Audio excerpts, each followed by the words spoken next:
Welcome to Sleepytime History. True stories from the pages of history for a full night's rest. If this is your first time listening, let us know where you're tuning in from, or make a request for a future episode. And if you like what you hear, please consider liking and subscribing. It helps us immensely. All right, it's time to settle in, relax, and take a wander through the pages of history and storytelling.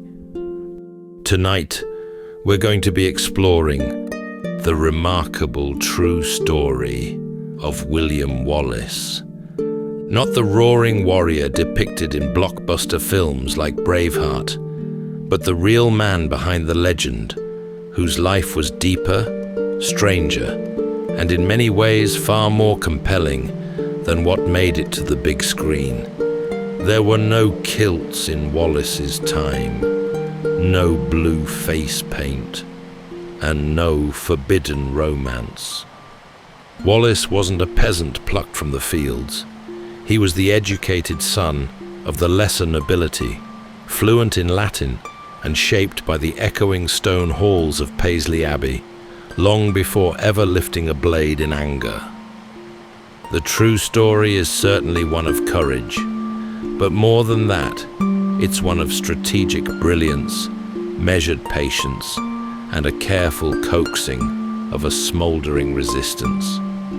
Wallace lived in a world of suspicion and silence, where allegiances shifted like the winds across the highland bracken, and every decision carried with it the risk of betrayal. William Wallace wasn't chasing glory. He wasn't crowned by crowds. He was hunted, doubted, and at times nearly forgotten, yet he endured. Tonight, as we drift into sleep, we'll follow Wallace through black forests and hidden glens to quiet counsel and bold declarations. So settle in, take a deep breath, and let's leave behind the glamour and spectacle of Hollywood for the halls of power and consequence at Holyrood. Let's meet the reluctant leader who became a symbol of national identity and defiance that endures to this very day.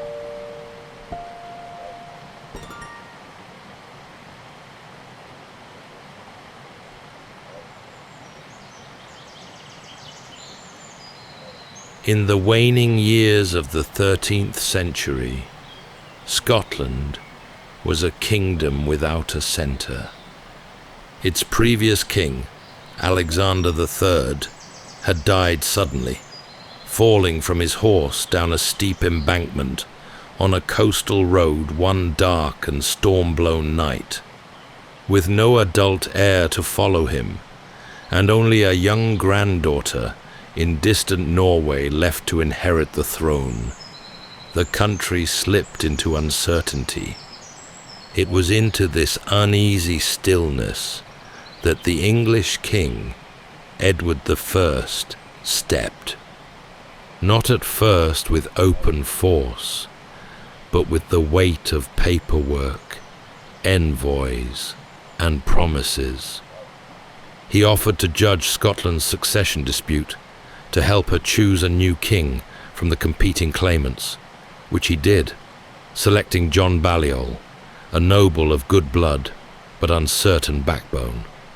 Balliol, now seated but not sovereign, found himself bound to Edward by terms that weakened his every move. Scotland had a king once more, yes, but one who flinched each time the wind changed from the south. The mood across the lowlands and borderlands grew colder. Edward's sheriffs enforced foreign laws with unfamiliar accents. Nobles were asked to send men and coin for English wars abroad. And in villages, where the church bell had always been the loudest sound, now came the tread of foreign boots and strange new banners. People carried on, of course. Sheep were shorn, grain was ground, but a sense lingered that something had tilted beneath their feet, and not in their favour. Among the smaller estates west of Glasgow, near the village of Elderslie, lived the Wallace family. They were not peasants, despite what many have claimed. They held land, bore arms, and had a modest coat of arms themselves, a white lion on a red field. William Wallace was the second son of Sir Malcolm Wallace, a minor landholder. This placed him in that curious space between the powerful and the poor, educated enough to read and write, trained enough to carry a blade, yet far enough from real authority to know its limits. His older brother was set to inherit the estate. William, by contrast, would be sent to the Abbey. He grew up in a land full of murmurs. Elders whispered about kings who were no longer kings. Traders brought stories of new taxes, missing cattle, letters that now required seals from both Scottish and English courts. Still, life went on. Children played between standing stones. Monks walked the lanes with their hands folded. And Wallace, tall even as a boy, observed everything with a keen, restless mind. He was a child of a Scotland not yet at war, but already weary of being watched. And though no one then could have said what course his life would take, the shape of it was already forming. Before he ever held command or bore the title of rebel, William was simply a second son, sent to the cloisters, not the barracks. His early years were shaped less by the clang of swords than by the slow rhythm of bells and parchment. He studied at Paisley Abbey, a sprawling stone complex, just a day's ride west of Glasgow. It was a place where candlelight flickered over carved arches, and scripture echoed softly beneath vaulted ceilings. Here, boys of good, respectable families, though not necessarily nobles, were given the tools of a different sort of power. It was expected that someone like Wallace might train to become a clerk, perhaps even take minor orders. The Abbey taught him Latin, almost certainly, and possibly some French, the language still used in royal courts. He would have learned to read the Gospels, to recite prayers by heart, and to write in the careful, looping hand of monastic scribes. But beyond the lessons, Paisley offered something subtler, a sense of structure, of discipline, yes, but also of layered authority. Priors, abbots, bishops, all answering to something higher, unseen. Yet even in such a place, the outside world pressed in. Letters arrived bearing news of levies demanded by the English crown. Priests whispered about the weakening of Scotland's independence. And while Wallace took in his lessons, scrolls, scriptures, moral tales, he was also absorbing the growing discomfort of a land slowly being hemmed in by foreign will. Though obedient in many respects, Wallace did not take easily to deference. He was intelligent, alert, and it seems, possessed of a certain stillness, one that unnerved men used to being obeyed. There are hints, though difficult to prove, that he clashed with authority even here. Some sources speak of him leaving Paisley earlier than expected, whether by choice or persuasion. Either way, it seems clear. Wallace learned much from the Abbey, but he would not be molded by it. When he returned home, he did so as a young man able to read the laws imposed on his people, and able to see when those laws were not just. He had the words now, not just the feelings. He knew how power cloaked itself in process, how rules could be used to serve the strong while binding the weak. And perhaps more importantly, he had begun to understand something else, that if he were to have any future in a land where inheritance and titles meant everything, he would have to make it for himself.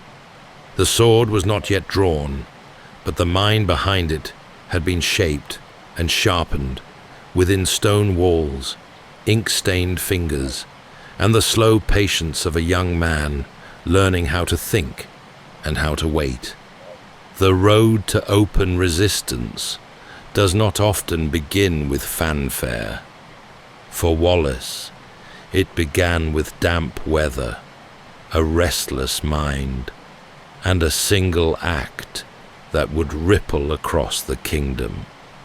The town of Lanark, nestled where the Clyde runs narrow and cold, was little more than a market town, modest dwellings clustered around a wooden bridge and stone parish church. It was here, under the watchful gaze of an English-appointed sheriff, that Wallace made his first decisive move. By now, the young man had already been marked, not yet famous, but known. He had refused to swear fealty to Edward I when other landholders bowed. He had been seen arguing with tax collectors, skirting the roads less traveled, speaking carefully in public, but with fire behind the eyes. There were rumors he had already struck out at soldiers along the western marches, small, isolated encounters dismissed as thuggery by English chroniclers. But it was seen differently by those who lived beneath that rule. What happened in Lanark is recorded in pieces, and time has softened the edges, but the heart of it remains. Wallace killed William Hazelrig, the English sheriff of the town. Some say it was in revenge for the killing of Wallace's wife, or betrothed, a woman named Marion Braidfute of Lamington. Others suggest it was less personal, more political, a deliberate challenge to English authority. The truth may lie somewhere in between. What is known is that this was no fit of rage. Wallace did not linger after the act.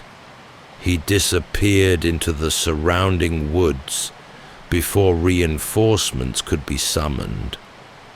To those in power, it was murder. But to many Scots, watching from behind shuttered windows, it was something else entirely. The first breath of open defiance. In the days that followed, patrols doubled, and proclamations were issued. But Wallace was gone, riding through the wet fields and low-wooded hills of Clydesdale. Those who sheltered him did so at great risk, yet more than a few were willing. A baker might offer a crust without speaking. A stable hand might turn his back for just long enough.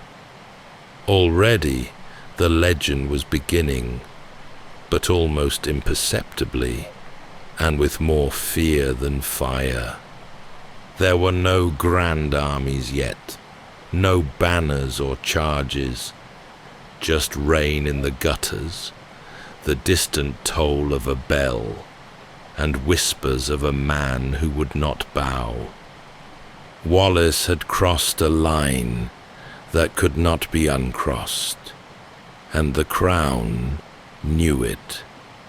From then on, Lanark would be remembered as a place where silence gave way to action. Wallace did not return to Lanark. He did not boast, nor carve his name into stone.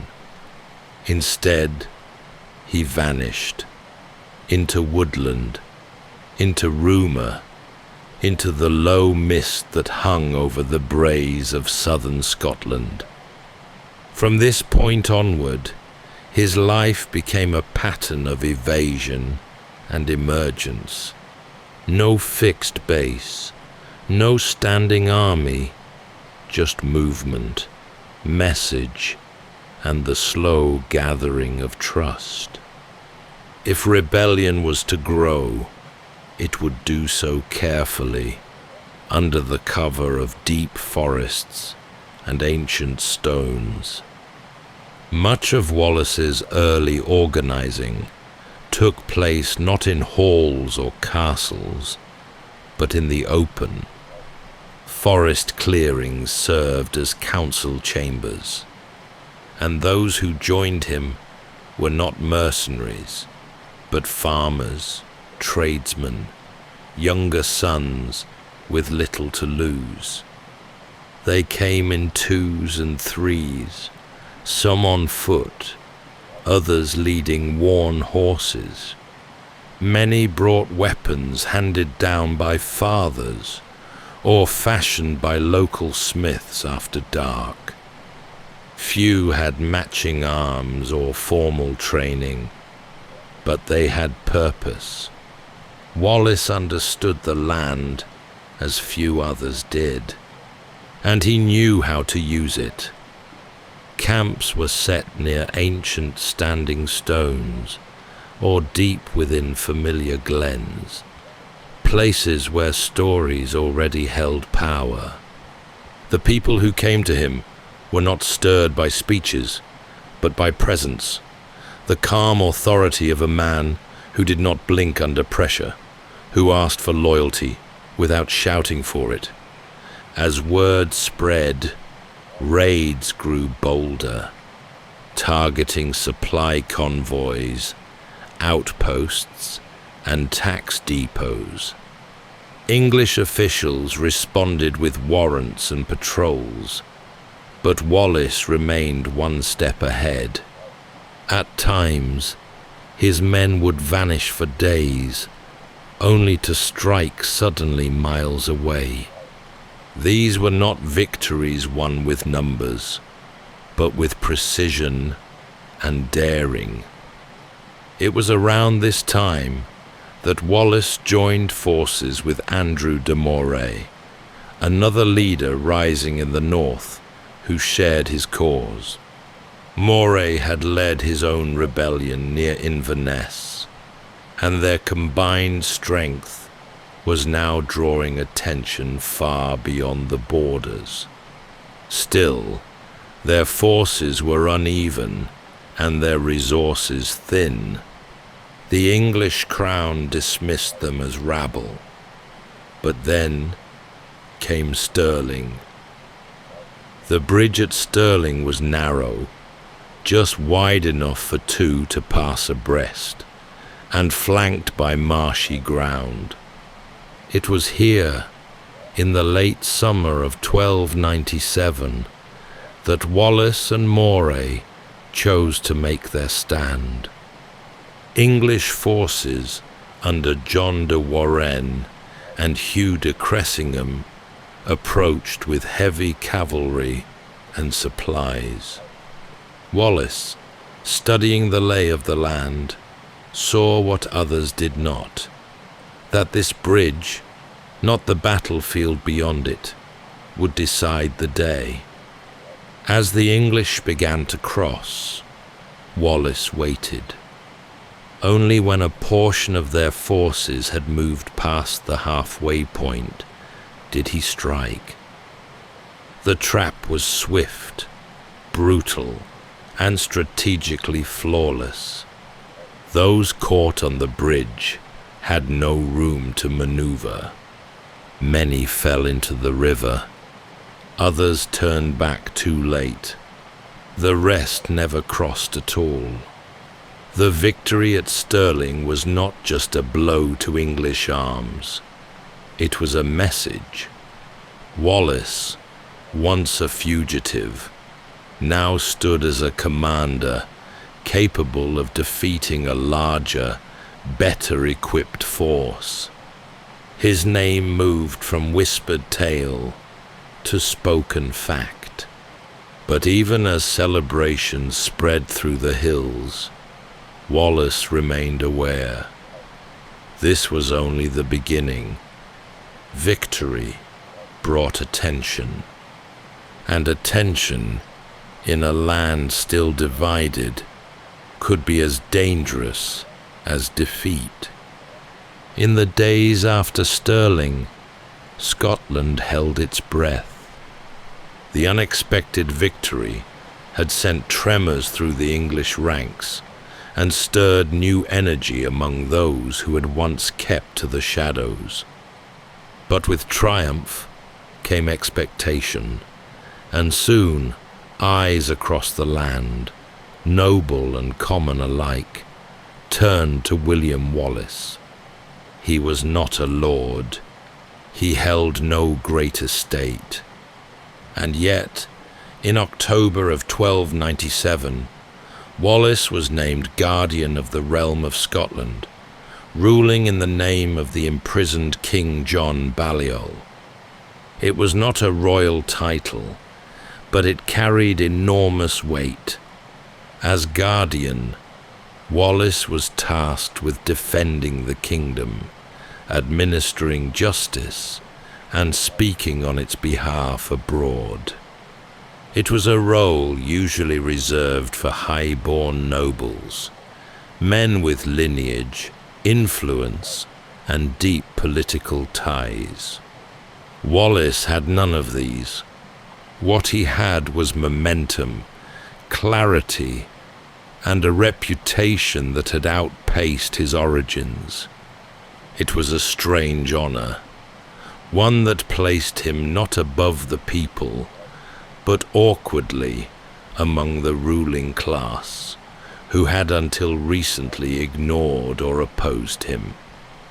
Many nobles resented his sudden rise. Few offered more than lukewarm support.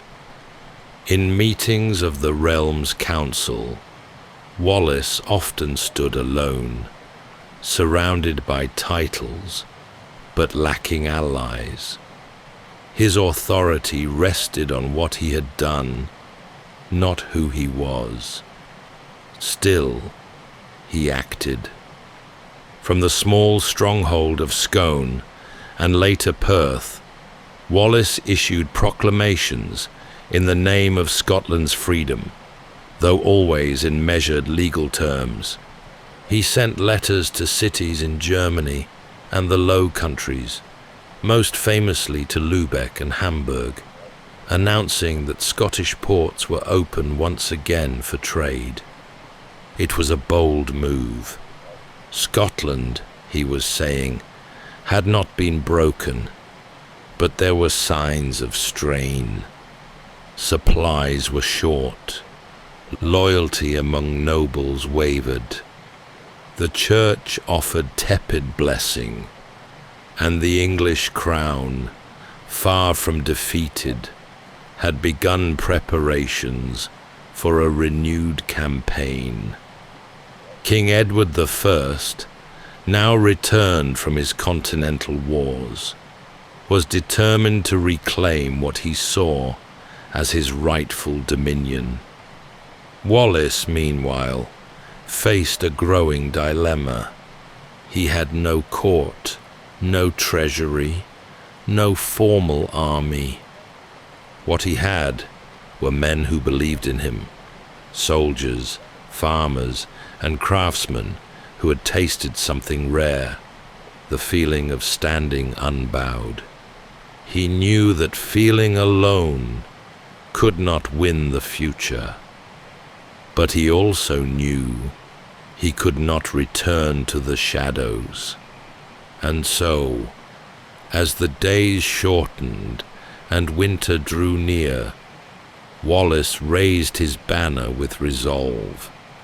He sent messages to outlying regions, called for grain and arms, and mapped the road southward. His next move would be a calculated risk, one meant to show the world that Scotland could act, not just react. He would march into England. The decision to cross the border was not made lightly. Wallace knew the risks. His forces were lean, drawn mostly from the central lowlands and the lands north of the Clyde. Supplies were limited, and winter crept ever closer. But in late 1297, he led a bold incursion south into Northumberland and Cumberland, English soil. This was not conquest. It was pressure. Wallace's aim was strategic: to weaken English morale, disrupt their preparation, and perhaps compel the nobility to think twice before committing more forces against Scotland. His movements were swift, sometimes brutal, but carefully measured. He targeted garrisons and supply depots, not cathedrals or sacred sites. While chroniclers in England describe burning towns and desecration, it's worth noting that Wallace often spared churches and monastic holdings. This was not the reckless pillaging of a marauder, but the deliberate work of a commander who understood battle tactics. Still, hardship followed them. The campaign pushed Wallace and his men through hard country, moors, hills, frost-laced valleys. Snow came early that year, soft at first, then relentless. Roads became streams of mud, and the foraging parties returned with little more than thin oats and smoked fish.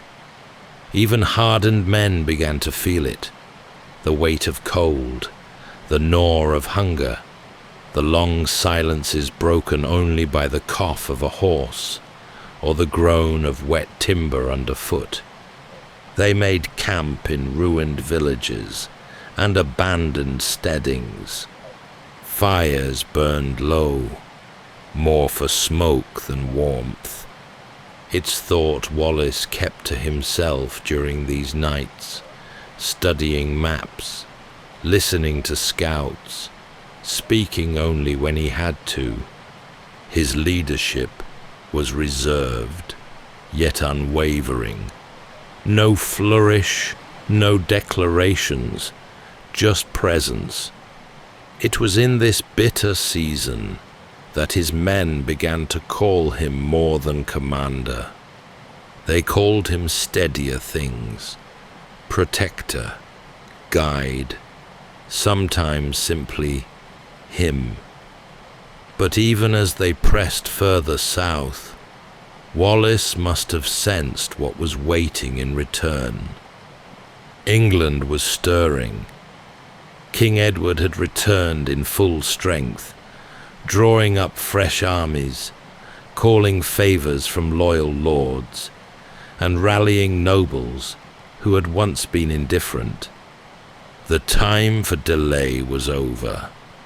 Wallace's raids, effective though they were, had drawn the eye of a monarch who did not forget challenges. By early 1298, Wallace knew his men could not remain in the south. The land, scoured and barren, could no longer sustain them, and winter's bite was deepening. He gave the order to return, and so, over hills powdered with frost, they retraced their steps, worn, thinned, but largely intact. They had achieved what they set out to do, reminded England that Scotland could still strike. But Wallace also knew that warning bells had been sounded.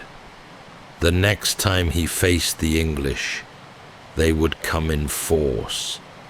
And so, as he crossed the border once more and disappeared into the haze of lowland farms and rising mist, Wallace must have felt the strange weight of foresight. He had bought time, but he had also invited the full weight of the crown. The fields around Falkirk were soft in the early summer of 1298, grass just tall enough to sway in the breeze, the ground firm from weeks without rain. But beneath that calm surface, something heavier hung in the air, an unease that had nothing to do with weather. Wallace knew the English were coming. More than that, he knew Edward was coming. The king himself, no longer relying on deputies or distant orders, had crossed the border with one of the largest forces Scotland had yet faced. In the weeks prior, Wallace had tried to prepare. He issued fresh calls to arms, re-established field positions, and watched for movements in the south. Yet the deeper challenge lay not in the enemy's might, but in Scotland's own fractured leadership. The nobles, many of whom had only reluctantly acknowledged Wallace as guardian, had begun to drift. Some refused to answer his summons. Others rode to the gathering field, only to linger on the outskirts. Still, Wallace remained. He chose his ground near Falkirk carefully, placing his infantry in schiltron formations, tight circles of spearmen, designed to hold firm against cavalry. His men dug shallow ditches, drove wooden stakes into the earth, and prepared for the worst. These were not professional soldiers. Many were farmers, apprentices, tradesmen, but they believed in Wallace, and they stood their ground. The English arrived in overwhelming force. Knights in armour, archers from Wales, foot soldiers hardened by years of campaign. Edward had brought nearly 2,000 cavalry alone. It was, in every sense, a reckoning. The battle, when it came, did not last long. The English archers broke the schiltrons from a distance, their arrows finding the gaps that even the tightest ranks could not fully seal. Cavalry surged in, cutting through the weakened lines. The Scottish nobles, many of whom had held back at the rear, gave little support. Some fled the field early, others watched and did nothing. Wallace's forces held as long as they could.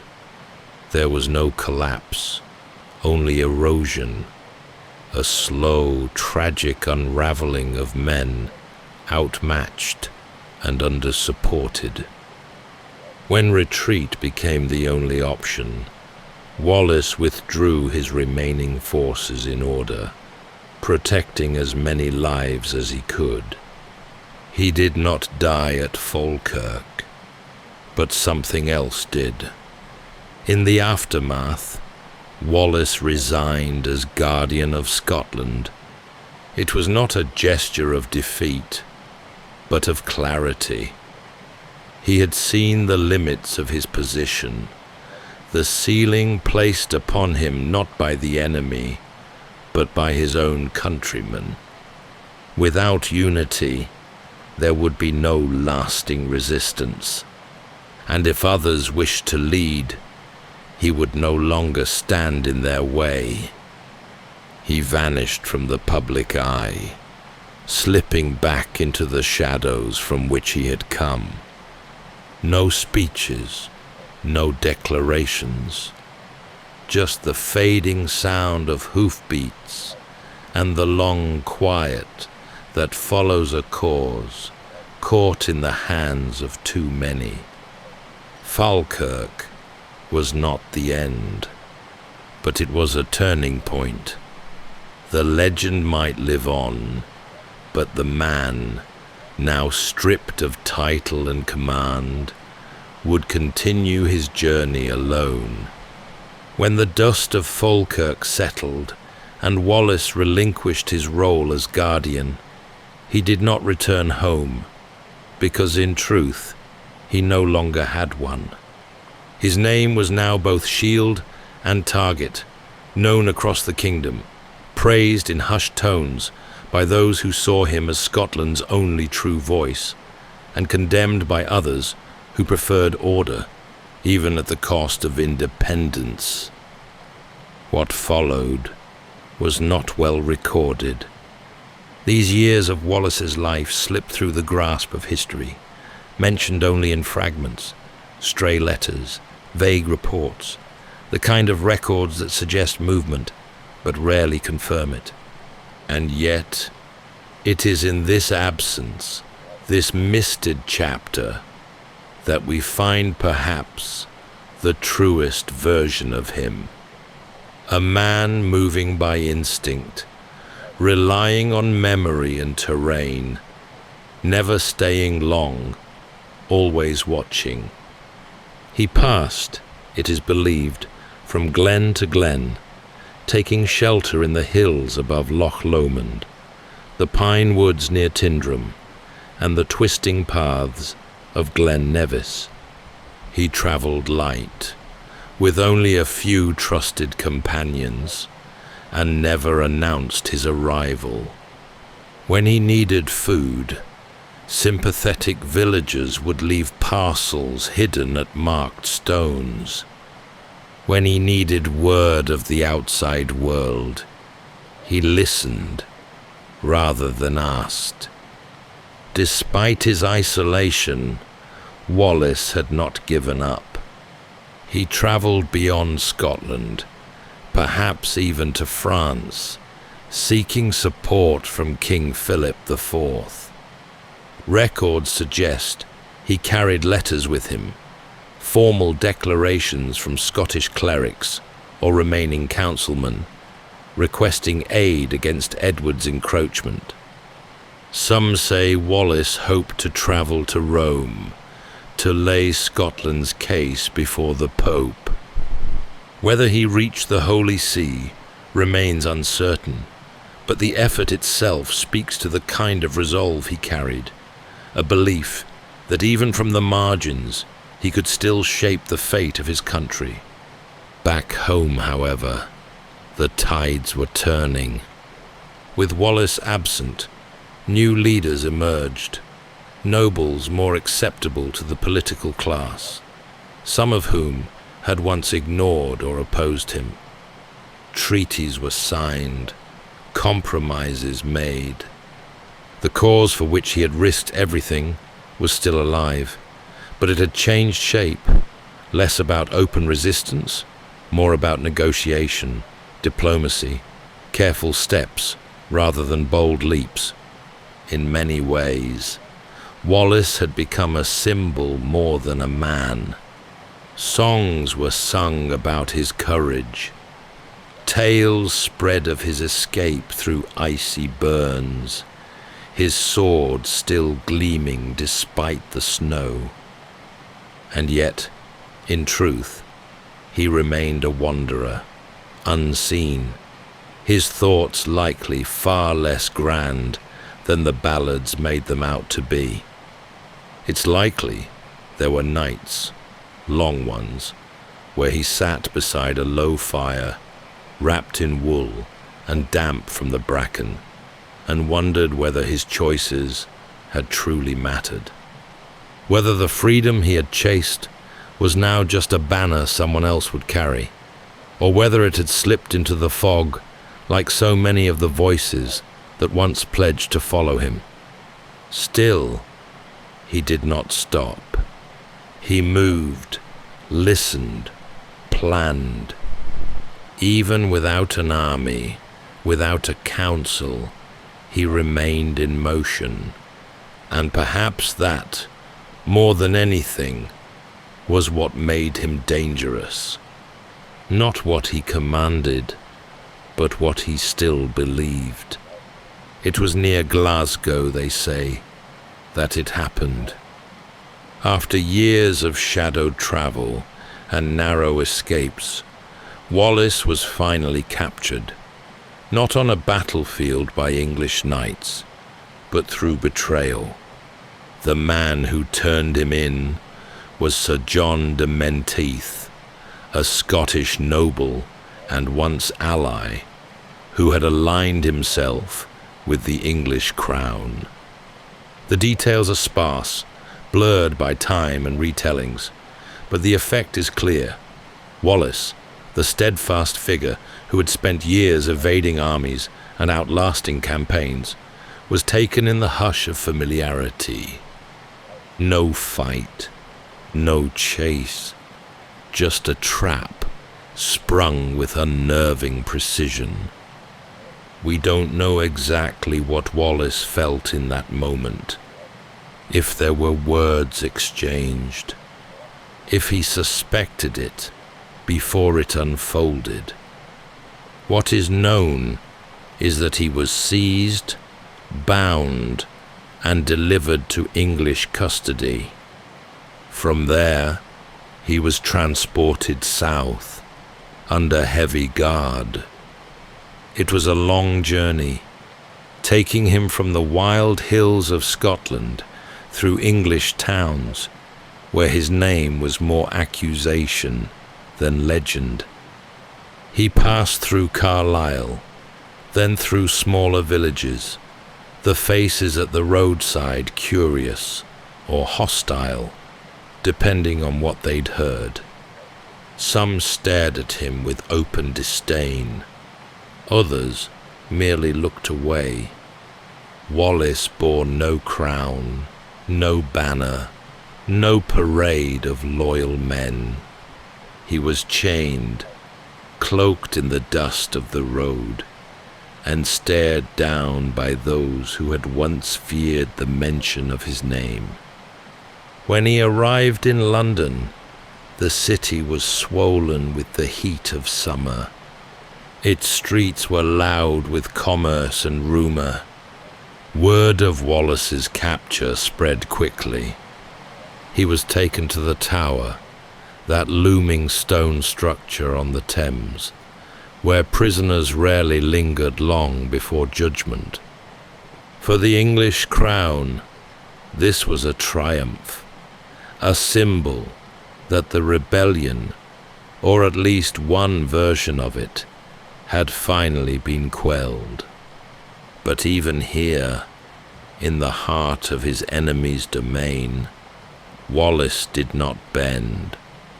When brought before the court, he acknowledged no guilt. He denied the charge of treason outright, stating simply that he had never sworn loyalty to the English king. So how, then, could he betray him? For Wallace was a man of principle, who saw himself not as a criminal, but as a man who had defended his homeland from foreign control. In that moment, stripped of power, he still held to the one thing no one could take from him: his conviction. The trial was short, the verdict predetermined. He was condemned to death. The sentence, carried out with medieval severity, was meant to send a message. Yet history remembers little of those who presided, and much of the man they hoped to erase. In the days before his execution, Wallace was held under close guard. We can imagine the moments he must have passed in reflection, alone in the cold stone of his cell, the sounds of London beyond the walls, the knowledge of what lay ahead settling in with clarity. He had lived as a hunted man for years, and now, at last, he was still. There would be no more glens to retreat into, no more hidden allies or forest paths, only the closing chapter, and whatever dignity he could carry into it.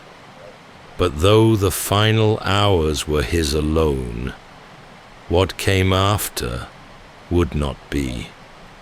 Word of Wallace's death would travel far, across Scotland, into the courts of Europe, even whispered through the halls of monasteries, not because it was unexpected, but because of what it meant, that a man could defy the greatest power in his world and face the end without apology nor bitterness.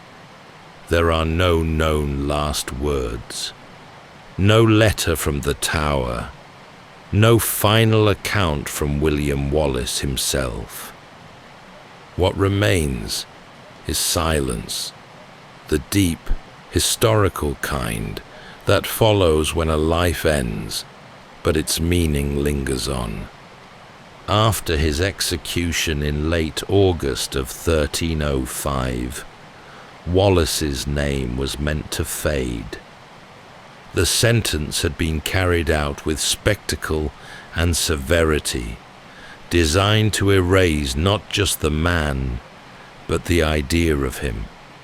His body was quartered, his remains sent to various towns across England and Scotland, warnings nailed in wood and iron.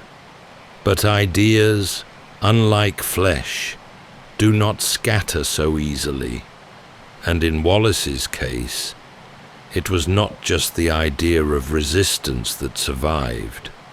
It was the idea of endurance, of a man who stood not because he believed he would win, but because he refused to kneel. Within Scotland, his legacy took root unevenly at first. The nobles who had once distanced themselves from him found his absence a useful symbol. Later uprisings, most notably those led by Robert the Bruce, would draw quiet strength from Wallace's memory.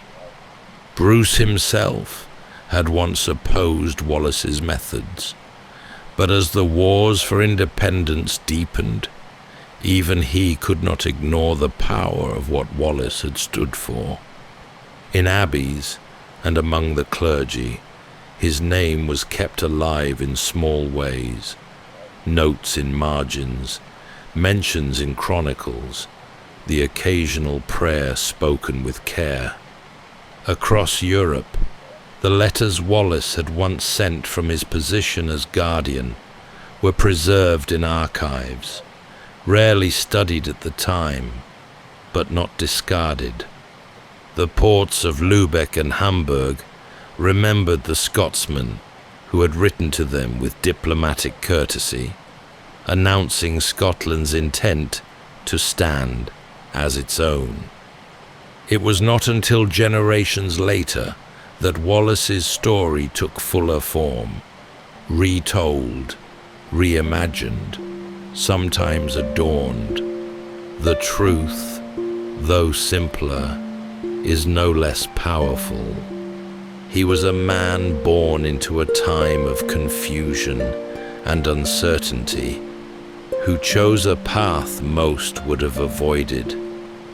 But even in defeat, he remained constant, believing truth and justice are worth fighting for. And perhaps that is why his memory remains.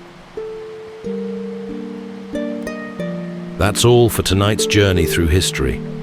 Whether you're fast asleep or still drifting there, thank you for listening.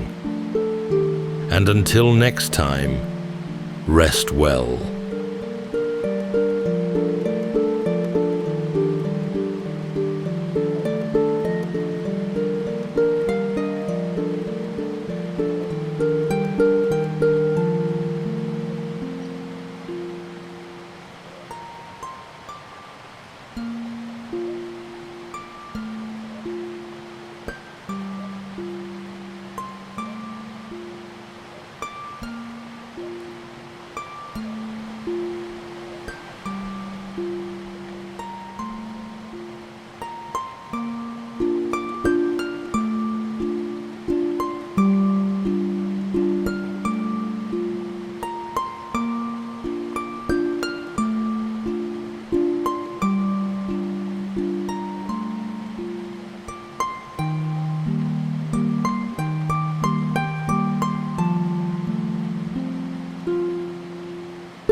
Welcome to Sleepytime History.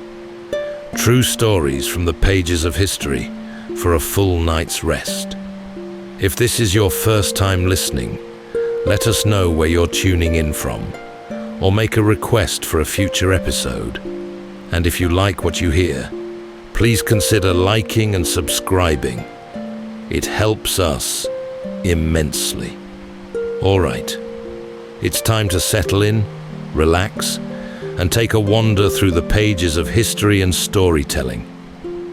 Tonight, we're going to be exploring the astonishing true story of Pierre Picaud, a humble French shoemaker whose seemingly quiet life was suddenly shattered by betrayal, and whose methodical, deliberate path to revenge became the origin story for one of literature's most enduring legends, the Count of Monte Cristo. In the early 1800s, as the fires of Napoleon's ambitions flickered across Europe, Pierre was engaged to be married and full of hopeful dreams.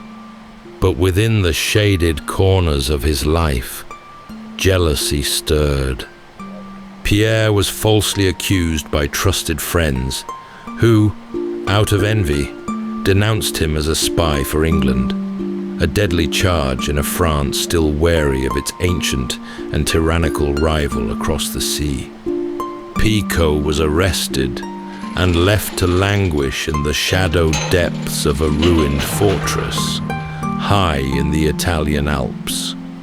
His sentence would last for over a decade. His beloved fiancée would move on, and though the world outside the prison forgot all about him, Pierre did not forget. He remained waiting and vigilant. But inside that cold stone prison, a chance meeting with a fellow prisoner, an ailing old priest, changed everything. In hushed voices and over many years, the old man shared secrets of a hidden fortune and of a wider world beyond the cell. When freedom came at last, Picaud emerged a man transformed. He could have chosen a peaceful path, claimed his fortune, forgotten the past, and moved on to a life of quiet luxury.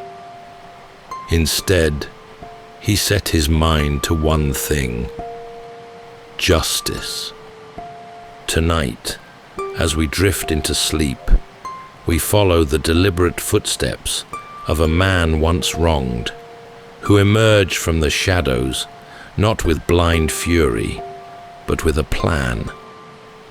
So settle in, take a deep breath, and let's journey alongside Pierre Picaud through the shifting landscapes of 19th century southern France, where memory is long and retribution complete.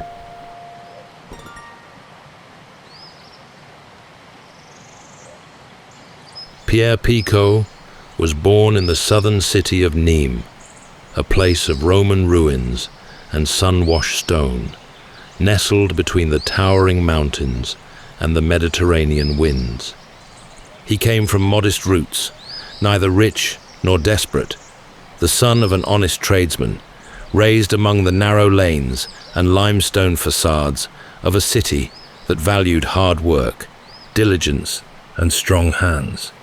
From an early age, Pierre followed in his father's path, learning the gentle craft of shoemaking. His work was careful, his manner steady, and he moved through life with the simple grace of a man at ease in his station. But fortune, it seemed, had chosen him for more than tools and leather. In his mid-20s, Pierre became engaged to marry a young woman of significant wealth and elegance. Marguerite Vigarou was spoken of in her day with admiration, beautiful, poised, and from a family of far greater means than Pierre's own. And yet she had chosen him, not for his coin, but for his kindness. The match surprised many, but it was genuine. Love, in its rarest form, had found them both. For a time, life bloomed. Picaud's days were filled with gentle routine, shaping fine shoes for Nimes' wealthier residents, tending to his modest home, and preparing for the life he would build with his beloved. Friends gathered often, sharing wine and conversation beneath the stone arches of the town's arcades. Pierre was well liked, trusted, admired, and considered fortunate by many. But even then, threads of envy had begun to curl through the edges of his happiness. Not everyone rejoiced in his good fortune. Among his circle were 3 men he called friends, men who had stood beside him through the years, whose smiles now masked something darker. Their names would soon be etched into his memory with unshakable weight. For in hushed conversations behind closed doors, they began to speak his name with suspicion and imagine what it would mean to bring him down. Pierre, for all his sensitivity, did not see it. Or perhaps he saw and chose to believe otherwise. That friendship, once forged, could not so easily turn. He had not yet learned that betrayal often walks in familiar shoes. And so, as the sunlit days of Nimes carried him gently toward a future he could nearly touch, Picaud remained unaware that the world he'd built so carefully was already beginning to fracture. The men who would destroy Picaud's life had once shared his wine, his laughter, and his trust. There was Lupin, a fellow tradesman, bold, confident, and outwardly charming, yet restless in Pierre's shadow. Then Solari, the innkeeper's son, clever, but always watching from the edges, where envy brews without noise. And finally, Shobar, quieter than the rest, but no less moved by the slow, smouldering pull of resentment. All 3 had walked beside Pierre in easier times. They had dined at his table, toasted his engagement, and offered congratulations with smiles that were beginning to crack. To them, Pierre's engagement to a wealthy heiress felt like a leap too far, a challenge to the natural order. They did not see love or virtue in his success.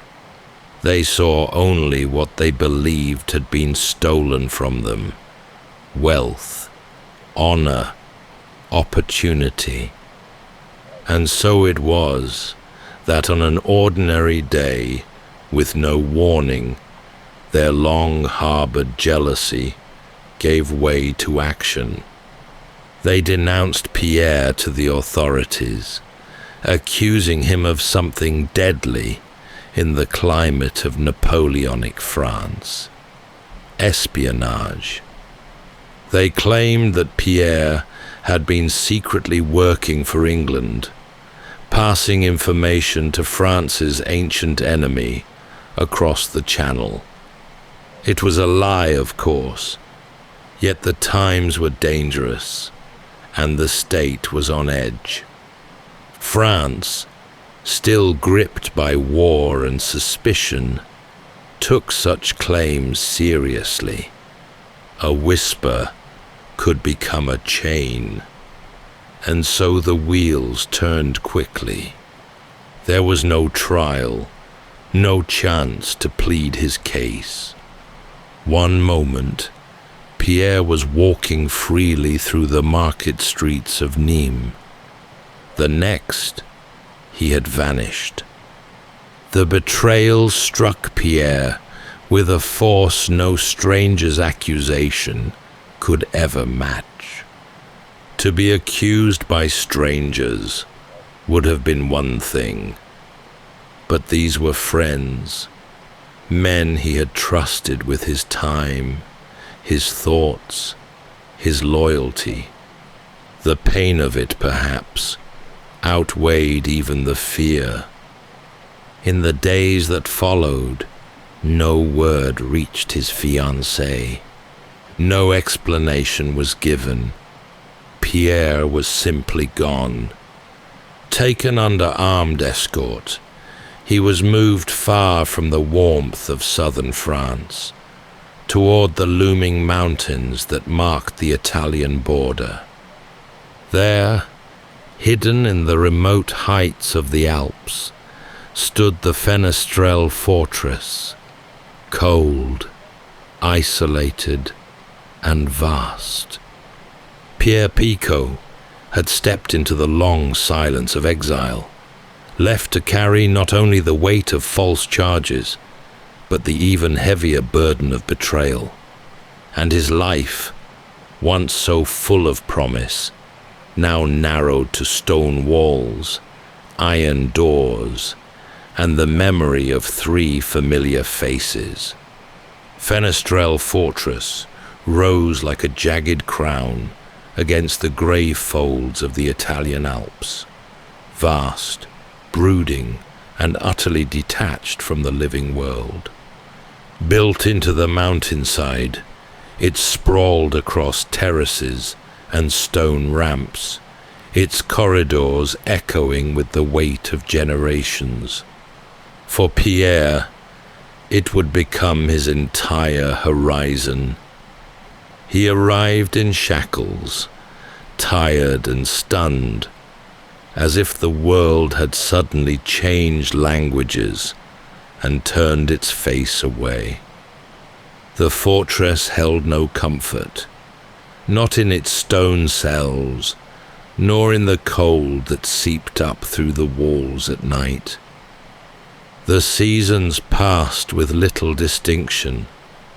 Summer's warmth barely reached the mountain heights, and winter came early, biting at the fingers and lungs of those trapped within.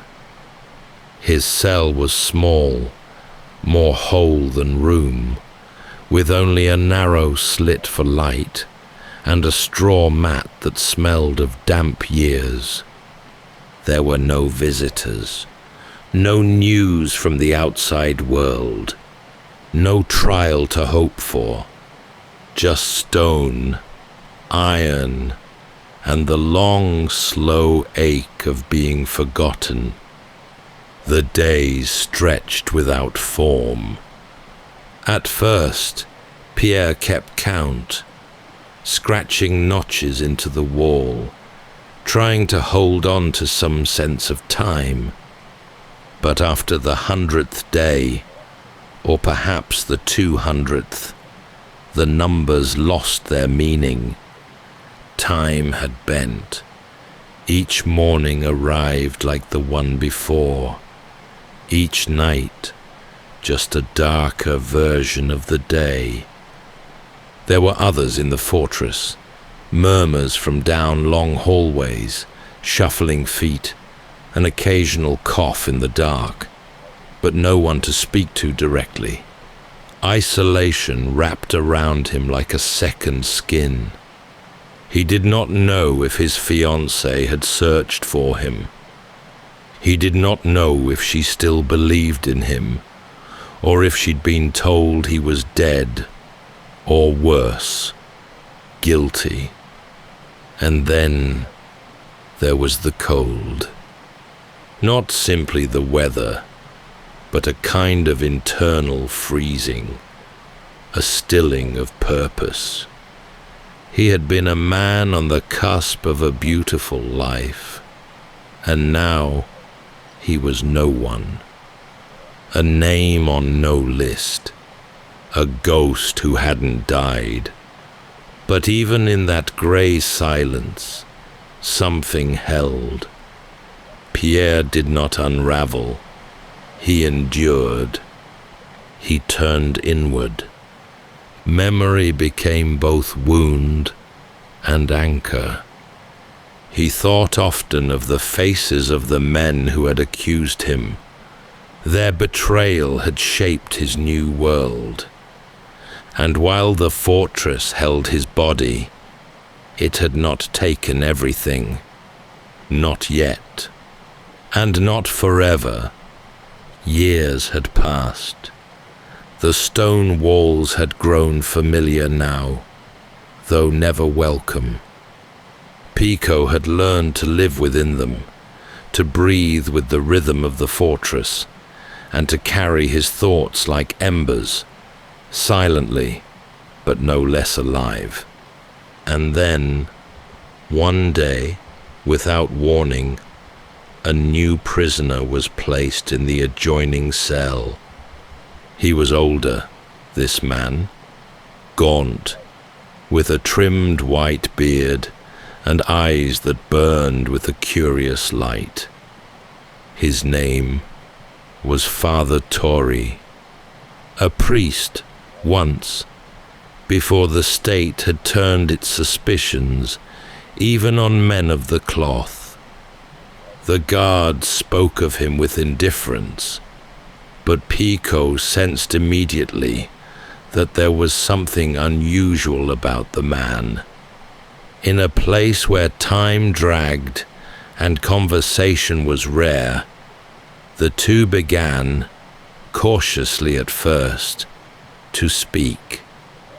Their words passed softly through a small vent in the stone, a breath of companionship in the stale air of confinement. Father Torrey spoke not only of scripture, but of politics, of cities Pierre had never seen, of ancient philosophers and old stories. He carried knowledge like a candle in the dark, and Pierre, long starved of conversation, leaned toward the warmth. As seasons shifted beyond the fortress walls, the priest began to trust Pierre with more than reflections. He shared a story, at first vague, then startlingly precise. Many years before his arrest, Father Torrey had been entrusted with knowledge of a hidden fortune, a vast treasure concealed beneath a ruined house in Milan, left by a nobleman who died without heir or claim. The priest had never used this knowledge. His vows had bound him to secrecy, but in prison, with his health fading and death approaching, he felt that passing it on was the last thing left for him to do. At first, Pierre listened with measured disbelief. A fortune buried beneath a crumbling estate, spoken of by a dying man. It sounded like myth. But Father Torrey spoke plainly, offering details with remarkable clarity, names, locations, markings on the cellar floor, and the twisted logic by which the treasure had been hidden. There was no boast in his voice, no feverish glow, just a slow, careful gift, given freely. And then, one night, not long after, Father Torrey was gone. The guard said nothing, simply sealed the adjoining cell as though its occupant had never been. Pierre sat awake in the dark for many hours, repeating the priest's words over and over, fixing them in his mind like sacred scripture. It was then, perhaps, that the shape of a new life began to form, not as a plan, not yet, but as a seed. He had lost nearly everything, but now he held something more than memory. He held a secret. By the time the 10th year neared its close, Picaud was no longer the man who had once walked the warm streets of Nîmes, whistling as he stitched fine shoes, or smiled beneath the stone arches with his bride-to-be on his arm. That man had vanished with the first clank of the prison gate. What remained was leaner and more inward, not broken, just changed. The years moved slowly in Fenestrelle. Some prisoners aged fast, worn thin by despair. Others faded in silence. But Pierre had found something else, a reason, however distant, to keep himself whole. With every passing day, the memory of Father Torre's words deepened their hold. He would replay the priest's instructions like a ritual, the location, the symbols, the cracked floor beneath the cellar door in a long-forgotten house in Milan. He whispered them aloud in the dark, not to believe in them, but to remember them perfectly. And more than just remembering, he trained himself, not physically. The cramped cell allowed little movement, but in mind and spirit. He began to recall every detail of those who had betrayed him, the words they'd spoken, the tone in their voices, their habits, their vices, their weaknesses. He imagined the world outside, where they still walked freely. He did not hate them loudly. He simply studied them, again and again, with the same diligence he once gave to a fine pair of boots. Nothing rushed, everything methodical. He also listened to guards, to snatches of conversation between cells, to footsteps and patterns and silences. He became part of the stonework, unseen, unnoticed, but watching. Time, for Pierre, was no longer an enemy. It was a tool. He had no calendar, no clock, but somewhere in the back of his mind, he kept count. A growing certainty told him that his release would come, perhaps by decree, perhaps by oversight, and when it did, he must be ready, not just to survive, but to become someone altogether new. Someone with a name no longer spoken in grief or pity, but in wonder, perhaps even fear.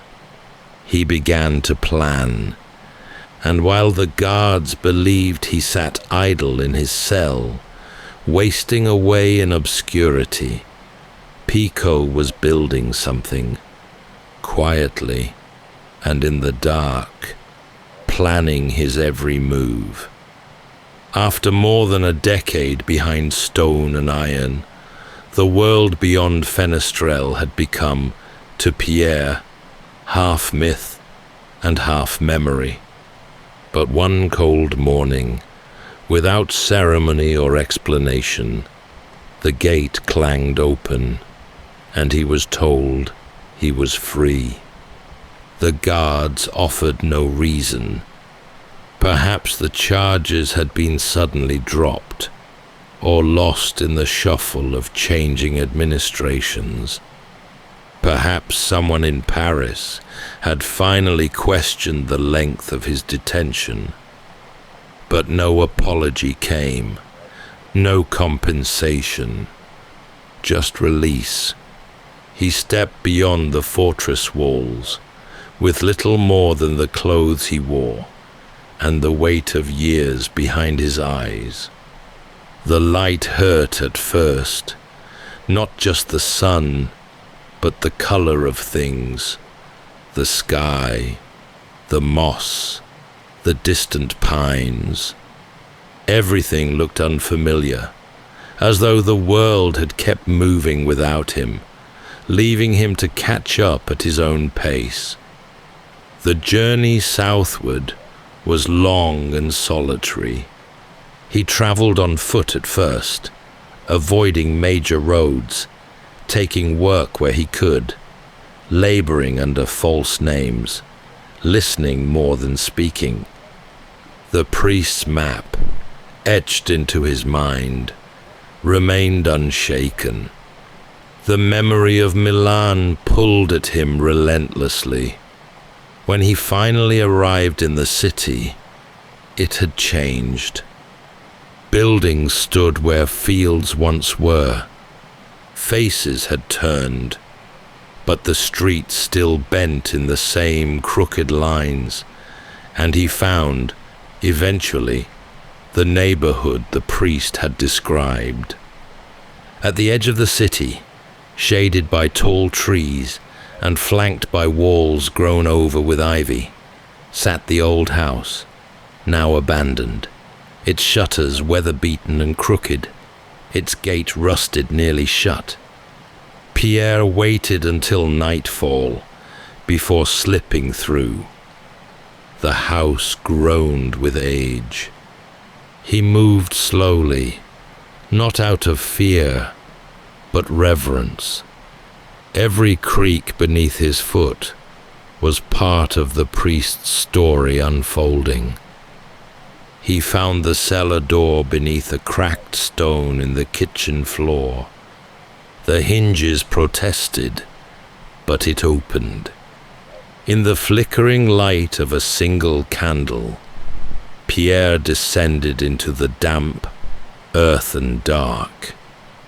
The air was thick with mildew and dust, and there, just as Torrey had described, behind a false wall of rotting wood and loose stones, was a small, iron-banded chest. He paused. After all the years, the hunger, the silence, the betrayal, this moment should have felt grand, but it didn't. It felt quiet, certain, as if the world had simply kept its promise. He broke the lock. Inside were golden coins, fine jewels, silver plate, and scrolls of noble lineage, wealth that could carry a man into any life he chose. But Pierre did not smile. He only exhaled, long and slow, and sat there a while, his fingers resting on the edge of the open box. This treasure was not the end of his story. It was the beginning of something far more deliberate. In the months that followed his discovery, Pierre Picaud vanished, not in body, but in name, in trace, in presence. In his place, a new figure began to form, cultured, refined, and impossibly wealthy.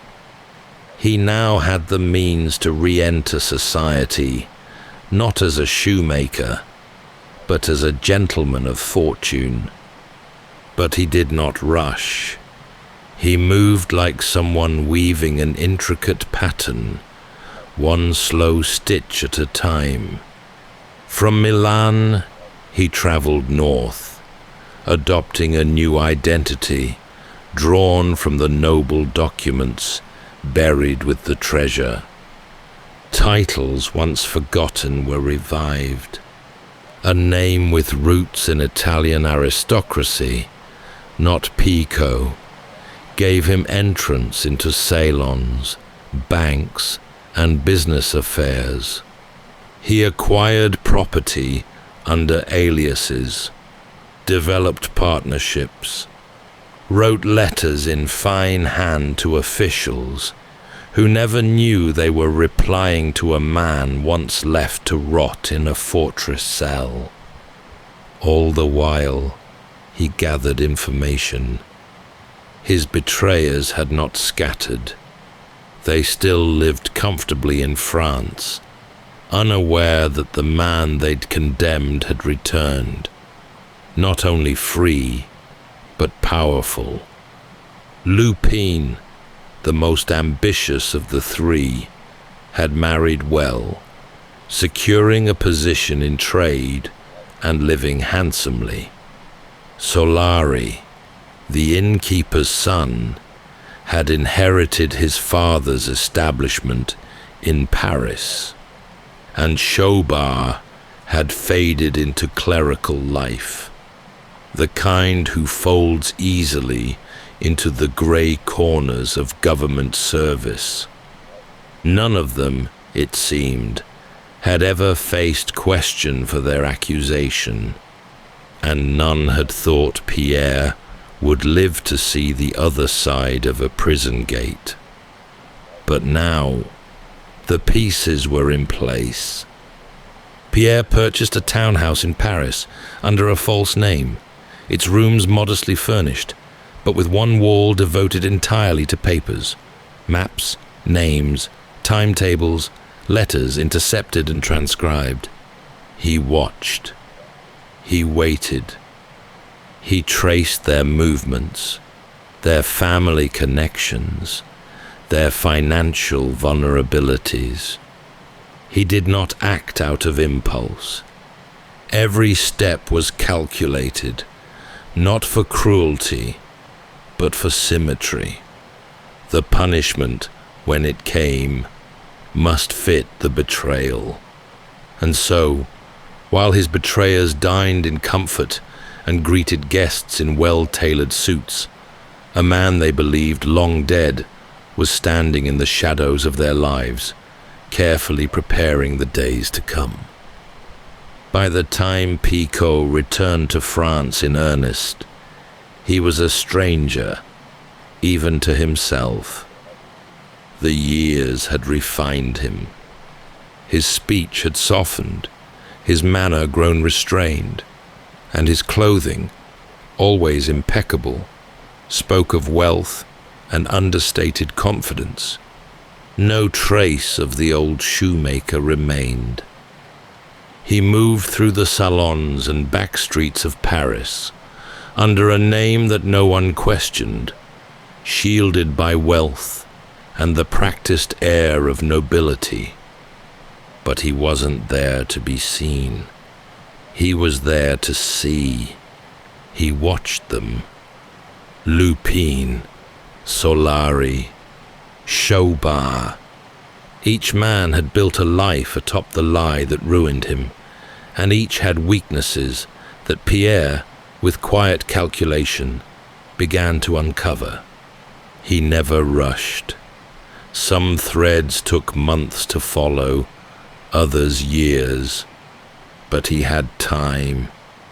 Time was his ally now, and the longer he waited, the more precise his understanding became.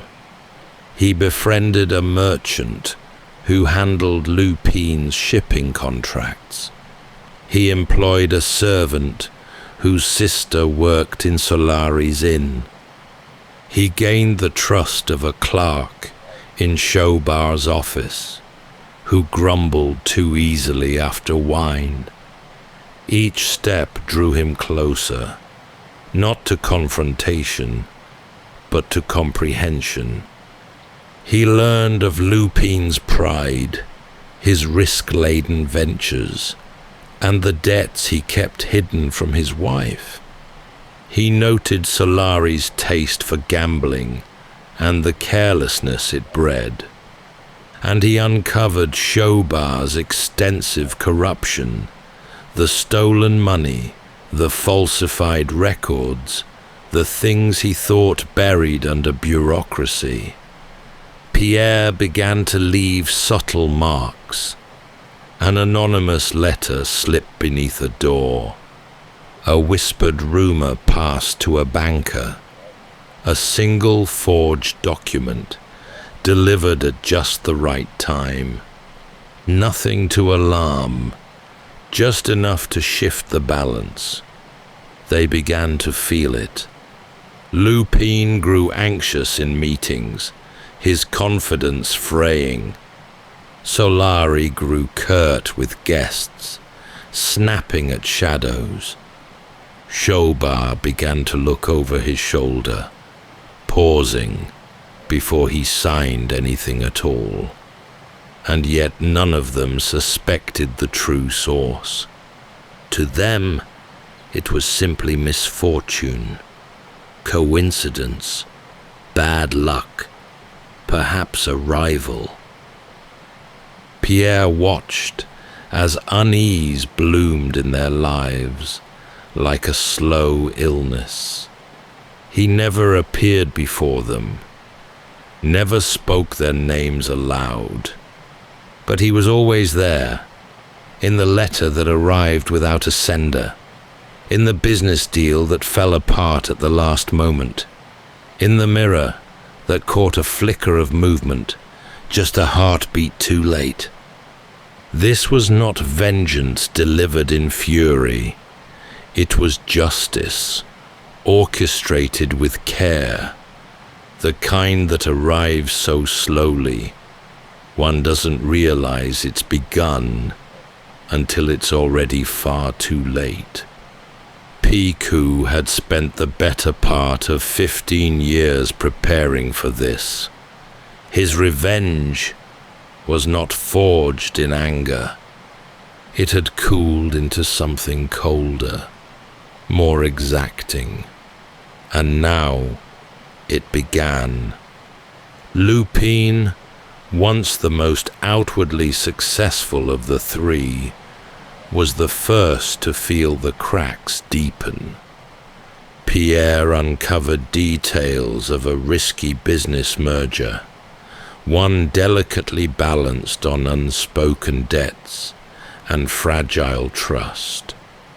With a single forged note, traced to a banker's assistant Pierre had bribed, Lupin's reputation was called into question. The deal collapsed. Creditors, long patient, came knocking. His assets dwindled. His wife, learning of the financial ruin he'd concealed, left with their children. By year's end, Lupin, once a man of status, was selling off furniture to settle lawsuits he barely understood. His downfall came not in fire, but in dust. Solari, the innkeeper's son, had lived for pleasure, gambling, women, and a daily rhythm of excess. Picaud allowed that indulgence to bloom unchecked, feeding it gently from a distance. A tip passed to a crooked card dealer. A whisper dropped at the ears of Solari's lender. Pierre ensured that Solari's debts deepened faster than he could drink them away. One day, the inn changed hands, sold without Solari's knowledge, the paperwork long since transferred behind closed doors.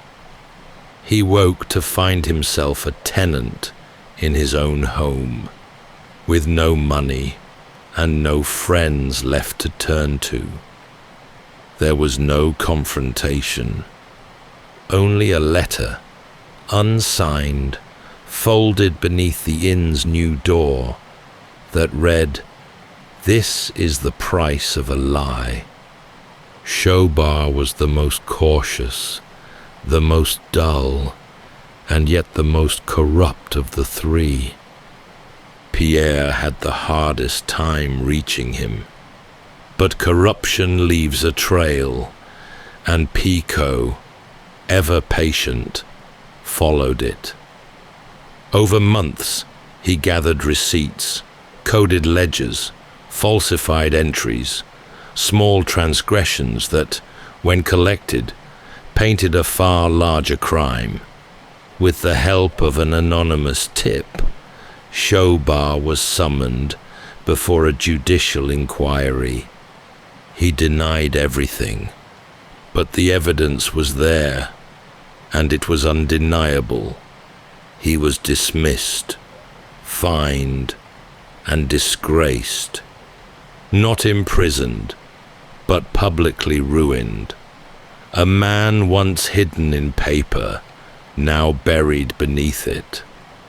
None of these men ever learned who had orchestrated their undoing. To the outside world, it was coincidence, a market shift, a scandal revealed, a friend who talked too much. But to Pierre, it was justice. He had not struck in haste. He had dismantled 3 lives with the same care he had once used to craft a perfect pair of shoes. And yet, as the final piece fell into place, he felt no triumph, only stillness. The work was done. With his purpose fulfilled, Pierre Picaud did not return to his old name, nor did he seek applause or recompense. He simply stepped out of the lives of the men who had once betrayed him, just as silently as he had entered them. He had spent years shaping their falls, and now, as their lives lay altered beyond repair, he receded once more into the shadows of France. Some say he moved south again, to the quieter corners of the countryside, far from Paris and far from the past. Others whispered of a final disguise, a nobleman who rarely spoke, who lived modestly in a small villa with more books than guests, and who watched the world with a kind of detached serenity, as if his greatest work had already been completed. What became of him precisely is lost to time, but his story was not. In 1839, nearly 2 decades after Pierre's final act of justice, a Parisian police archivist compiled a report titled Memoir on the Revenge of a Betrayed Man. In its pages was the detailed account of a man imprisoned without trial, betrayed by those closest to him, and transformed by time, cunning, and an unlikely treasure into a figure of retribution. The story, striking in its twists and haunting in its tone, made its way into the hands of a young writer named Alexandre Dumas. Dumas, known for his appetite for adventure and deep curiosity for stories of transformation, was immediately taken by the tale. He saw in Pierre's life a structure far greater than mere biography. He saw poetry, he saw myth, and with the liberties of fiction, he would expand upon it, building castles, duels, escape tunnels, and shipwrecks, but always keeping the soul of the man intact. In 1844, The Count of Monte Cristo was published, the story of Edmond Dantes, falsely imprisoned, mysteriously enriched, and determined to right the scales of fate. Readers, were spellbound. And though most never knew of Pierre Picaud by name, they came to know his journey. In time, Pierre's life faded into legend, his memory preserved not in records or grave markers, but in the pages of one of the world's most enduring novels. A man who never sought fame, whose vengeance was silent and precise, would be remembered forever, not as a shoemaker from Nîmes, but as the shadow behind a literary giant. That's all for tonight's journey through history. Whether you're fast asleep or still drifting there, thank you for listening. And until next time, rest well.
Welcome to Sleepytime History.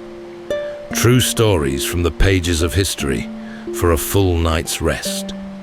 If this is your first time listening, let us know where you're tuning in from, or make a request for a future episode. And if you like what you hear, please consider liking and subscribing. It helps us immensely.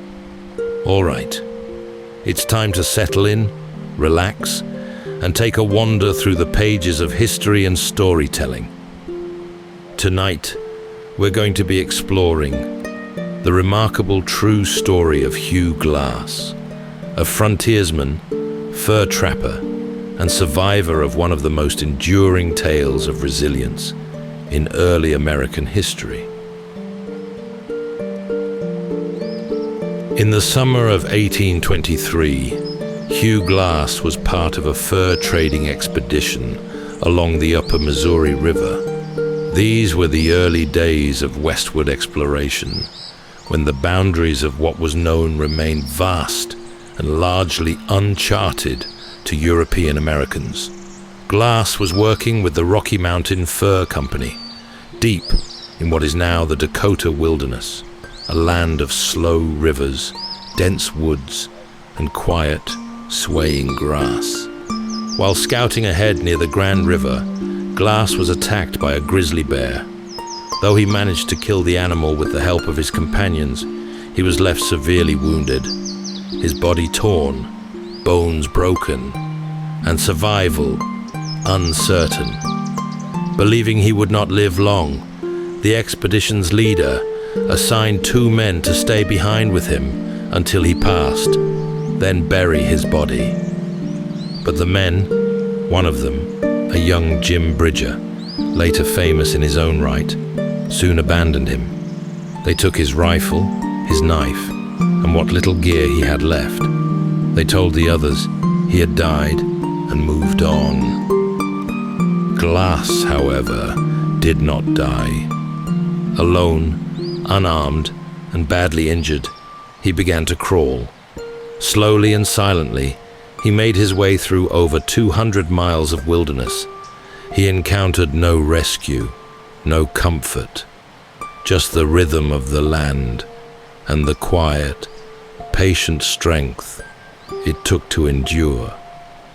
Tonight, as we drift into sleep, we reflect not on the violence of that moment, but on the silence that followed it, on a man alone with his thoughts, inching his way across the plains with little more than his will to survive. So settle in, take a deep breath, and let's walk slowly through the great quiet wilderness of early America.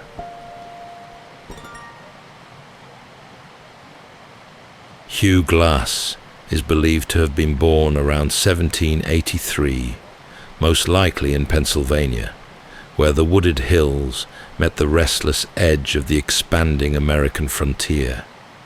He came into the world as the newly formed United States was still finding its shape, a land defined by shifting borders, new beginnings, and the slow settling of territories once held by indigenous nations. The details of his early life remain scarce, as if they were lost to the wind that moved through the forests of his youth. But what we do know tells us he came of age in a time when self-reliance and resilience were not romantic ideals. They were simply the price of survival. He was likely of Scots-Irish descent, descended from people who had known struggle, displacement, and the harsh demands of rural life. These were communities who lived by their hands, who watched the stars for weather, and the tree line for trouble. In the places where Hugh Glass grew up, life was close to the ground, filled with the hush of wooded trails, the flicker of cabin fires, and the long, quiet hours between planting and harvest. This was the environment that shaped him, not in loud moments, but in long silences. A boy may have learned to track a deer before he could read, or to listen more closely to the forest than to words. It's in this setting that Hugh Glass gained his first sense of the world, a world that required watchfulness, patience, and a steady hand. By his early adulthood, he was already marked by the frontier's rhythm, a life not quite tethered, always looking outward, and soon that pull would lead him away from the land altogether, drawn instead to the sea, where a new chapter of his journey would begin. After his years along the frontier, Hugh Glass turned his gaze outward, toward the wide, shifting waters of the coast.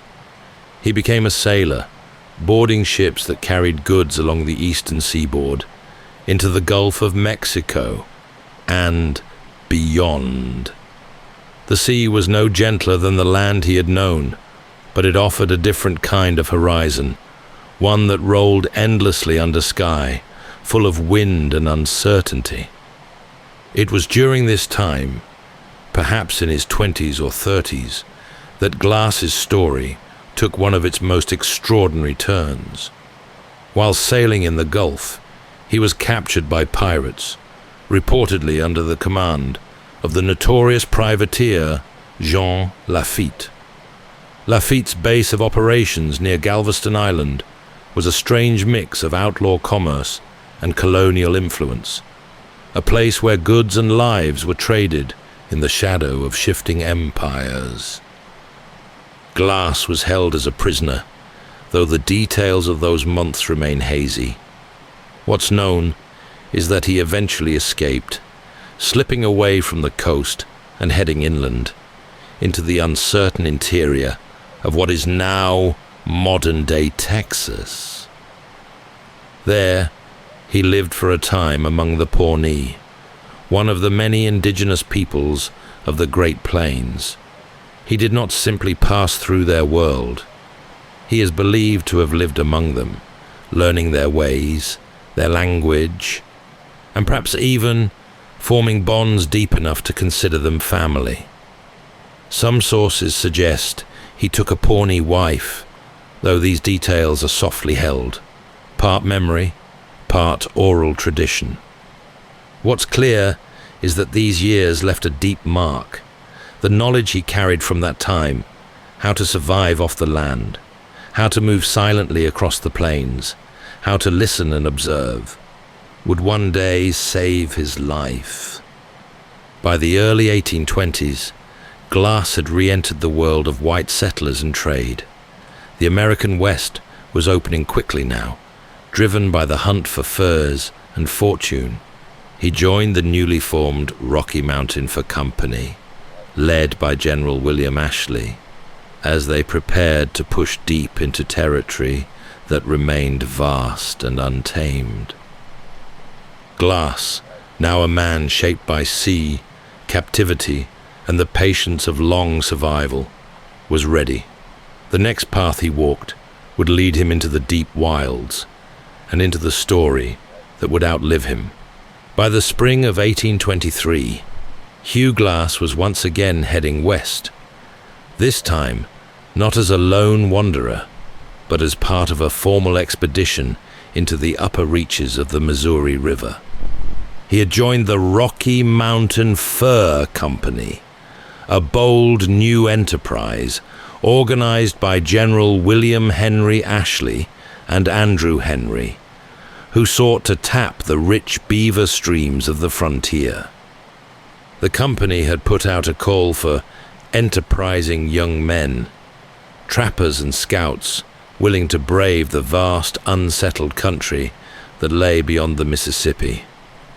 Among those who answered were men who would become legendary in their own right: Jedediah Smith, Jim Bridger, Thomas Fitzpatrick, and others. Hugh Glass was older than many of them, weathered by years at sea and in the wilderness, but still strong, still quiet, and still drawn to the land's deep pull.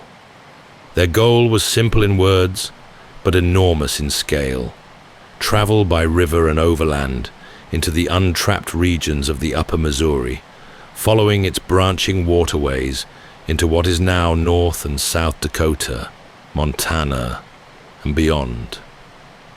It was a land of rich game, dense forests, and winding rivers, but also one of tension and danger, as settlers and trading companies pushed further into indigenous territories, often with little thought for those who already lived there. The journey began near St. Louis with a flotilla of shallow draft boats known as keelboats, loaded with supplies and men. They moved slowly against the current, poling, rowing, and sometimes wading alongside to guide the vessels forward. The air was warm with spring and damp with the scent of wet wood and river silt. Trees leaned quietly over the banks, birds called from high branches, and always the water moved, steady, soft, and endless. As the expedition progressed into the Dakota Territory, tensions with local tribes began to rise. Though the fur traders often dealt peacefully with indigenous peoples, not all interactions were welcomed. In one encounter outside a Native American village, a skirmish broke out that left several men dead. But the company pushed on, now wary, moving by land where they could. This was the world Glass had returned to, one of shifting alliances, uncertain borders, and the quiet hum of danger just beyond the tree line. But to men like him, it was also familiar. The open spaces, the hush of pine groves at dusk, the crunch of dried leaves underfoot. All of it spoke of a life he understood. Not civilized, perhaps, but clear in its demands. The wilderness did not lie. It asked only for patience, awareness, and the will to keep moving. Glass served as a scout, often traveling ahead of the main group to read the land and watch for signs of game or threat. He was quiet, observant, and experienced, the kind of man others followed with trust, even if they knew little about where he had come from. His past was his own. What mattered now was his place in the present, a man of the trail, moving through silence and shadow with the ease of long memory. The days passed slowly. Nights came with the crackle of small fires and the murmur of river water nearby. Overhead, stars wheeled gently through the sky, as they had for centuries before. The men slept on the ground, wrapped in blankets, their rifles close. And in the quiet before dawn, Hugh Glass would often be up first, watching, listening, and reading the world around him. It was in this setting, deep in the wild, far from any settlement, that the moment would come, which would define his story forever. But for now, the land remained patient, and the river kept flowing.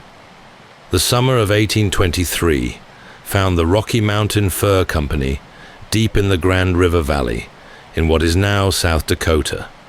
The land was wild and open, a place of tall grass, scattered timber, and soft hills that rolled like waves beneath the sky.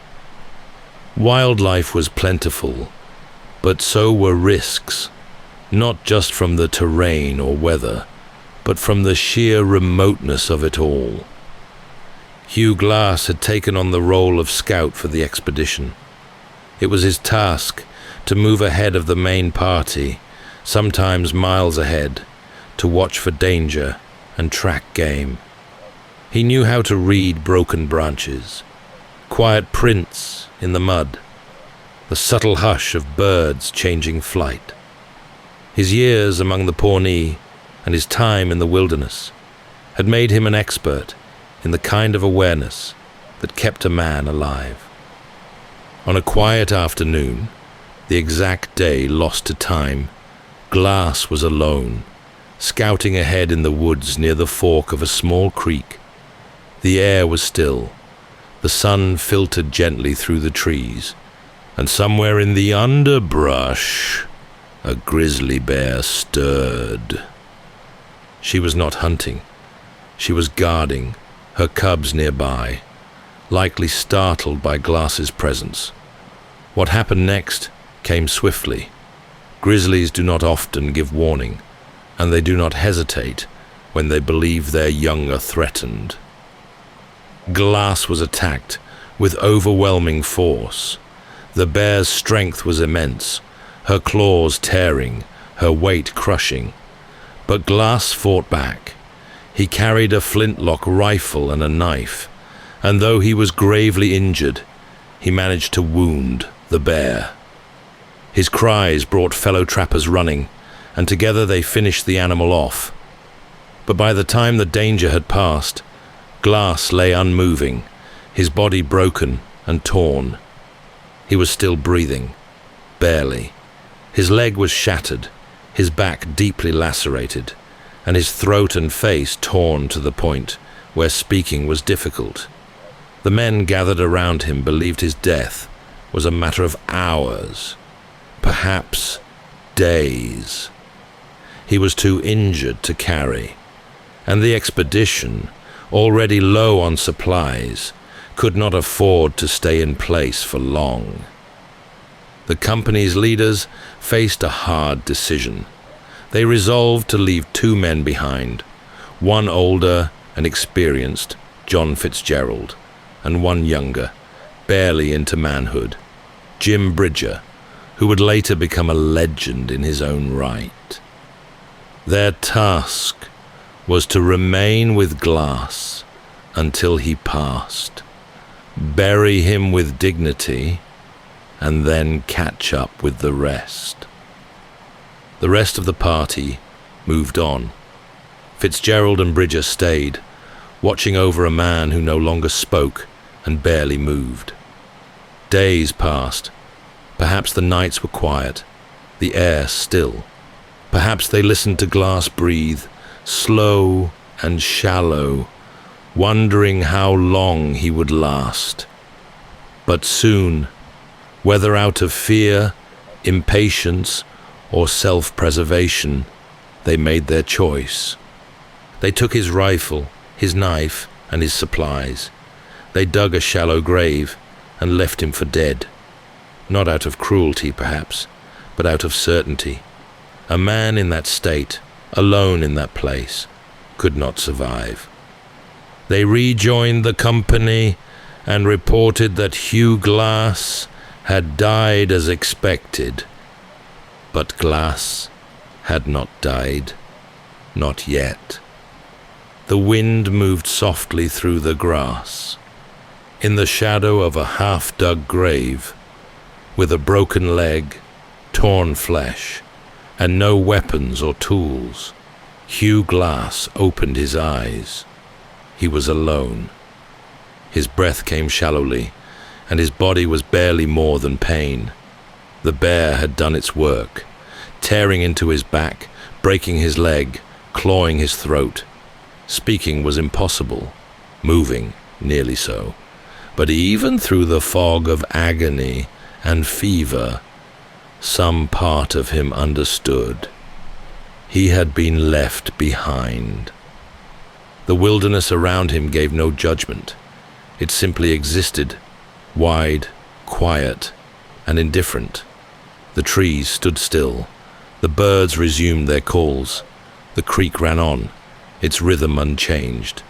If Glass was to survive, it would not be by fighting the land, but by becoming part of it, slow, deliberate, and patient. He began, inch by inch, to crawl. There was no grand gesture to it, no cry of defiance, just movement, slow, silent, and enduring. His left leg was useless. He dragged it behind him as he pulled himself forward with his arms and one working knee. Every root, every stone, every uneven patch of ground became an obstacle. And still, he moved. For food, he foraged what he could: berries, roots, and the occasional insect. Water came from streams or dew gathered on leaves. At one point, he allowed maggots to enter the open wounds on his back, knowing they would clean the dead flesh better than he could. This was not the work of pride or even courage. It was the quiet calculation of someone who had lived close to the edge before and now moved beyond it. The landscape became his world and his only companion. He followed the rivers, knowing they led south toward the Cheyenne River, and eventually to the trading post at Fort Kiowa. There were no paths, no signs, only memory, instinct, and the slow pull of gravity as he dragged himself forward. Days passed, perhaps weeks. Time lost its shape. The stars wheeled overhead. The sun rose and fell, casting long shadows across the prairie. Glass made no speeches, no plans, only quiet, constant motion. This was not a survival story made of battle or fury. It was a survival made of endurance, of stillness between moments, and of a man refusing to stop, even as every breath carried pain. At times, he encountered indigenous people. One group of friendly Lakota is said to have offered him aid, sewing a buffalo hide across his wounded back, giving him food, and pointing him on his way. They asked no questions, and he offered no words. He simply kept moving, further south, ever closer to the river, and whatever waited beyond it. And the land, vast, open, and ancient, watched him go, not cheering him on, not standing in his way, just being, as it always had, and always would. The land had begun to change. The grasses grew taller here, waving softly in the breeze, and the banks of the Cheyenne River rolled in long, gentle curves. The trees thinned in places, opening to wide sky and soft sun, as if the land itself were breathing more easily now. But Hugh Glass did not walk these places. He crawled. The days blurred into one another, each marked only by small victories: a stretch of shade, a trickle of water, a patch of berries not yet picked over by animals. His broken leg he kept stiff, dragging it across rocks and soil, while his arms, trembling but determined, bore his weight across miles of uneven ground. He followed the river south, toward Fort Kiowa, a trading post hundreds of miles away. It offered no promise, no guarantee, just a direction, and that, for now, was enough. Sometimes he would find driftwood or branches and use them to make a crude splint, wrapping his leg as best he could with strips of hide or cloth torn from what little remained of his clothing.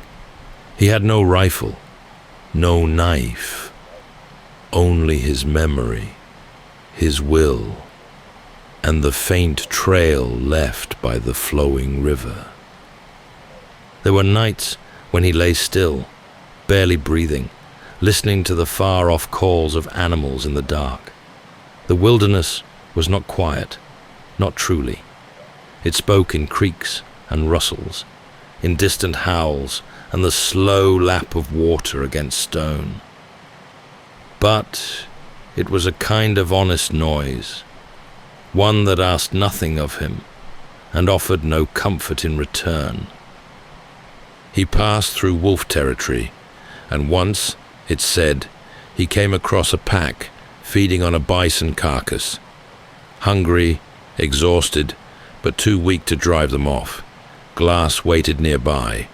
When the wolves had their fill and moved on, he dragged himself to what remained, pulling strips of meat from the frozen hide with his bare hands.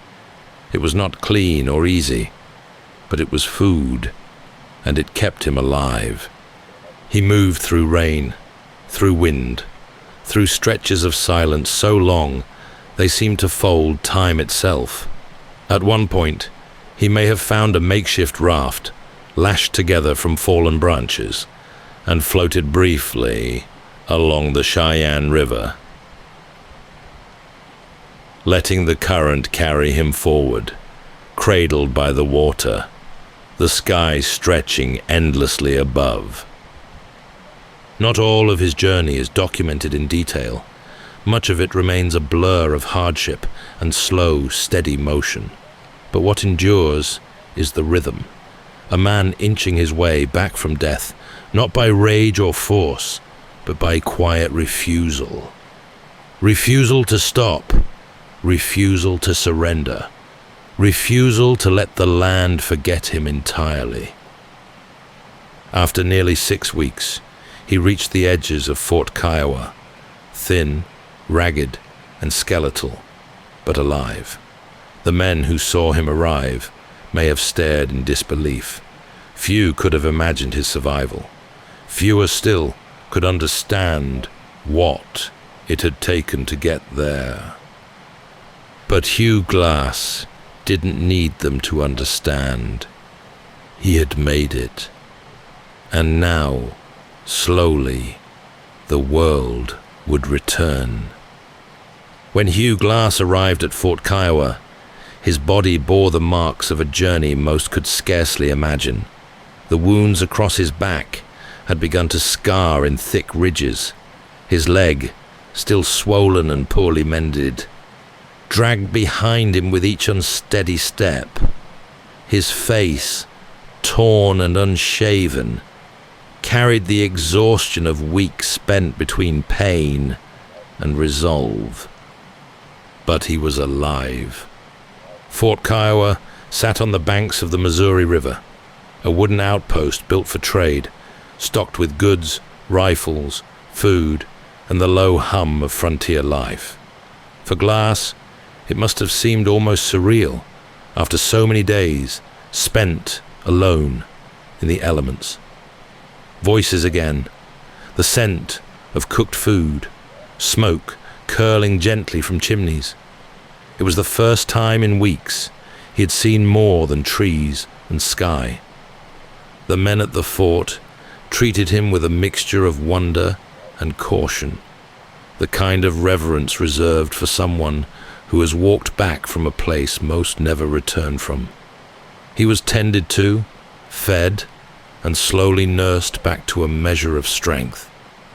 His wounds would never fully heal, but over time he recovered enough to walk, enough to speak, enough to tell the story of what had happened.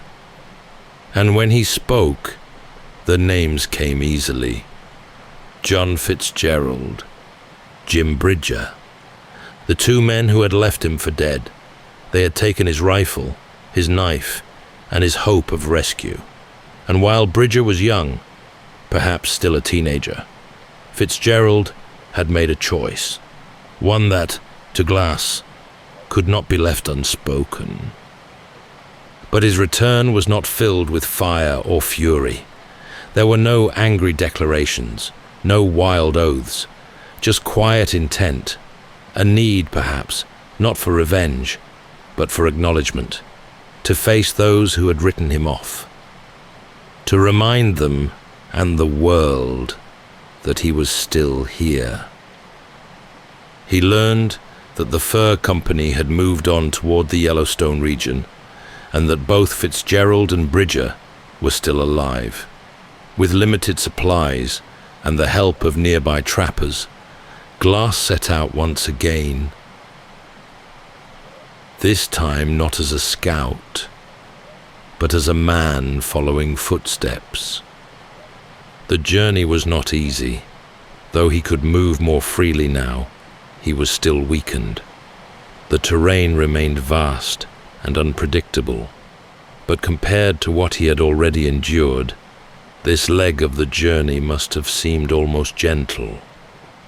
A return to familiar paths, the ground firmer beneath his feet. Along the way, he reconnected with others from the original expedition. Word of his survival began to spread, a whisper that turned into a story, then into a legend. Trappers and traders alike passed it from camp to camp, scarcely believing it, yet holding fast to its truth. The man who crawled from death, the man the wilderness could not claim. But Hugh Glass didn't speak of legend.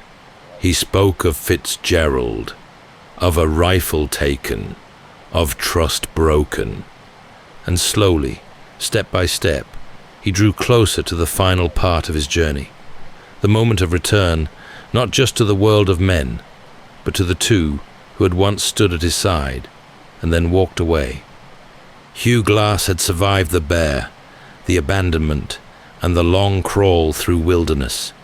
He had returned to the world of men, not only with his body intact, but with a memory sharpened by pain and a name fixed firmly in his mind.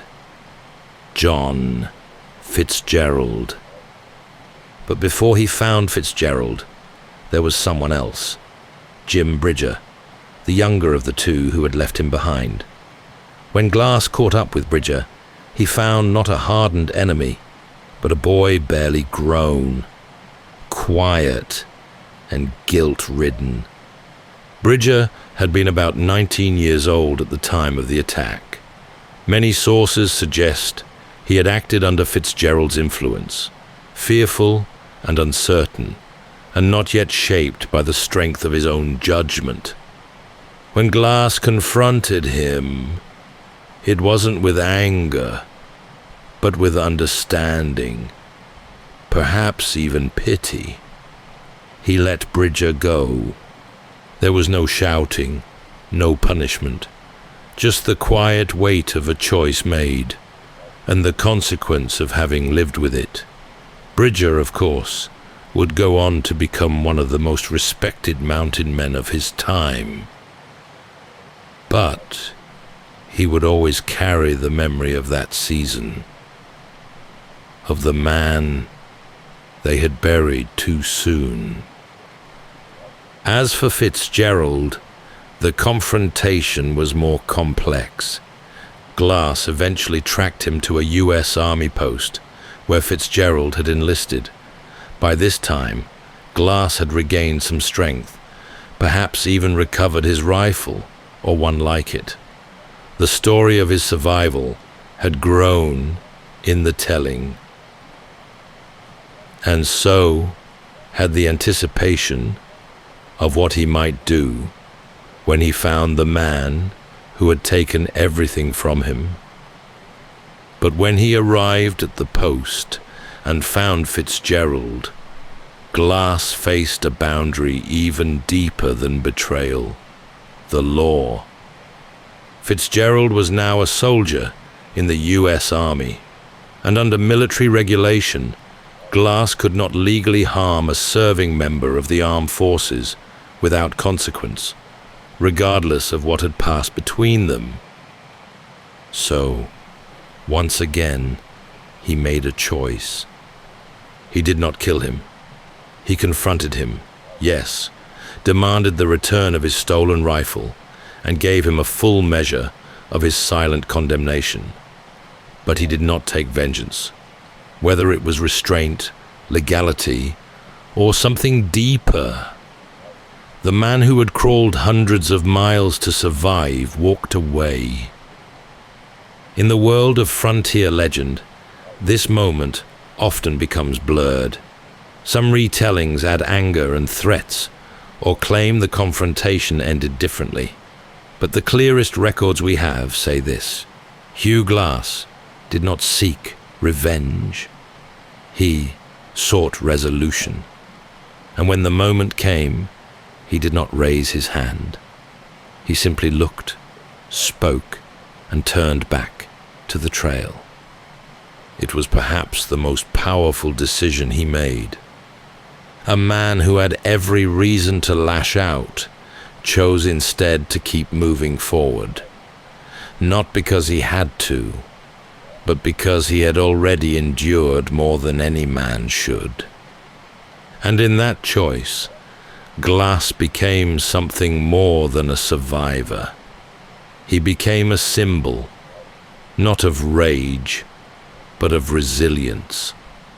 Long after the wounds had healed and the trail had faded behind him, Hugh Glass's story began to travel on its own.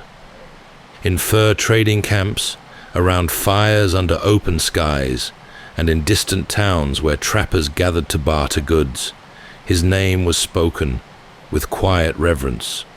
The man who had faced down a grizzly and crawled over 200 miles with nothing but his will. That story was passed from voice to voice, growing with each telling. But even as the legend expanded, the real Glass returned to a quieter life. He went back to the wilderness, not as a hero, but as a trapper once more. He joined further expeditions, traveled with companies that knew the sharp edge of the frontier, and continued to live by the skills that had kept him alive before the bear and after. There was no book contract, no audience, just the familiar rhythm of open country and the call of rivers and forests. Still, the story could not be contained. In 1825, just 2 years after his crawl to Fort Kiowa, a version of Glass's ordeal appeared in print, a stylized account written by James Hall, published in a popular frontier magazine. From there, the tale took on a life of its own. Details were sharpened or softened.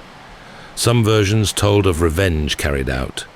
Others added drama, dialogue, or danger not found in the original accounts.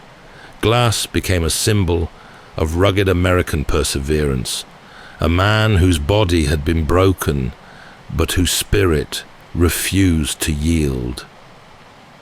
Over the decades, as the frontier myth grew, his name appeared in ballads, novels, and campfire tales.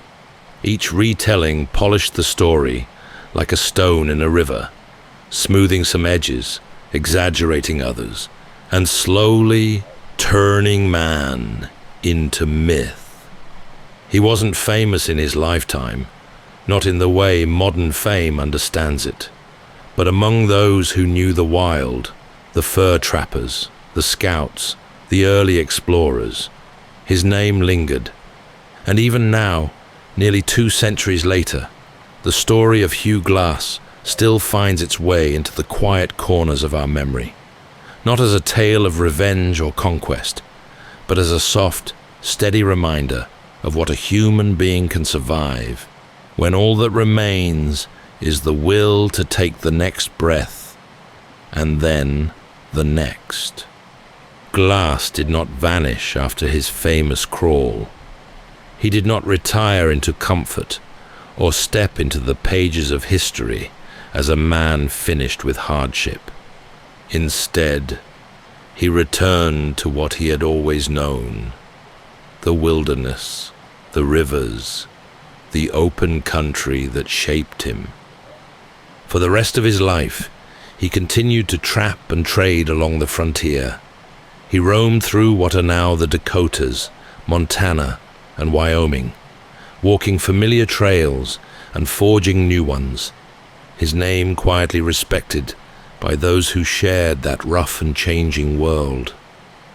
He was not a man drawn to cities or to talk of what he had done. There is no record of him seeking fame or telling his story for applause. He seemed content to remain as he had been, watchful, quiet, and deeply connected to the land beneath his feet. In the year 1833, roughly a decade after the grisly attack, Hugh Glass met his end, not in solitude, but in an ambush. He was traveling near the Yellowstone River, likely with a small party of trappers, when he was killed in a confrontation with Arikara warriors, a group with whom tensions had remained high since earlier expeditions. He was around 50 years old. His body, as far as we know, was not recovered. His grave, if one was ever made, lies somewhere unknown, perhaps by a riverbank, or beneath a canopy of cottonwood trees, or perhaps, as the legends sometimes suggest, the wilderness simply took him back. But the story he left behind remained. Not just the crawl, not just the bear, but something deeper, the idea that a man, broken and alone, could rise again, not with fury, but with quiet, unshakable purpose. Hugh Glass became a part of the landscape he had traveled, spoken of in the hush of campfire tales, remembered by scouts and storytellers alike. And over the generations, his name moved outward, beyond the frontier, into books, into song, into the corners of history that still echo with footsteps through tall grass and quiet woods. The world is often loud, but Glass's story reminds us that some of the greatest acts of courage are done in silence, in pain, and in the soft rhythm of a soul that simply keeps going. And so, as we close our eyes tonight, we remember Hugh Glass, not for what he conquered, but for what he endured, and for how deeply he reminds us of what it means to survive. That's all for tonight's journey through history. Whether you're fast asleep or still drifting there, thank you for listening. Until next time, rest well.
Welcome to Sleepytime History. True stories from the pages of history for a full night's rest. If this is your first time listening, let us know where you're tuning in from, or make a request for a future episode. And if you like what you hear, please consider liking and subscribing. It helps us immensely. All right, it's time to settle in, relax, and take a wander through the pages of history and storytelling. Tonight, we're going to be exploring the remarkable true story of Alexander Selkirk, a Scottish sailor and privateer who found himself marooned alone on a deserted island for over 4 years. His extraordinary tale of survival is widely believed to have inspired Robinson Crusoe, the iconic castaway in Daniel Defoe's classic novel. Selkirk was not born for quiet shores. In the late 1600s, as the world of maritime exploration, trade, and privateering surged across the Atlantic and into the Pacific, young men with restless blood and a hunger for something beyond the familiar took to the sea. Selkirk was one of them. Headstrong, impulsive, and drawn toward danger like a moth to flame. In 1703, he signed aboard the Cinque Ports, a privateering vessel bound for South America, part of a rickety flotilla skirting the edge of legality as it preyed on Spanish treasure ships. But tensions flared, and when the ship dropped anchor near a lonely island off the coast of what is now Chile, Selkirk made a fateful decision. He demanded to be left behind, believing the ship too unsound to sail. Whether it was stubborn pride or sound judgment, his shipmates granted his wish and sailed away. Tonight, as we drift into sleep, we reflect not on the isolation of that experience, but on the way Selkirk came to know himself within it, how the stillness of a faraway island revealed an unshakable resilience, and how that long silence continues to echo in stories of adventure and survival to this day. So settle in, take a deep breath, and let's journey softly now, step by step, through the quiet island days of Alexander Selkirk, a castaway not lost, but found in the heart of solitude.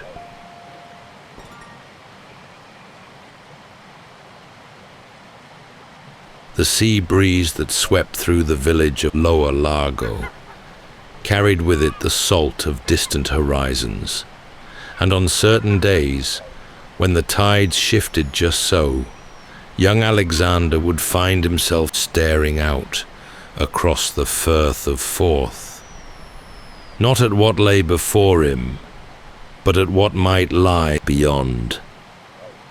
Born in 1676 to a family of cobblers and tanners, Selkirk had little reason to believe his life would be anything other than ordinary. But something stirred within him, a restlessness, quiet but insistent. He quarreled often, not just with his brothers, but with local authorities too. Sharp-tempered and stubborn, Alexander was no stranger to the feel of discipline or the disapproving eyes of the Kirk session. And so, while many of his peers chose trades and steadiness, Alexander looked instead toward the open sea.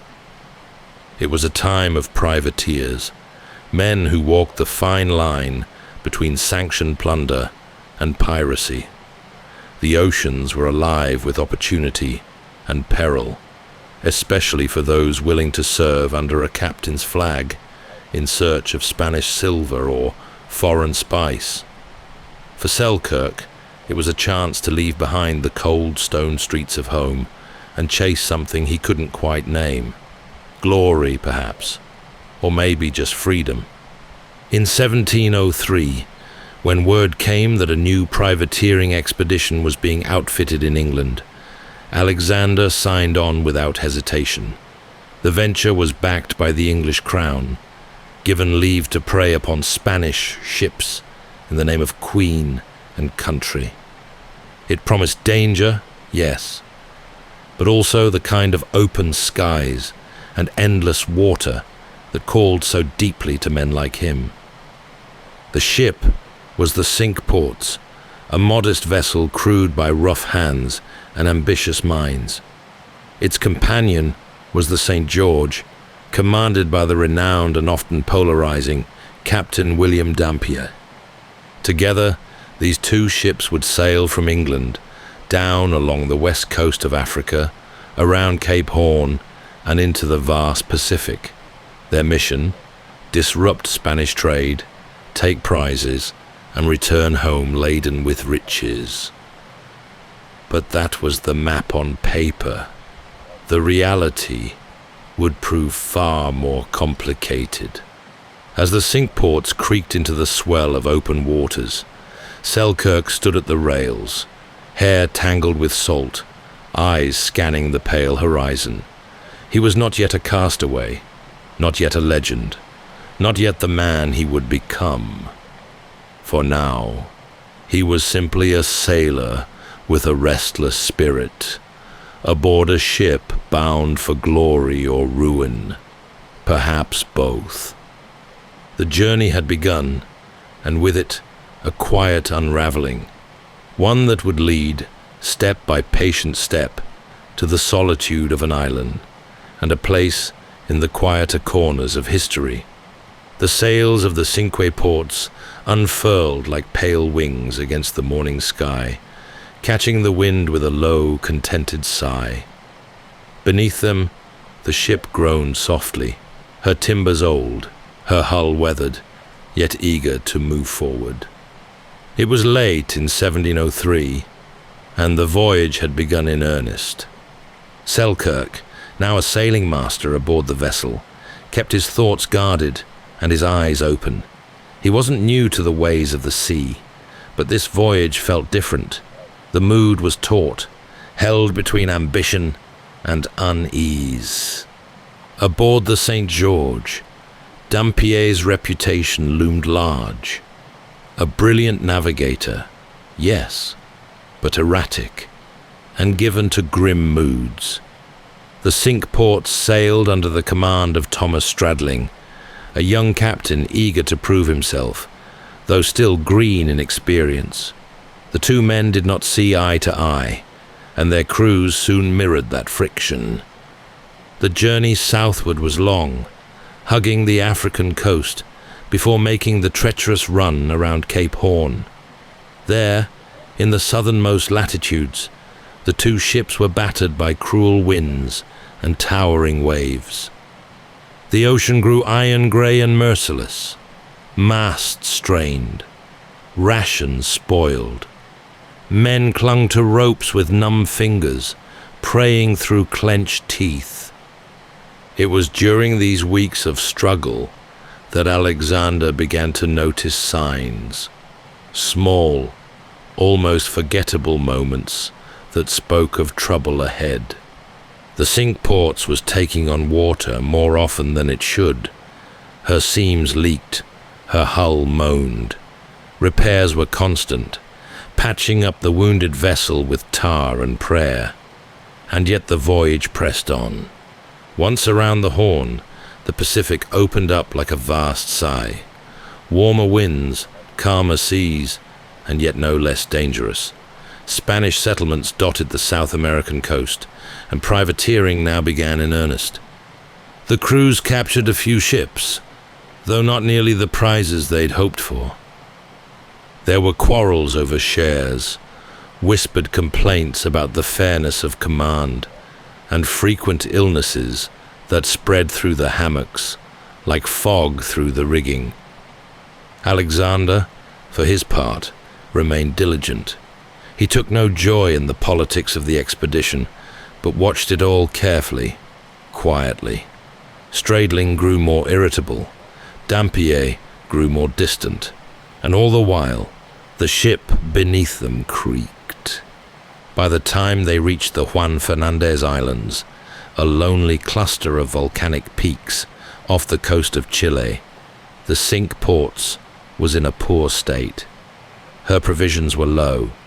Her hull had been weakened further. Men grumbled in the shade of canvas sails, exhausted and thin.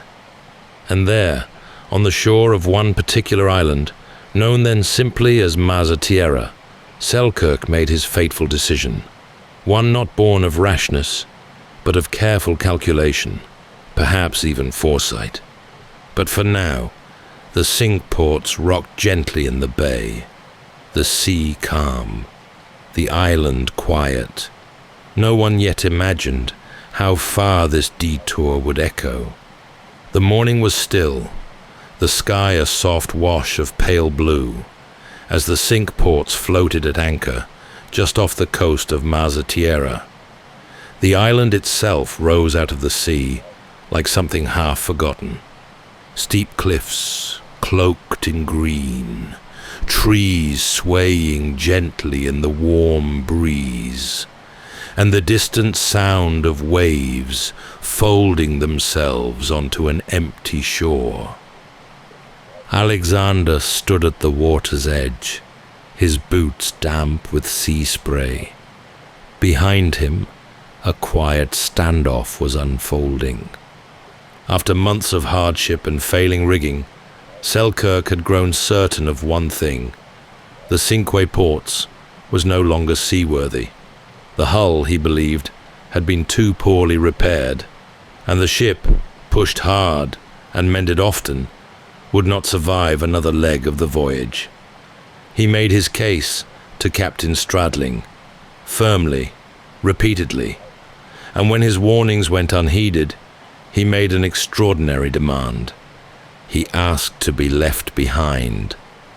At first, the crew laughed. No man in his right mind would choose exile, even temporary, over the thin hope of reaching richer shores. But Selkirk was resolute. He'd rather survive alone than perish in another storm or sink beneath Spanish cannon fire. Perhaps he thought his protest would force Straedling's hand, make the captain reconsider the ship's condition. But if so, it backfired. Straedling, annoyed and prideful, granted Selkirk's request with cold finality. Supplies were gathered, a musket, some powder, a cooking pot, a few tools, clothing, bedding, and his cherished Bible. Then, with little ceremony, he was rowed ashore. Selkirk watched as the boat pulled away, the oars dipping rhythmically, growing smaller with each stroke. He may have expected, or at least hoped, for a change of heart, that someone would shout, wave, return. But the sea remained quiet. The Cinque Ports raised anchor that afternoon, her sails filling with the light breeze. Selkirk stood on the sand as the ship that had carried him across oceans slipped out of sight, leaving him with only the whisper of waves and the shifting cries of seabirds. In that moment, the enormity settled upon him.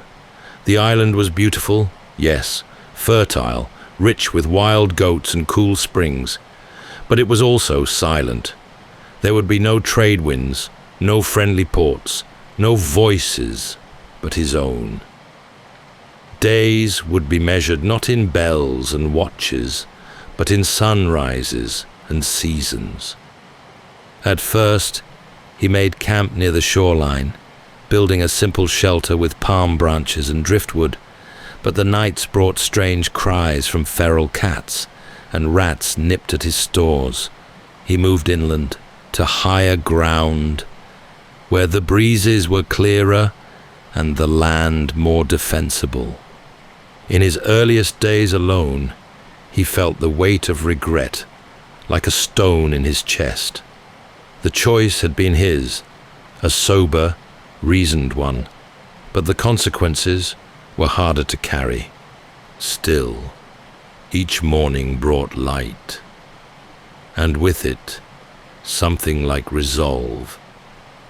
Selkirk began to walk the island, to learn its shape, its offerings, its dangers.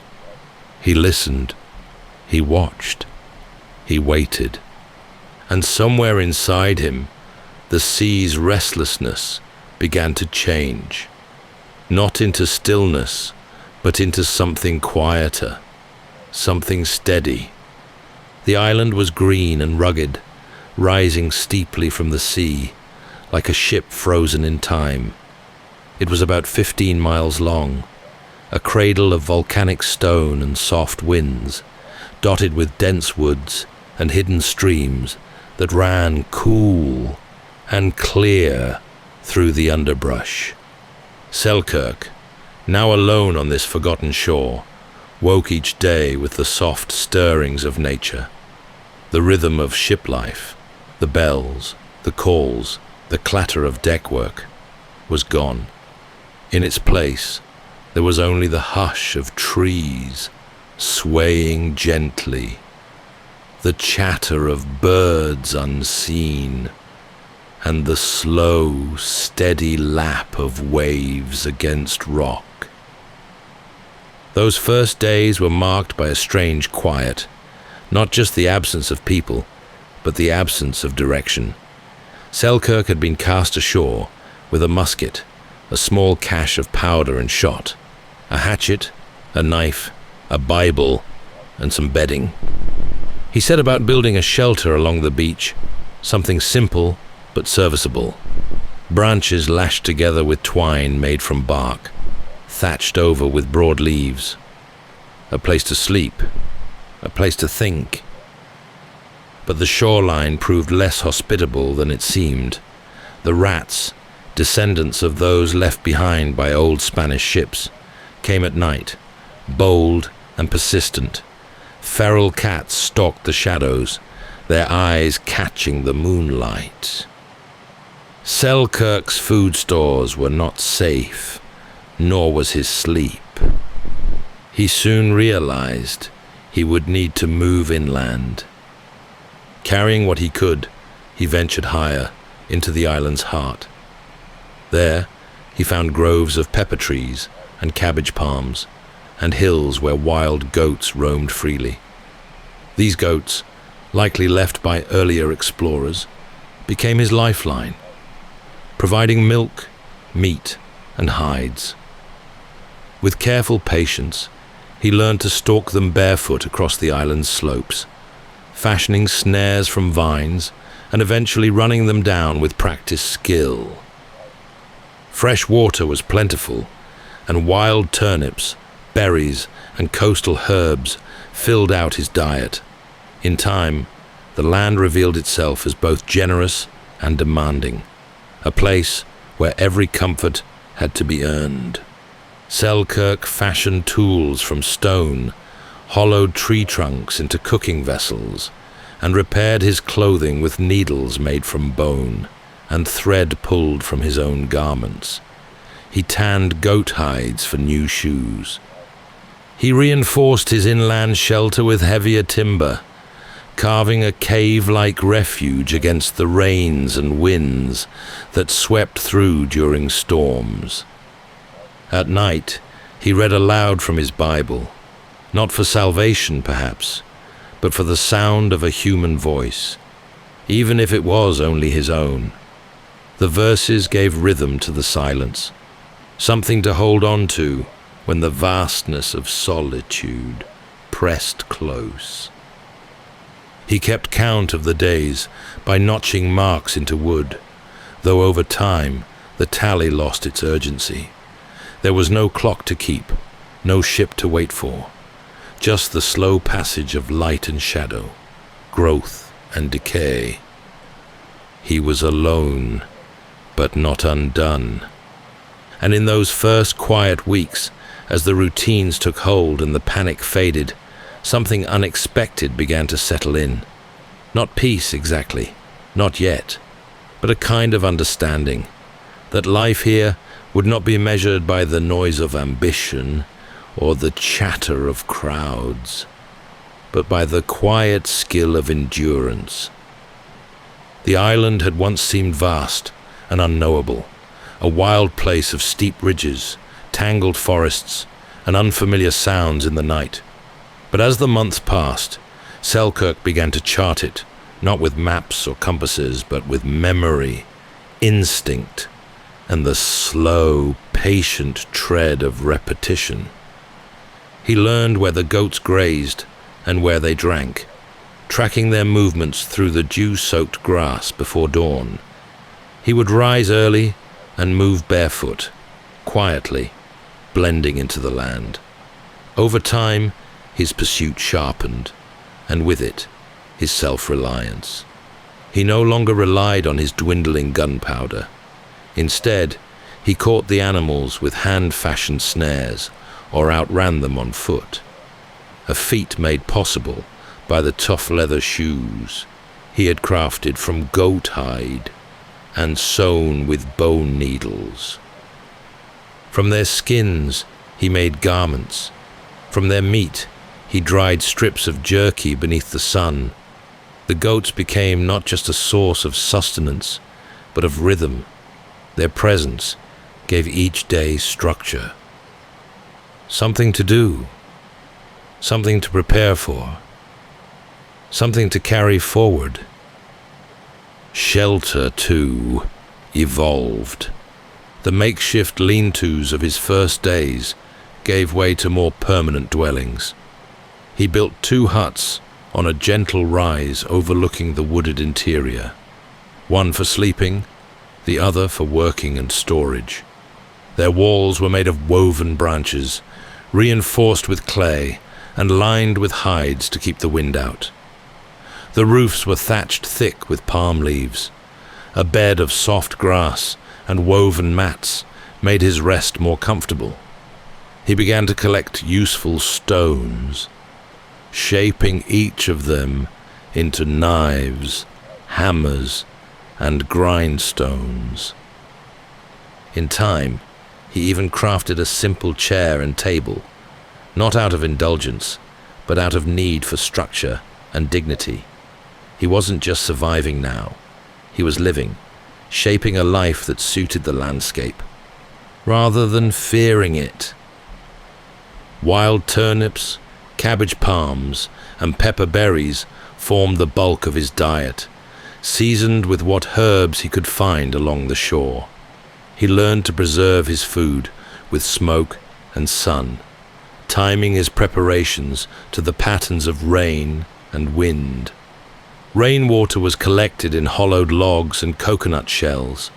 His cooking pot, among the few items left to him from the ship, remained one of his most valued possessions. He became his own physician too. When ill, he turned to native remedies, roots brewed into teas, berries chewed for strength. There were stings, cuts, fevers, and deep aches that passed with time and patience. Each small recovery felt like a quiet triumph. Days began to flow, not in isolation, but in purpose. His body grew lean and strong, his senses sharpened. He could tell the hour by the way the shadows shifted on the cliffs, or forecast a storm by the sudden silence of birds. And with the work came something quieter, deeper, a sense of contentment. He was not lost. He was rooted. The island no longer felt like a prison. It had become a companion, wild and stubborn, yes, but one he had come to know intimately. Where others might have gone mad in the silence, Selkirk found steadiness. Through the hard work of building, hunting, and listening, he carved a life that was not merely endured, but owned. Time, in the world Selkirk had left behind, was measured in bells, calendars, and the turning of tides driven by human need. But here, alone on Masa Tierra, time softened. It slipped its edges, became slower, rounder. A rhythm guided by the land, the seasons, and the quiet unfolding of each new day. As the first year passed into the second, Selkirk no longer marked days with notches or tracked weeks with care. He lived by signs in the natural world, the flowering of a certain tree, the return of nesting birds, the thinning of the goats' coats before the rains. The island had become his calendar, and he read it not with urgency, but with quiet familiarity. There were long, golden months of calm, when the skies remained clear and the seas lay still, like glass cradling the edge of the world. These were times of plenty, when the goats were easy to track, the berries ripe, and his shelters dry and warm. He would wake with the sun and climb to his lookout on a high ridge, sitting with his back against the stone, watching the horizon. He still hoped for sails, but no longer longed for them.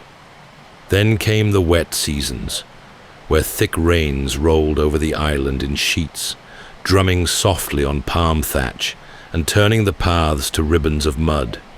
During those months, he stayed nearer his huts, repairing tools and mending garments.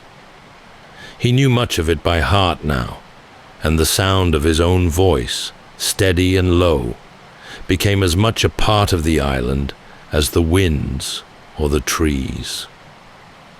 There were times, too, when solitude pressed heavier, not with panic, but with a deep, aching quiet.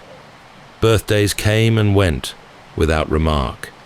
Dreams of family flickered in sleep, only to fade with the morning mist. But in those moments, Selkirk turned not to despair, but to routine. The act of doing, building, hunting, preparing, gave shape to days that might otherwise have been lost.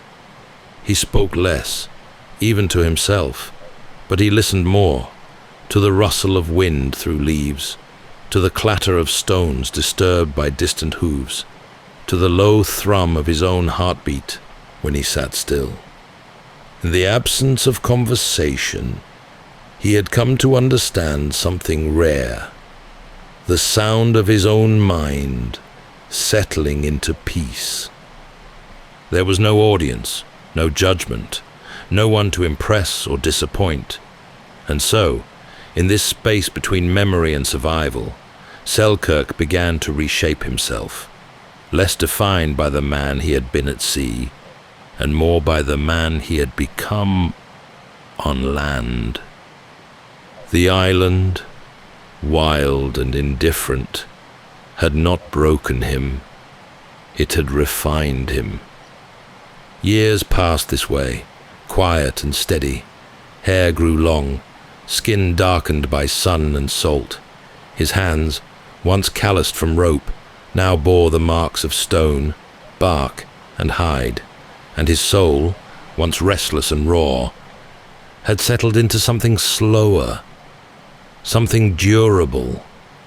He had become, in every way that mattered, a part of the island, not its master, but its companion.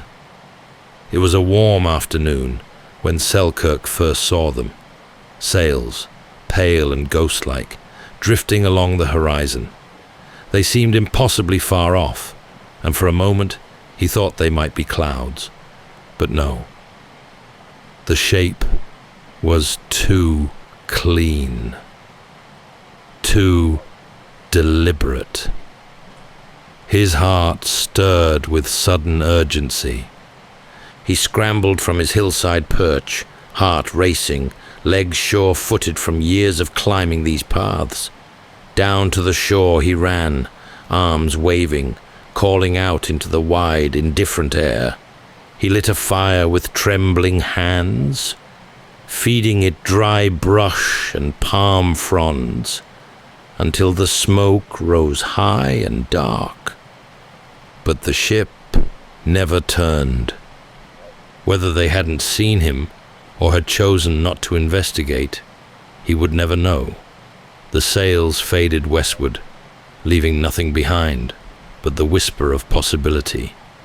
He stood long after they were gone, the smoke of his signal fire curling lazily into the afternoon sky. Then, slowly, he returned to the hills, not in despair, but with a quiet sort of acceptance. It happened again and again. On 3, perhaps 4, separate occasions over the years, Selkirk spotted passing ships.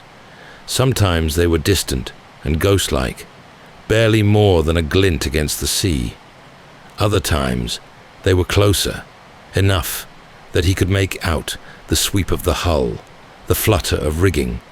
He always tried, always signaled. Fires were built, bright and tall. He shouted, waved garments from the cliffs, sent his hopes arcing like arrows across the water. But no ship ever came for him. One of them, he later suspected, may have been Spanish, and had they seen him, they might not have rescued him at all. A Scottish privateer, marooned or not, would not have found mercy in the hands of Spain. He knew enough of war and its politics to understand that sometimes being seen could be more dangerous than being forgotten. So he continued to wait, not idly, but with a practiced patience. The hope of rescue remained, not as a desperate longing, but as a quiet thread woven through his days. He did not let it rule him. He lived as if no ship would ever come. But still, he watched the sea, and it watched him back. Each vanishing sail left behind a stillness that stretched for days, but the island, ever impartial, offered no comfort nor judgment, just the soft return of routine. tending to the goats, repairing the roof, foraging near the shore.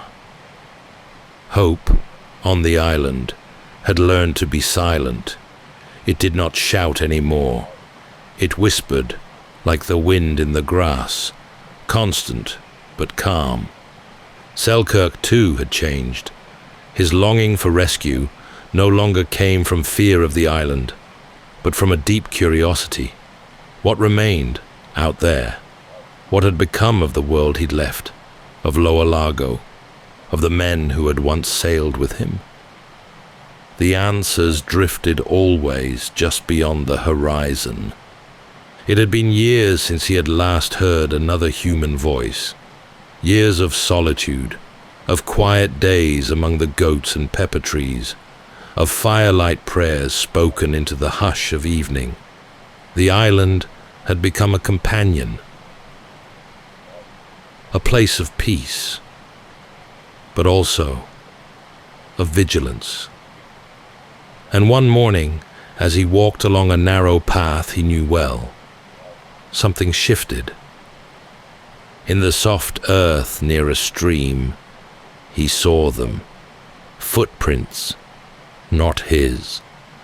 The shape was unmistakable, the deep heel, the deliberate press of toes, larger than his own and newer than the morning's dew. Selkirk froze, the old instincts of caution and alertness stirring to life once more. His solitude, which had for so long been unbroken, was now pierced by something unknown. He crouched low, listening. The forest gave nothing away. Birds still sang, the leaves still rustled, but the stillness now held tension, like the breath before a storm. He backtracked quickly, moving with silent steps up to a familiar ridge. There, he concealed himself beneath low branches and scanned the coastline. Below, on a rocky cove, he saw them, a group of men, 4, maybe 5, unloading a boat. They bore weapons. Their speech, carried faintly on the wind, was not English. They were Spanish. Whether they had come to gather fresh water or to scout the island, Selkirk could not say, but he knew their kind. Spanish ships still patrolled these waters, and privateers like himself were considered little more than pirates. If he were discovered, he would not be treated as a castaway. He would be taken, or worse. So, quietly and carefully, Selkirk vanished deeper into the island's heart. He had spent the last few years taming this land. Now he used that knowledge to hide within it. He knew which paths were softest underfoot, which caves would muffle sound, which trees could conceal the smoke of a small, hidden fire. He moved only at night, slept in different spots, and left no trace behind. The island that had once held him had now become his refuge, and this time not from loneliness, but from danger. The Spaniards did not stay long. After a few days, they left, whether satisfied or uneasy. Selkirk never learned, but even after their sails slipped beneath the horizon, the memory lingered. The knowledge that he was not as forgotten as he had once believed. He became more cautious in the months that followed. The wildness of the island returned a little, not in its physical form, but in his thoughts. He had known peace. Now he remembered caution. Not fear exactly, but a sharpening of the senses. The island had always watched him. Now he watched it too. Still, the solitude returned in time. The echo of foreign voices faded, and once again the rhythm of the land became steady. But Selkirk had been reminded. The world had not disappeared. It was still out there, vast and unpredictable. And though he remained alone, he was not untouched by its presence. It was in the early months of 1709, more than 4 years since Selkirk had been left behind, when the sails appeared once more on the horizon. He saw them from his ridge, where he often sat in quiet reflection. At first, he squinted into the distance, uncertain if it was a ship or just the sea playing tricks again. But as the form drew closer, he stood.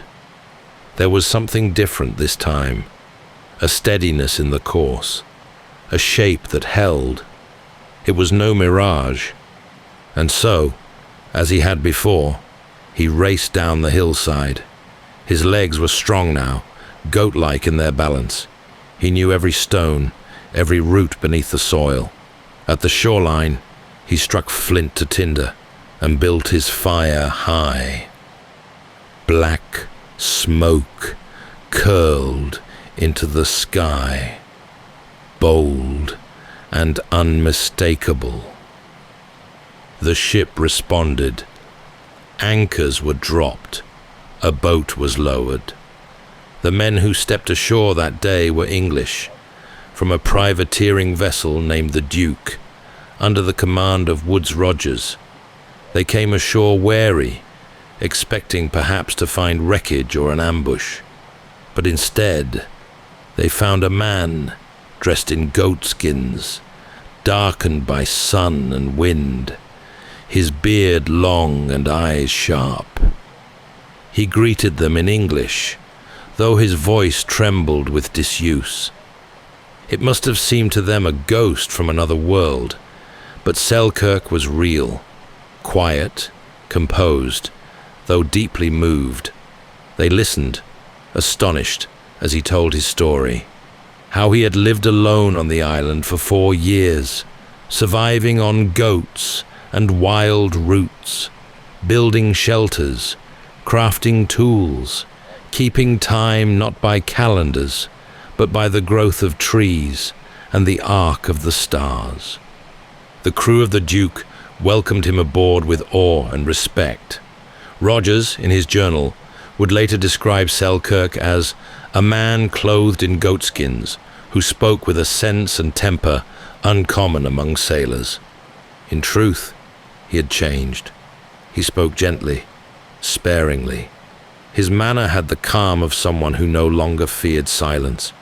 He moved easily about the ship, but seemed almost to glide, as if still walking among ferns and stone, rather than pitch and deck. As the ship pulled away from the island, the only home he had known for years, Selkirk stood at the rail, watching it recede. There was no cheer, no cry of triumph, just the wind in his hair, the salty scent of sea air, and a long, quiet breath. His return to the world was gradual. He served as a navigator aboard the Duke, his skills still sharp, perhaps even sharpened by the discipline of solitude. He guided them with quiet confidence, earning the respect of officers and crew alike. In the weeks that followed, he slowly began to reacquaint himself with conversation, companionship, and the strange noise of society. But something of the island remained in him, a stillness, a steadiness. He had been alone, yes, but never undone. And now, at long last, the horizon no longer held him captive. It moved beneath him once more, wide and open, a path not of exile, but of return. Alexander Selkirk returned to Britain not as a celebrity, but as a curiosity, a quiet man with a quiet tale, told in low tones to those who would listen. His story spread in taverns and seaports, in pamphlets and among naval men.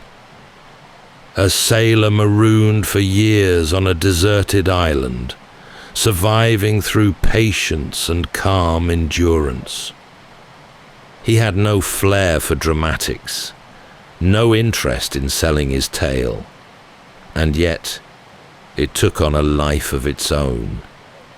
Writers began to retell the story, each version embroidered a little more than the last.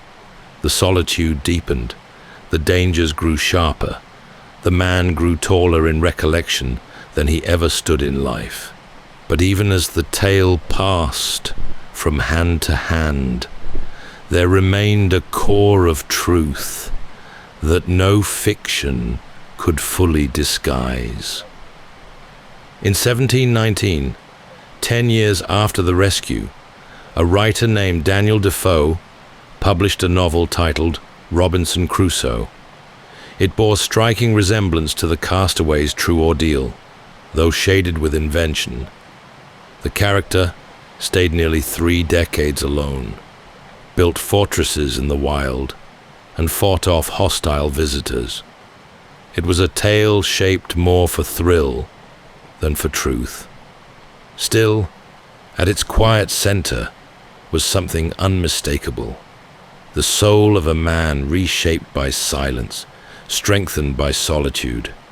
The seed of the story had been planted on that distant island, where endurance had grown not from spectacle, but from simplicity.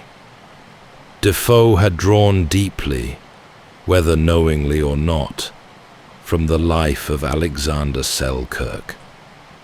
Back in Scotland, the returning sailor found it difficult to readjust. He walked the streets of Lower Largo once more, but the lanes felt narrower, the voices more distant. The village had changed, or perhaps it was he who had changed. Eventually, he took to the sea again, not as a lost man, but as one with knowledge few others possessed. He served in the Royal Navy, with quiet confidence, no longer chasing anything, only fulfilling what remained of the life the ocean had left him. He served quietly, respectably, but the island had marked him. Those who met him in later years noted something steady in his presence, a stillness behind his eyes, not haunted, not broken, just aware. A man who had known what it was to live without time, without voice, and who had returned with something stronger than fame. In 1721, while aboard HMS Weymouth off the coast of West Africa, Selkirk died of yellow fever. He was buried at sea, the waves folding over him one last time. No monument marked the spot, no grand farewell, just the hush of water and the rhythm of tide. And yet, in the centuries since, his story has endured. He is remembered not just as the man who inspired a novel, but as a figure of quiet fortitude, someone who met the harshest kind of solitude, not with despair, but with calm invention. A man who built a world from almost nothing and who left it, not by rescue, but by readiness. His island, now called Robinson Crusoe Island, still rises from the Pacific, windswept and green, silent under the stars. And somewhere in that silence, the memory of Alexander Selkirk still lingers. Not loud, not demanding, but steady as stone and soft as sleep. That's all for tonight's journey through history. Whether you're fast asleep or still drifting there, thank you for listening. Until next time, rest well.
Welcome to Sleepytime History.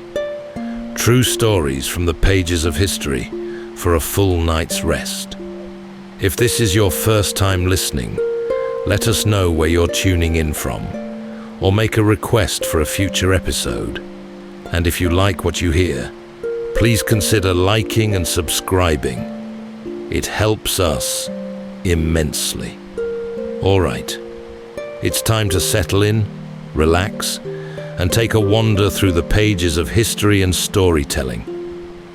Tonight, we're going to be exploring the haunting tale of Jacob Waltz, better known as the Dutchman, a solitary prospector whose secretive life gave rise to one of the greatest unsolved legends of the American West, a hidden gold mine whose wealth and whereabouts remain shrouded in mystery.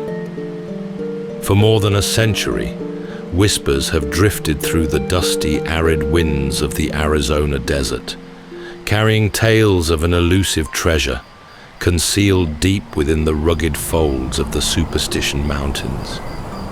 Rumors spoke of gold so pure and plentiful that even seasoned miners found themselves astonished by its brilliance.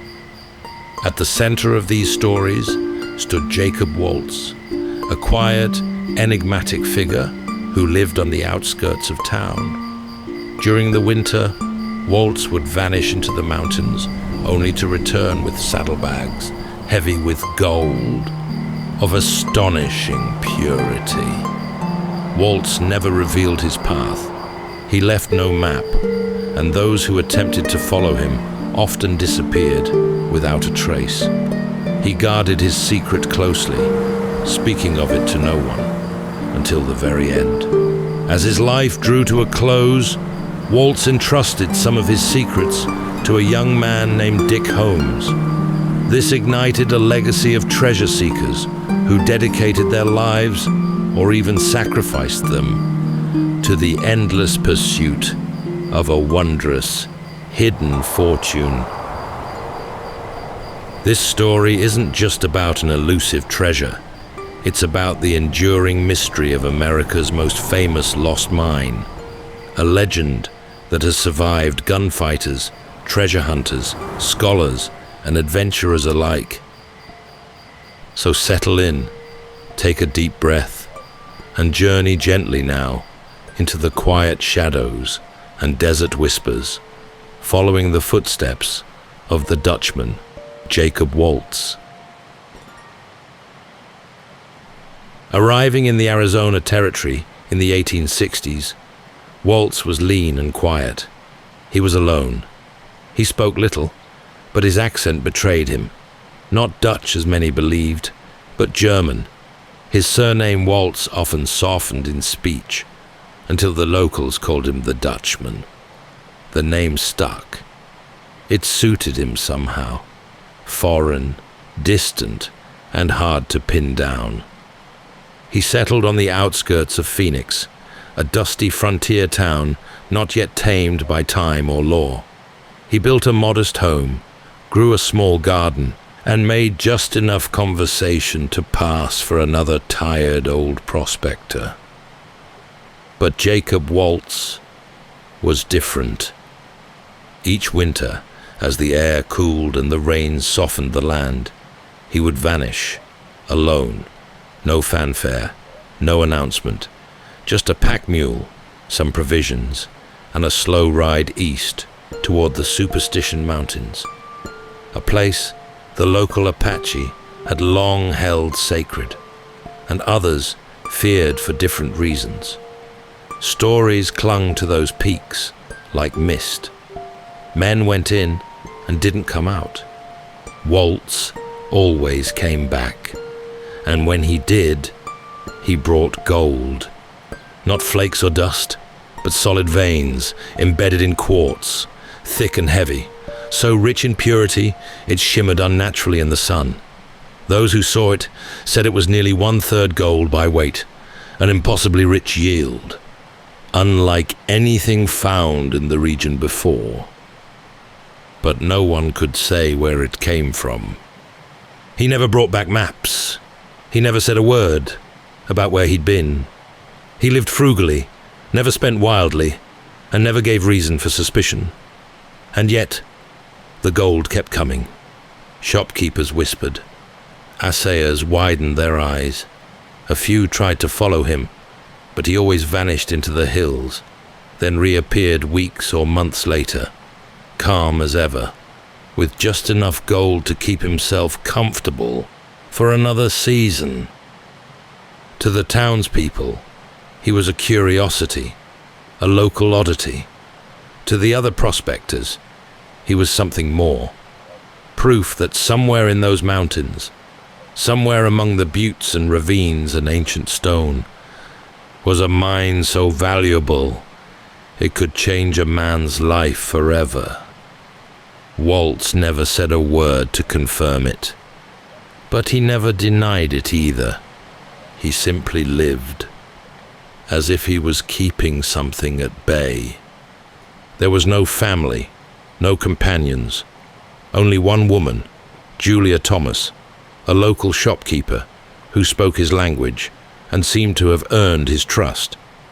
They were seen together from time to time, quiet conversations, shared glances, but even she never claimed to know where he went.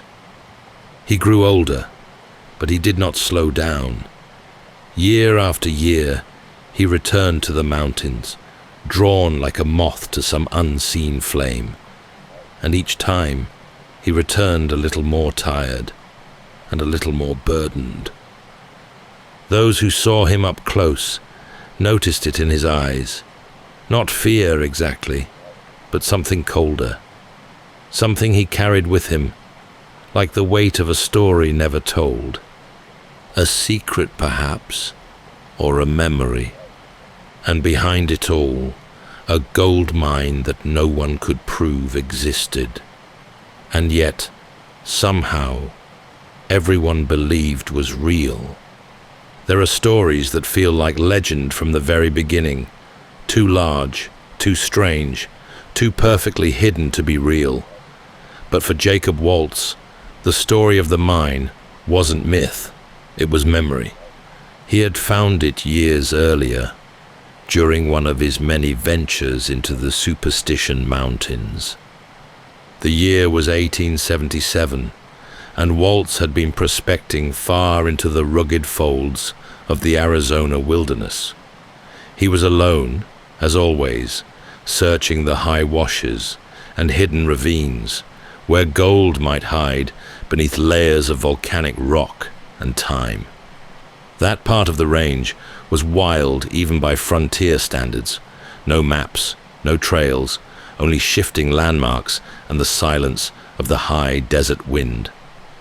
One day, his search was cut short. He was ambushed, perhaps by Apache warriors, perhaps by bandits. Accounts vary, and Waltz never spoke of it clearly.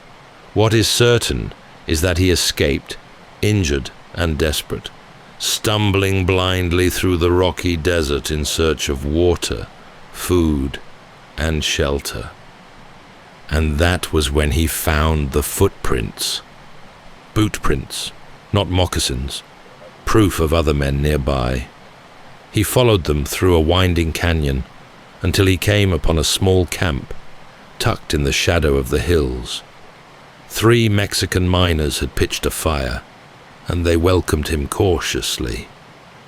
In their tired conversation, they spoke of what they had found, a thick vein of gold, so rich it was almost too much to believe.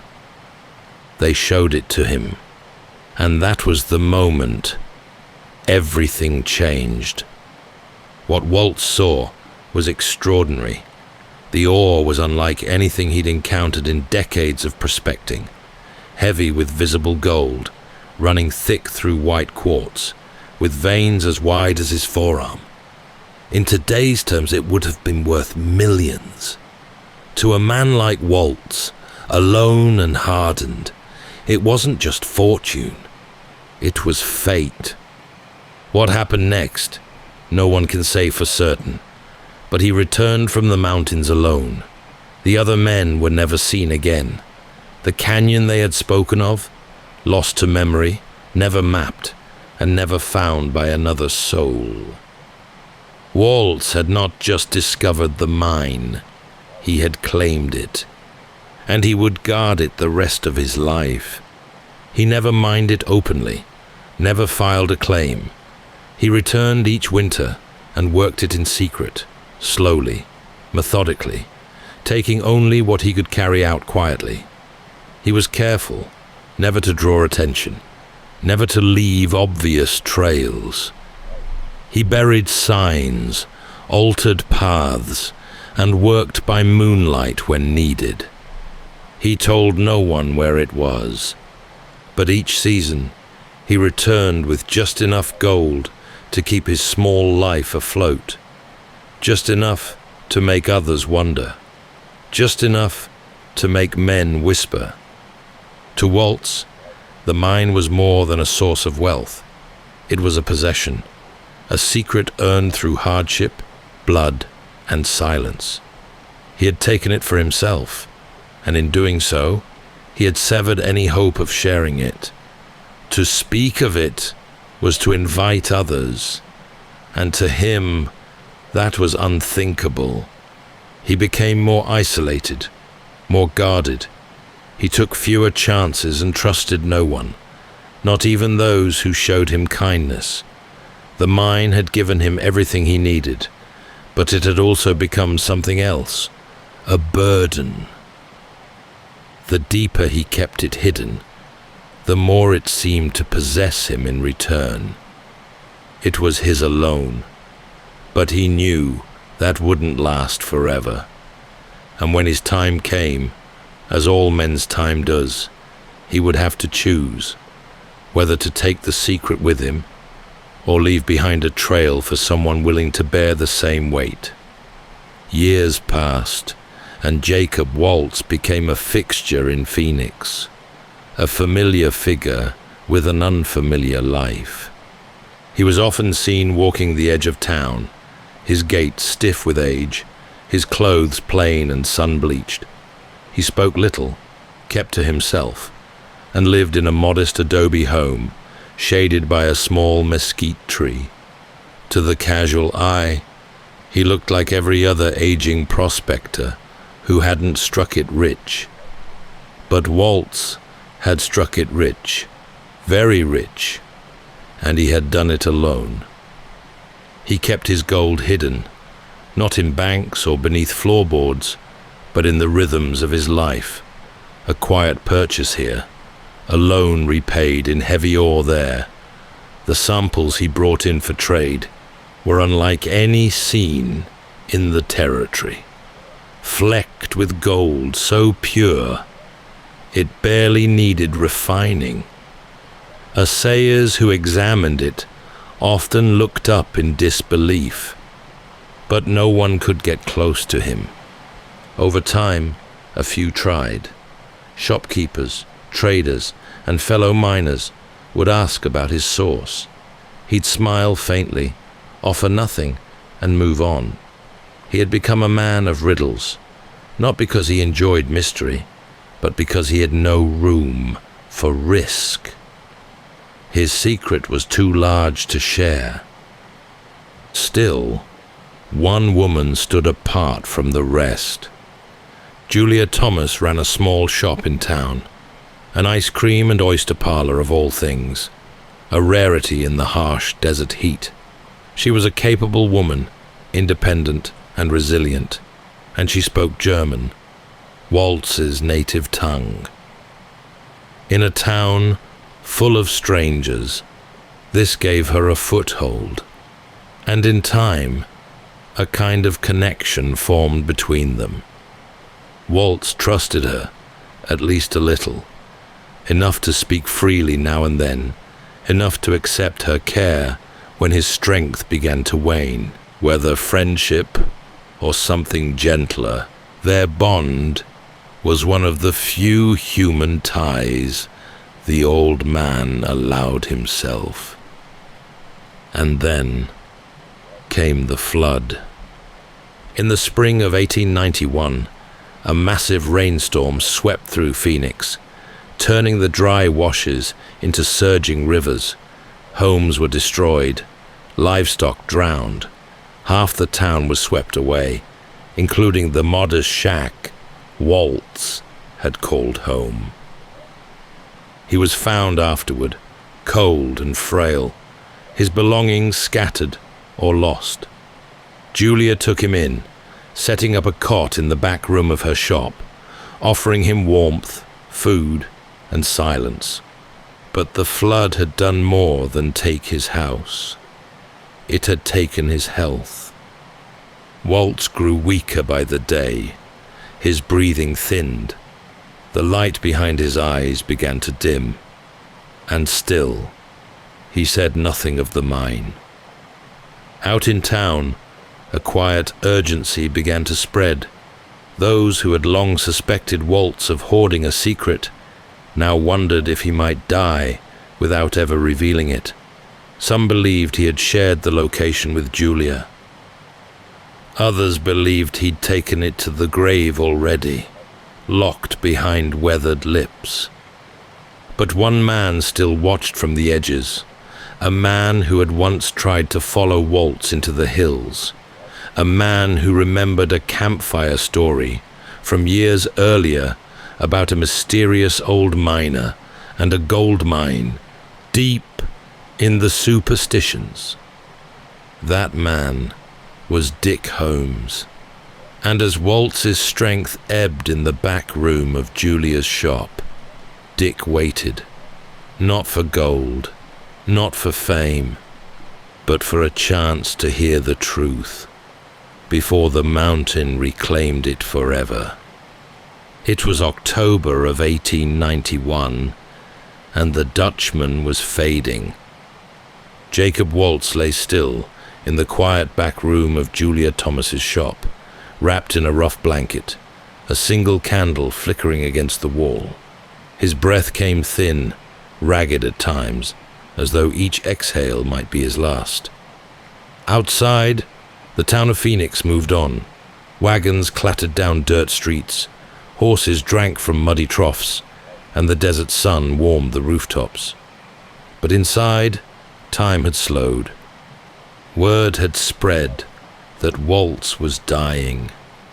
Julia had done all she could, given him shelter, warmth, and a place to rest, but she couldn't be at his side forever.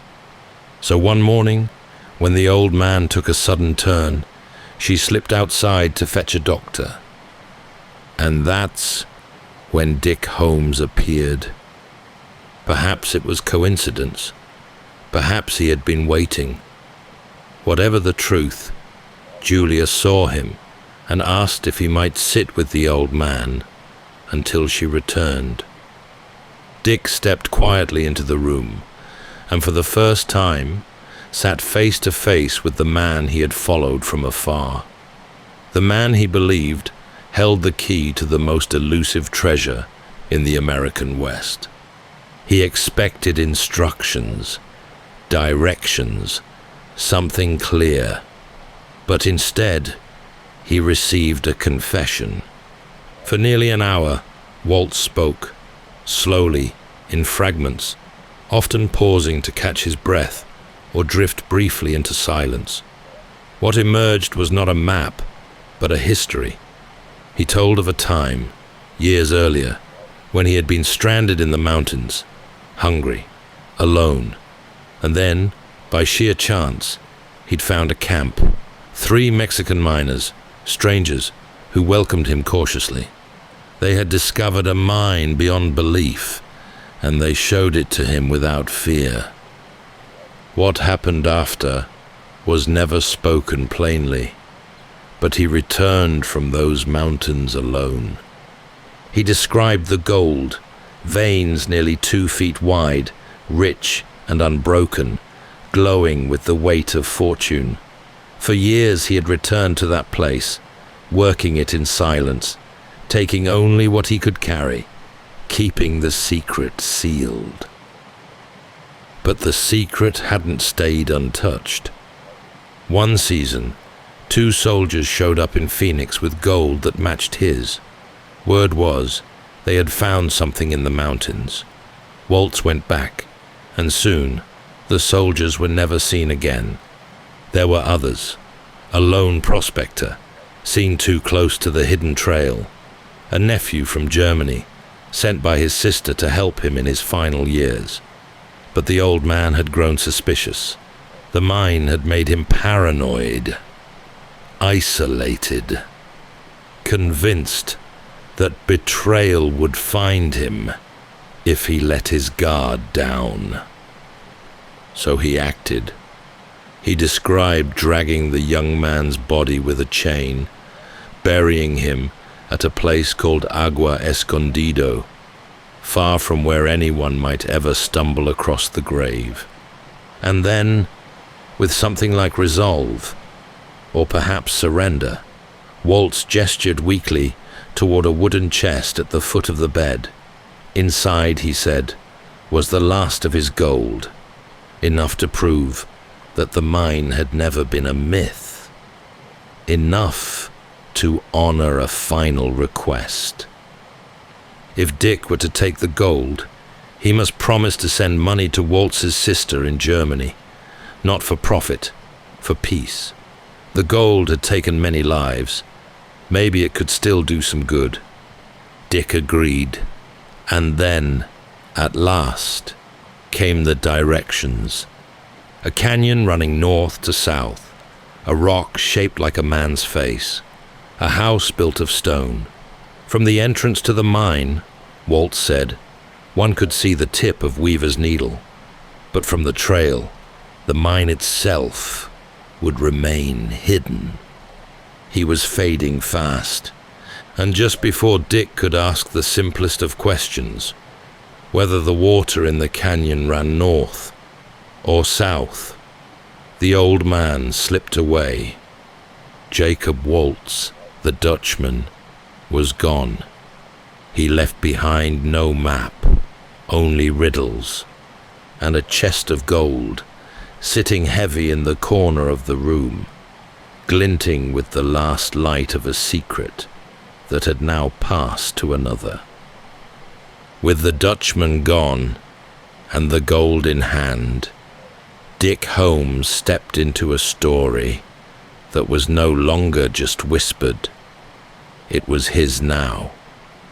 He had listened carefully as the old man unraveled his guarded tale, collecting every hint, every cryptic description, and every fragment of memory Waltz had managed to voice. The directions had been far from exact, but they were all he had. A north-south canyon, a rock shaped like a man's face, a stone house nearby, and the subtle alignment of Weaver's needle, which was just visible from the entrance to the mine, but not from the trail. In the moment, it had felt like enough. But as Dick soon learned, the Superstition Mountains do not give up their secrets easily. He returned again and again to the range, riding through dry washes and stony gulches, scanning the skyline for that distinctive shape, a rock that resembled a man. But out there, everything begins to take on human form under the right light.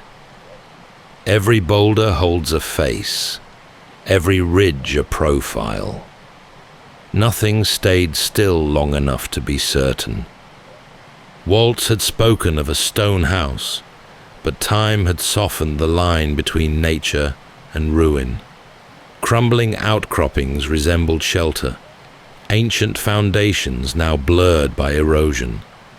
Dick found sites that matched the description nearly, but nearly wasn't enough, and still he pressed on. He followed what he believed to be the old government trail, one of several carved during the Apache Wars.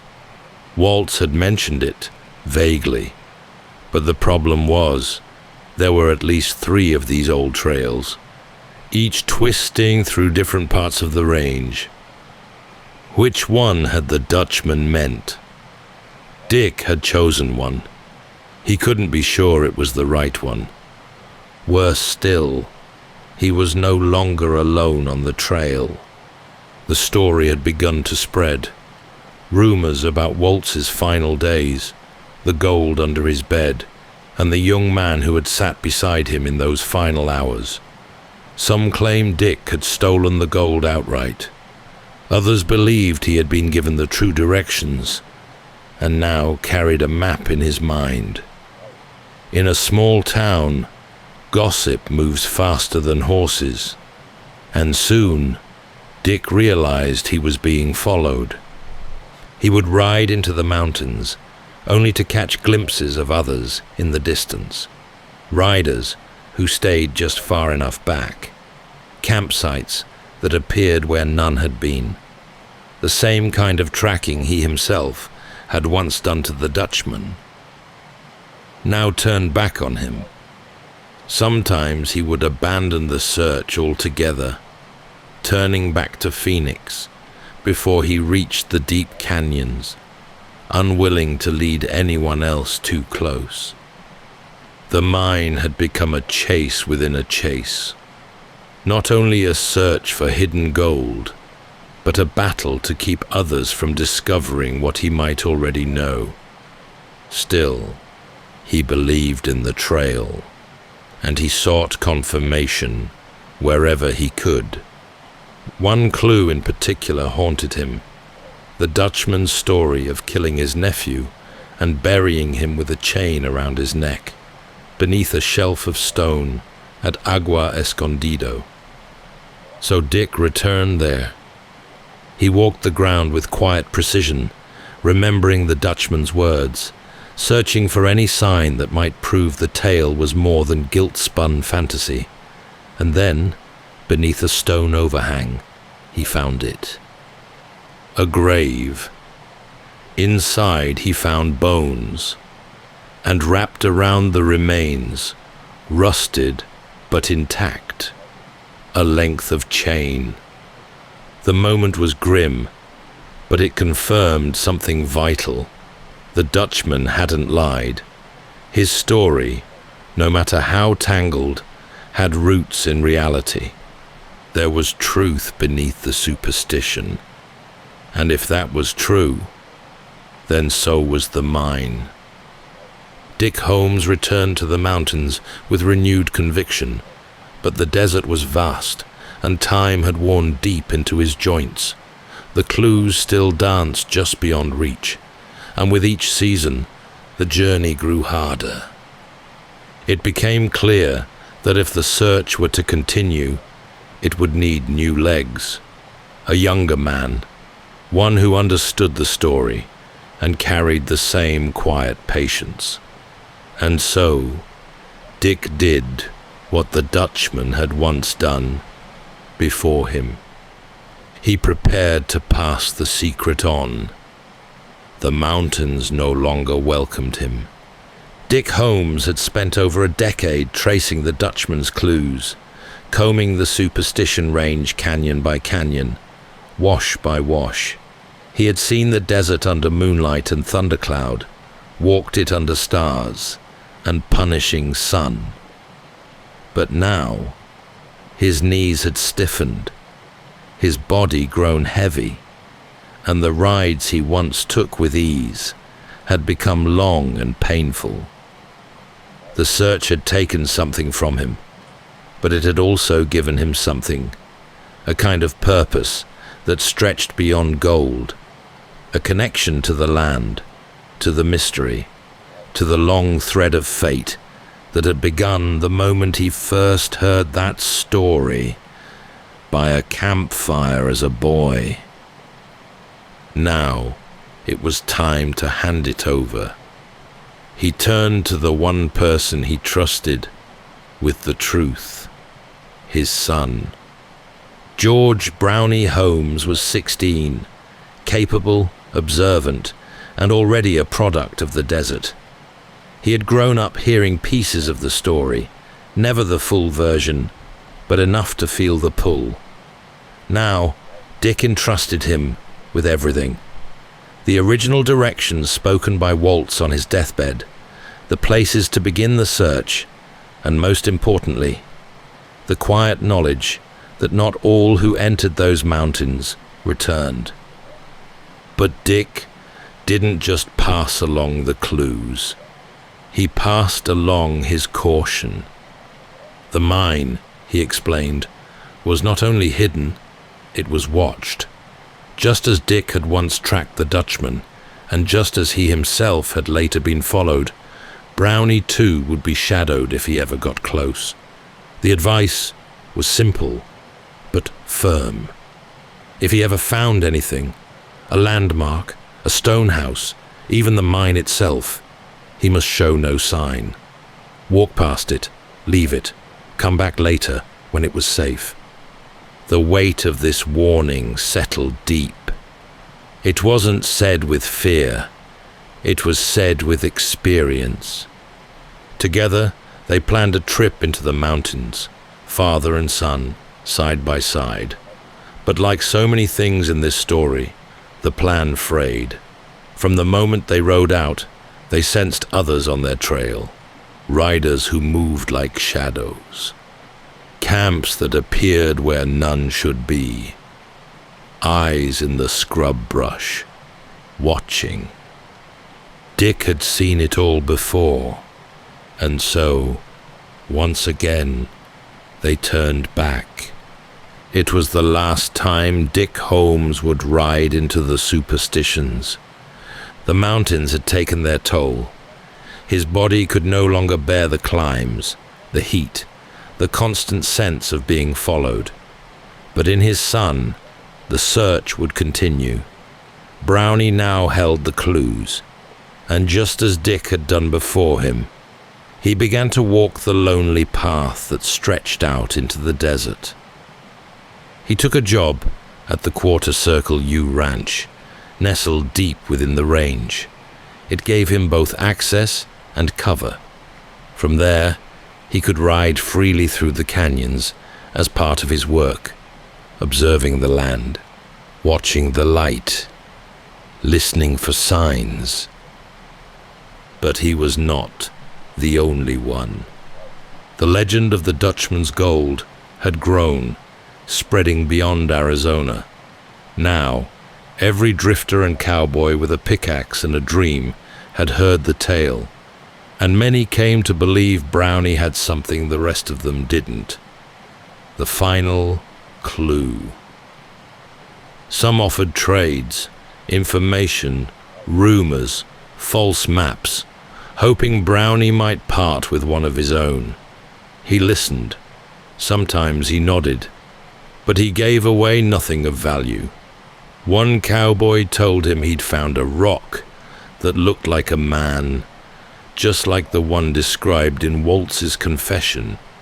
He wanted to trade locations. Brownie declined. Not long after, the rock was gone. Some said it had been pried loose and thrown into a ravine. Whether out of spite or a desire to keep the secret buried, no one could say for certain. It was one more clue lost to time. But Brownie didn't stop. The mine was still out there, silent, sealed, and waiting. The trail was no longer just his father's. It was now his own. And like his father before him, Brownie would walk that trail for the rest of his life. For a time, the desert grew quiet again. Brownie Holmes kept to his rides through the Superstition Mountains, careful and watchful, always searching, but never speaking too much. He blended in among the cowhands at the Quarter Circle U Ranch, another weathered rider with calloused hands and far-off eyes. But the story never stayed quiet for long. In the summer of 1931, a man arrived in Arizona with something that hadn't been seen before, something dangerous and possibly priceless, a map. His name was Adolph Ruth, and by all appearances, he was an elderly man past his prime, silver-haired, limping, and weary from long travel. But Ruth carried with him what he claimed was a document unlike any other. A map, drawn in Mexico. Handed down, he said, from a line of men who once knew the mine's location. To most, it sounded like another tale spun in search of fame. But one detail made people take him seriously. Waltz, according to the legend, had stolen the mine from Mexican miners. If the map was real, it could predate Waltz's silence. It could point directly to the treasure before it ever became a secret. Ruth made his way to the Quarter Circle U, asking the ranch hands for help reaching the mountains. The cowboys were used to dreamers and gold chasers, but something about Ruth gave them pause. He was open, too open, talking about the map, about the clues, about the mine. He shared his plans freely, unaware that secrecy was often the only thing that kept a man safe in those hills. Brownie Holmes met with Ruth, and the two men talked at length.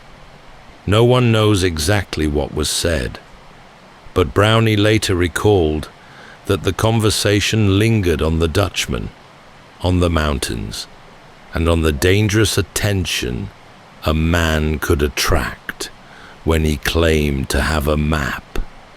Summer in the Superstitions is no place for the unprepared.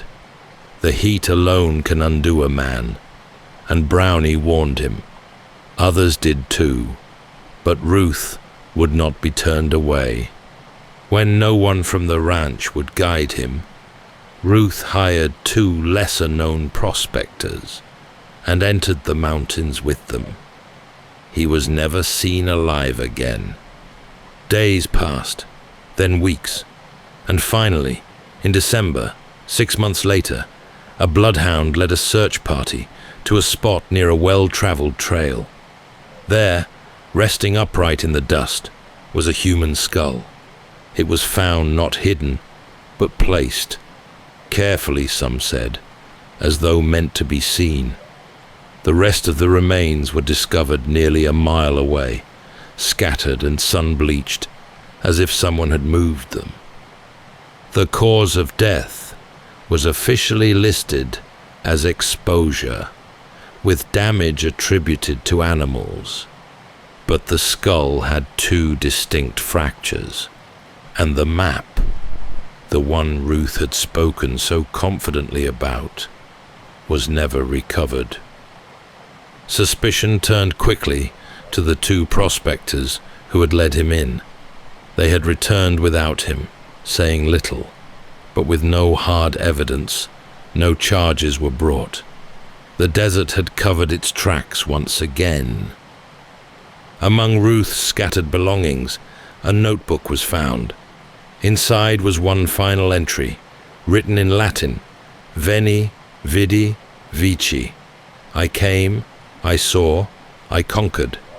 Beneath it, a cryptic line, 200 feet across from the cave. To some, it was proof. Ruth had found the mine, and someone had stopped him before he could return. To others, it was just a final flourish, a man determined to say he had won, even as the desert claimed him. For Brownie Holmes, it was another reminder, not of gold, but of danger. The mine, if it existed, was no ordinary place.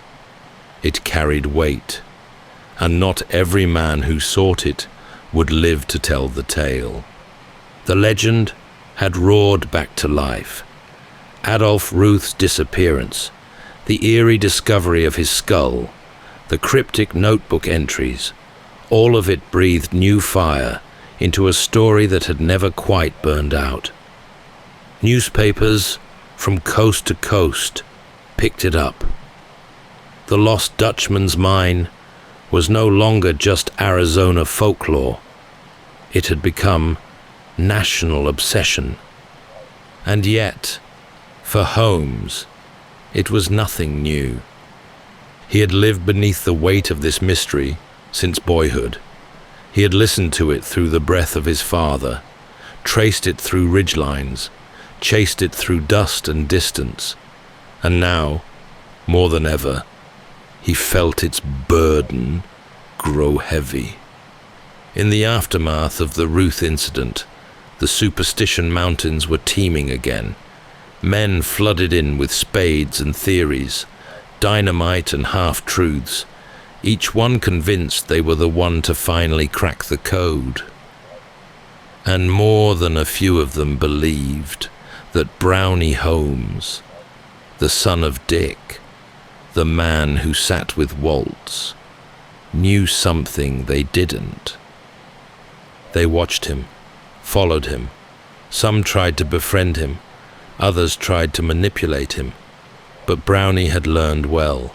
He spoke little, rode alone, and when asked about the mine, he smiled in a way that said nothing. Still, he searched. There were moments of hope. After his father passed in 1933, Brownie reviewed the old clues with fresh eyes, trying to correct what might have been misunderstood. One detail in particular haunted him. The reference to the old government trail. Waltz had mentioned it near the end, but Dick had never been sure which one he meant. There were multiple trails used by the military during the Apache Wars, each winding through the region in its own direction. Dick may have followed the wrong one, so Brownie struck out anew, following a different trail, and one day, something unexpected happened. In a stretch of ground rarely disturbed, the desert winds had blown away a layer of sand. Beneath it, burnt fabric, charred scraps of old clothing, lying just as Waltz had once described. Brownie remembered his father's words, passed from Waltz himself, that one of the victim's belongings had been burned to hide the evidence. It was a grim confirmation. Not far from that spot, Brownie found weathered timbers, unnaturally placed and half buried. Waltz had claimed he'd hidden the mine by building a framework over the shaft, then covering it with rock and sand until it blended perfectly into the landscape. He had even said a mule train could pass over it and never know it was there. Could this be part of it? Even closer still, ruins, a crude structure, ancient perhaps, or merely old. It matched Waltz's reference to a stone house, one of the landmarks supposedly near the mine. It was all close, so close. But then, in 1945, the trail slipped from Brownie's grasp. His horse, startled and wild-eyed, reared and came down hard, crushing his foot beneath its weight. The injury was severe. He would never again ride the high canyons or scramble across the broken terrain. His time in the mountains, like his father's before him, had come to an end. Still, the story had one more chapter to offer him. Unable to search alone, Brownie turned to someone younger, someone he had quietly watched and quietly trusted. He would pass the trail once more, this time not to blood, but to belief. In the long shadows of the Superstition Mountains, where the air turns still and the wind moves like memory through the stone, the Dutchman's secret remains. Jacob Waltz had kept it well, so well in fact, that more than a century later, no one has ever confirmed they've found the mine he once described. Not Dick Holmes, who heard the story firsthand. Not Brownie, who spent decades riding the canyons. Not even Clayton Worst, who may have come closer than anyone. Each found pieces, scorched rags, hidden graves, shaped rock, lost timber, bones beneath stone, and gold, always gold, glinting just enough to keep the dream alive, but never the mine itself. Some say it never existed, that Waltz spun a tale from half-truths and hard luck, and that the gold he carried came from somewhere else entirely, stolen, traded, gifted. But those who saw the ore, those who held it, often said otherwise. It was too pure, too unusual, and always the same. Others believe the mine still lies beneath the desert, carefully hidden, just as Waltz said, beneath a layer of sand and stone, timbers buried deep enough that even the rains could erase every trace. The region has been blasted by dynamite, surveyed by aircraft, scanned by ground-penetrating radar. Men have searched for lifetimes, lost fortunes, lost hope. Some have never come back. Still, the pull remains. The fact that one man, through silence and sheer will, created a mystery so enduring that it has outlived every generation it has touched. Waltz never drew a map, never left a ledger. What he left behind was something more difficult to trace. A story, passed from memory to memory, like a secret just out of reach. Brownie Holmes died in 1980, having spent 72 years of his life searching. Clayton continued after him, moving carefully, never confirming too much. Even now, in the quietest corners of Arizona, there are those who still wander the canyons, watching the light shift across Weaver's Needle, looking for the next sign. A stone out of place, a trail too worn, a whisper from the past. They still search, because the Dutchman's gold has become something more than treasure. It has become a question. What lies hidden beneath our feet? What might we find if we follow the clues left behind by those who lived and died, chasing something they believed in? The answer, like the mine itself, remains buried and waiting. That's all for tonight's journey through history. Whether you're fast asleep or still drifting there, thank you for listening. Until next time, rest well.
Welcome to Sleepytime History. True stories from the pages of history for a full night's rest. If this is your first time listening, let us know where you're tuning in from, or make a request for a future episode. And if you like what you hear, please consider liking and subscribing. It helps us immensely. All right, it's time to settle in, relax, and take a wander through the pages of history and storytelling. Tonight, we're going to be exploring the remarkable true story of Sir Ernest Shackleton, an intrepid explorer who led a band of brave souls toward a feat few had ever dared attempt: a full traverse of Antarctica, the most hostile, icebound continent on Earth. It's 1914. While the rest of the world is slipping into war, far to the south, Shackleton and his men sail into the frozen fog of the unknown, where drifting floes, cracking ice, and the ghostly wails of seabirds are muffled by snow and the white, desolate expanse. As their sturdy ship, Endurance, journeys through the ice, the drifting pack eventually closes around them, crushing the vessel and leaving 28 men stranded on the ice, entirely alone, over 1,000 miles from the nearest human settlement, with little more than the provisions they can carry. His journey wasn't one of conquest, though the headlines often glorified it. In truth, what Shackleton revealed was something rarer, a quiet, unwavering kind of leadership, tested not in moments of triumph, but in the long, uncertain spaces in between. When every plan collapsed, when hope thinned and the cold deepened, Shackleton did not despair. He simply remained steady, leading with presence and calm, unshakably committed to the lives in his care. Tonight, as we drift into sleep, we reflect not on the deep, thunderous groan of breaking ice, or the terror of isolation suffered by these men, but on the quiet strength that carried them through, and the man who led them safely home. So settle in, take a deep breath, and let's walk slowly with Sir Ernest Shackleton through the still, glistening silence of the Antarctic night. In the summer of 1914, as Europe braced itself for war, another kind of expedition prepared to set sail.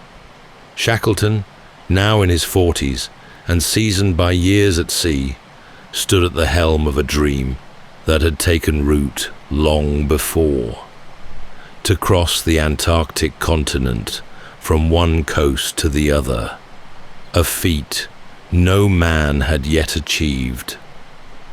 His ship was christened Endurance, a name drawn from his family's motto, "By endurance we conquer."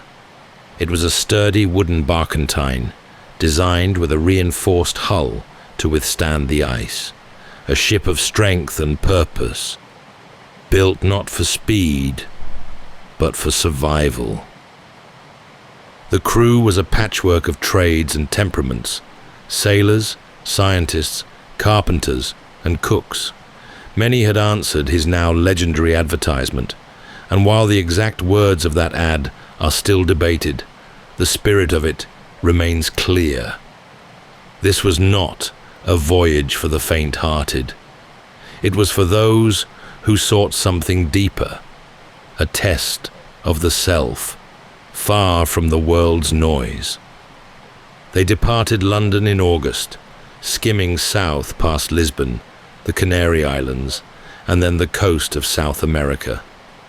In Buenos Aires, Shackleton's quiet authority became clear.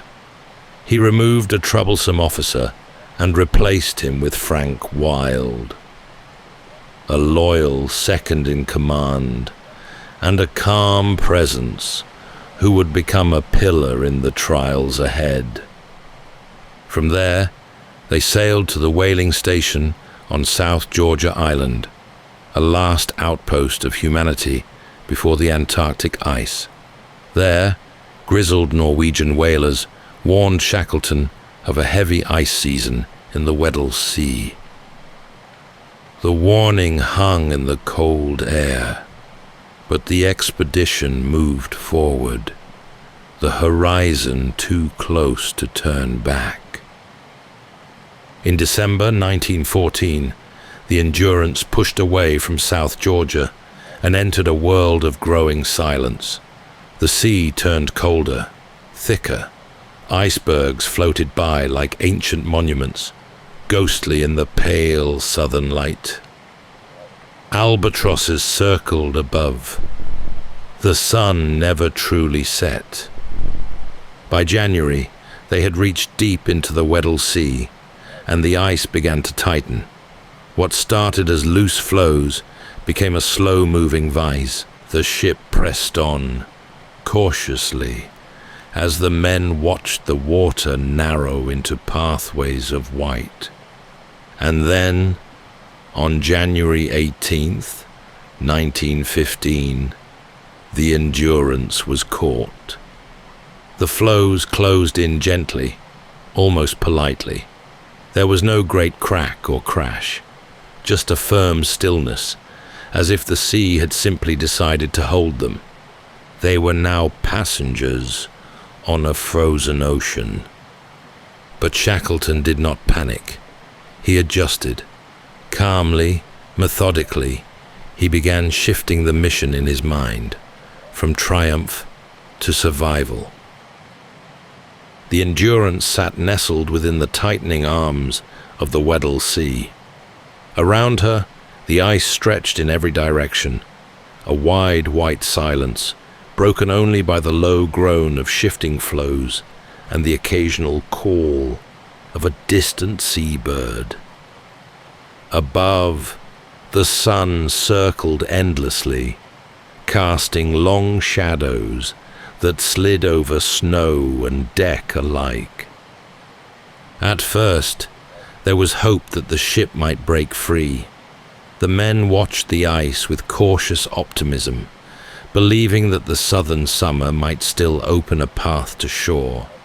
But the days slipped by, and the pressure built. The Endurance was no longer sailing. She was drifting, a captive in a frozen current that paid no heed to plans or poles. Yet life aboard the ship carried on. Shackleton made sure of it. He understood that survival was not just a matter of rations or shelter. It was morale, routine, and purpose. Each man had duties. The dogs were exercised. Meals were prepared with care. On Sunday evenings, the phonograph played gentle tunes, and the men gathered for readings, games, or quiet conversation. The ship's interior was transformed into a floating village. The crew called their makeshift quarters the Ritz, a tongue-in-cheek nod to luxury amid the cold. Frank Hurley, the expedition's photographer, wandered the ice with camera in hand, capturing the strange beauty of their imprisonment. His images would one day become the visual memory of this frozen world. Sails rimmed with frost, men silhouetted against the white horizon, the Endurance standing like a relic of another age. Shackleton, always composed, rarely spoke of fear. He moved among the men with quiet intent, observing their moods, sharing small jokes, stepping in when tempers flared. His leadership was not loud, but steady, the kind that wrapped itself around you like a wool blanket. Weeks turned to months. By March, the Antarctic night approached. Temperatures dropped. darkness lengthened. The ice, no longer softening in daylight, grew denser, more forceful. The Endurance creaked and moaned under the strain, her timbers bending against the slow crush of ice. Still, she held, and still, Shackleton waited. He understood something vital. Control was no longer possible, but composure was, and in that calm, he preserved not just order, but hope. By the time winter cloaked the Weddell Sea in early April, the Endurance was no longer a ship, but a lifeboat encased in ice, utterly motionless, sealed in a white plain as far as the eye could see. Snow drifted silently around her, and the wind did not howl, but whispered low and cold across the vast stillness. Shackleton stood often at the helm, though there was nowhere to steer.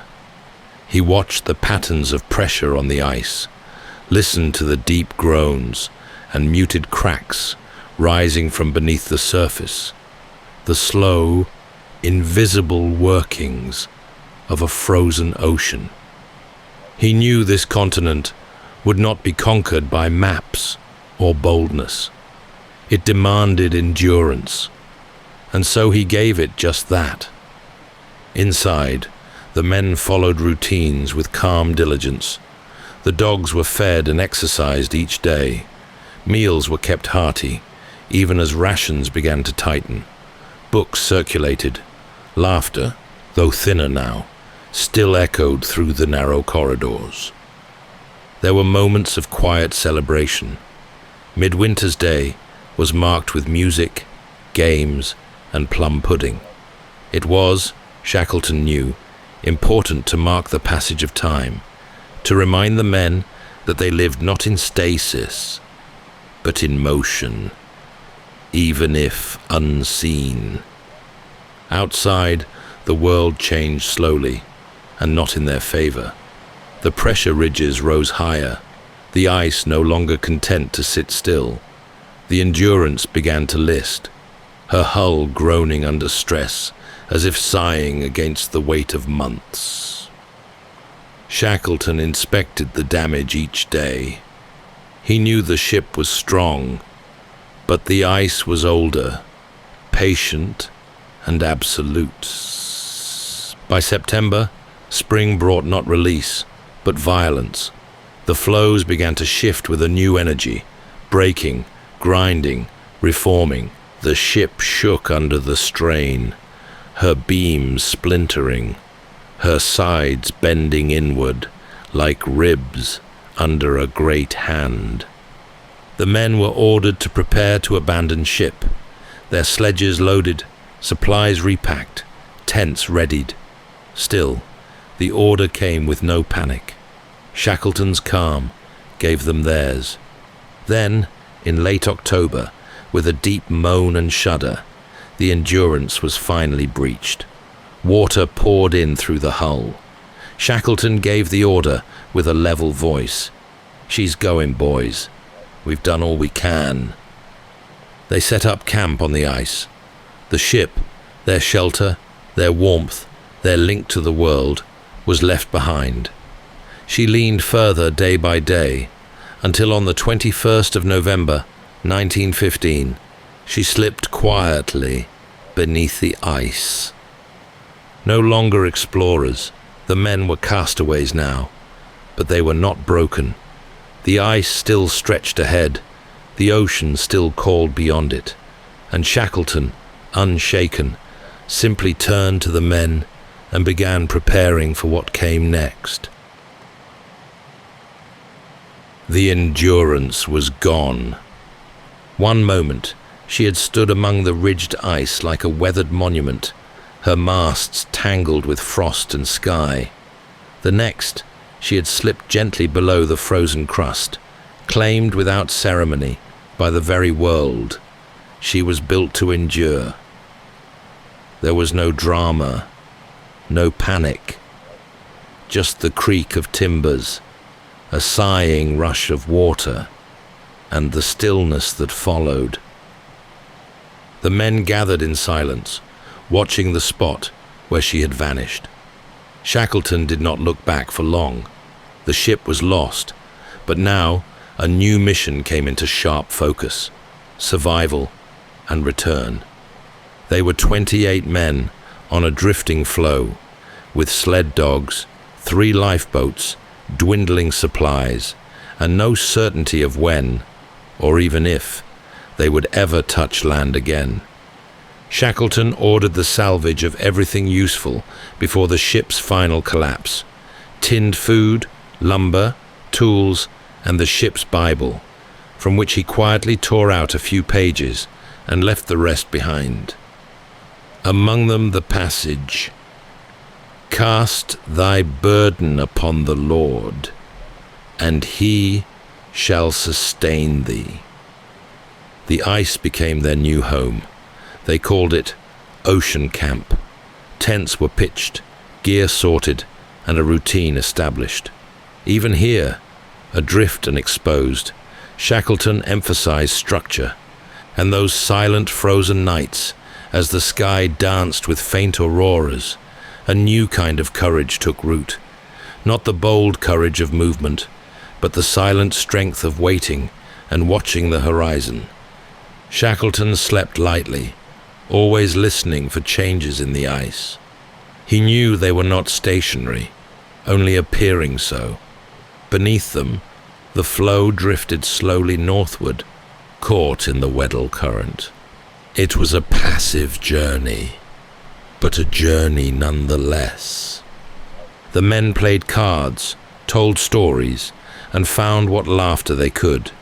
Frank Wilde, ever Shackleton's right hand, kept spirits high. Hurley, the photographer, risked frostbite to save glass plate negatives.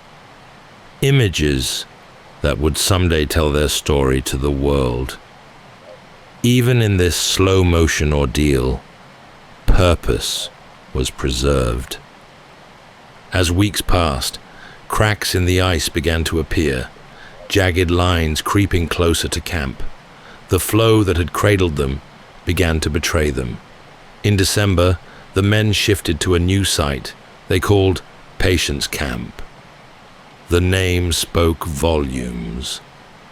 By April of the following year, nearly 6 months since the Endurance had vanished, Shackleton knew the ice would soon no longer hold. He began preparing for open water. It would not be easy. The sea was vast, the boat small, and the men weakened. But he gave no space to doubt. There was no speech, no declaration, only preparation, steady and sure. And in the hush of that endless white, the men followed his calm, not because they were without fear, but because his presence made fear bearable. For 5 long months, the men drifted on a slab of ice, riding a slow, uncertain current through the frozen belly of the Weddell Sea. Beneath their feet, the ocean moved invisibly, an unseen engine carrying them northward. The great continent lay behind them now, unreachable. Their world was ice and sky, sealed off from all that once was familiar. They called it Patience Camp, and patience was their only currency. Time was measured not by clocks, but by creaks in the ice, changes in wind, the slow tilt of sunlight across the tents. Food was rationed. Seals and penguins were hunted when they could be found. Each fresh kill meant more warmth, more calories, more days survived. Still, the drift was not peaceful. The ice shifted unpredictably. At night, it groaned and cracked underfoot, sharp reports splitting the silence like distant cannon fire. Several times, the floe broke open beneath their camp, swallowing gear, threatening lives. Each time, Shackleton responded quickly, not with alarm, but with quiet commands and swift reorganization. He had become their anchor. His tent was positioned closest to the men, not far from their own. He walked among them daily, listening, encouraging, and deflecting despair. Every decision, from meals to movements, he weighed carefully, not just for the sake of their bodies, but their minds. By early April 1916, the ice began to break more aggressively. The floe that had carried them across hundreds of miles now threatened to shatter entirely. Shackleton knew the time had come. They would have to abandon their frozen raft and commit to the sea. 3 lifeboats, the James Caird, Dudley Docker, and Stancomb Wills, were readied. Supplies were loaded, water casks filled, dogs bid farewell. They had carried the sledges this far, and now their work was done. Shackleton made the difficult decision to have them put down. It was done quickly, respectfully, and without ceremony. On April 9th, they launched the boats. The world of ice gave way to a cruel new frontier, the open polar sea. Bitter cold winds howled across the waves. Salt spray froze on faces and clothing. The boats were packed tight, with men and supplies, barely enough room to shift or sleep. They rowed and drifted for 7 days, through slush and storm, riding the tides along the edge of survival. Frostbite claimed fingertips. Bellies shrank. But still, they pressed on, driven by Shackleton's quiet presence at the helm. At last, through mist and fatigue, a grey shape rose on the horizon. Elephant Island. Bleak, jagged, uninhabited, and entirely inhospitable. But it was land. For the first time in over a year, their feet touched solid ground. They were not yet safe, but they were alive, and for now, that was enough. Elephant Island rose before them like a crumpled sheet of slate, a jagged, wind-scoured refuge jutting out from the coldest waters on Earth. There were no trees, no settlements, no shelter beyond the haphazard folds of rock and scree. But to the crew of the Endurance, it may as well have been a sanctuary. After 7 days adrift in open lifeboats, buffeted by sleet and salt, tossed by heavy swells, the men rowed the final strokes toward shore. Their hands were blistered and cracked, their faces raw from cold wind and salt spray. Their strength, worn down to the bone, hung by a thread. Still, they landed. On April 15th, 1916, 497 days since they had last stood on solid ground. They scrambled ashore through the surf, dragging their boats onto the stony beach. Some kissed the wet stones. Others simply lay down and stared at the sky. The relief was quiet, not jubilant, but bone deep. They had escaped the ice. For the moment, they had survived, but it was far from salvation. Elephant Island was remote in the extreme, well off any shipping routes, unmarked by human habitation. No rescue would stumble upon them.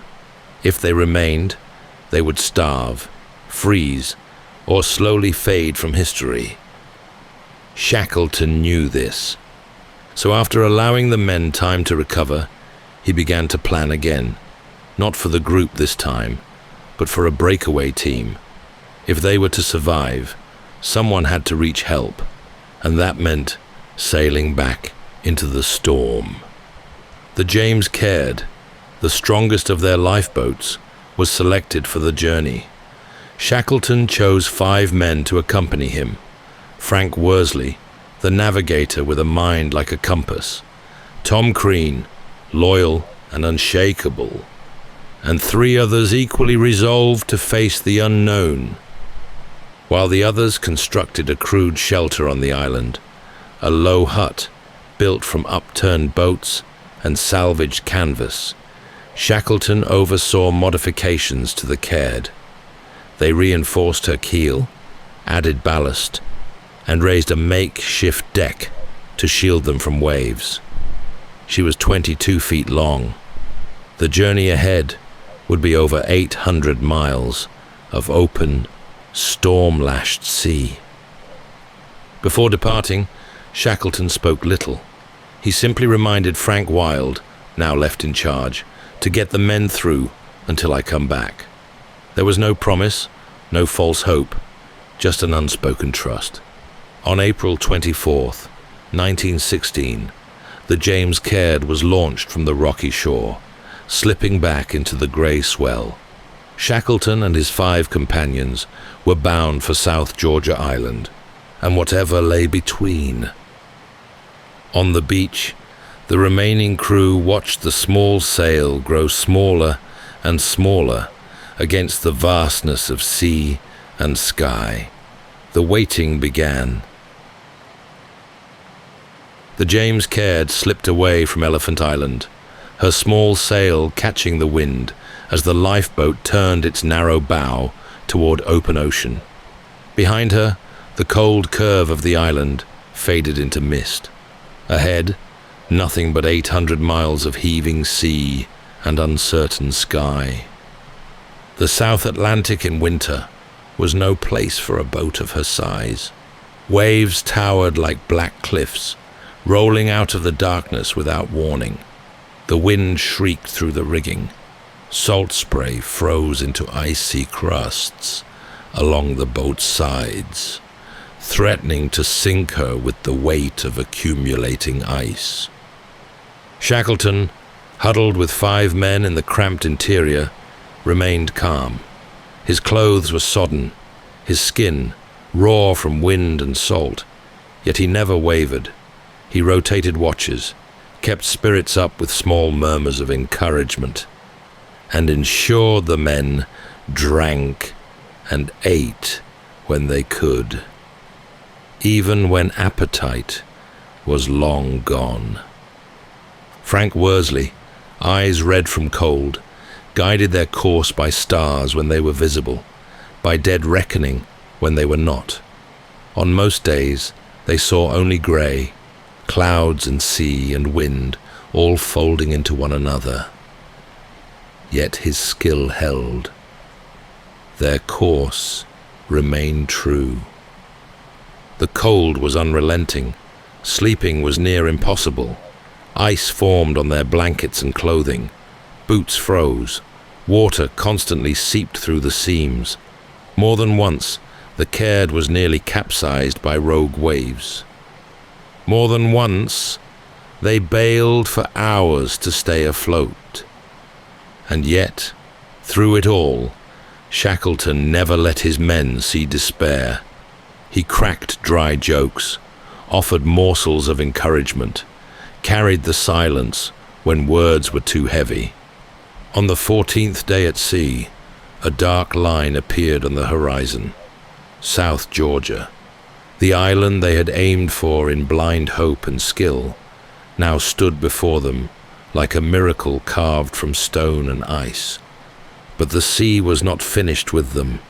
A sudden gale drove them past the island's southern coast, forcing a desperate landing on a rocky beach on the uninhabited side of the island. They were within reach, yet still impossibly far from the whaling stations that dotted the northern shore. The boat was wrecked, the men barely able to stand. Shackleton looked inland, not toward the sea, but toward the mountains that separated them from rescue. The journey was not yet done, and so, after resting briefly, he prepared for one final crossing. South Georgia was a place of wild beauty and brutal terrain, a narrow mountainous island sculpted by glaciers, ridgelines, and deep fjords. Shackleton stood on its southern coast, looking up at the snowbound peaks that separated him from the whaling station at Stromness. It was only 30 miles away, but the path had never been crossed, not even by the whalers who lived there. There were no maps, no trails, only cold, jagged stone and windswept ice.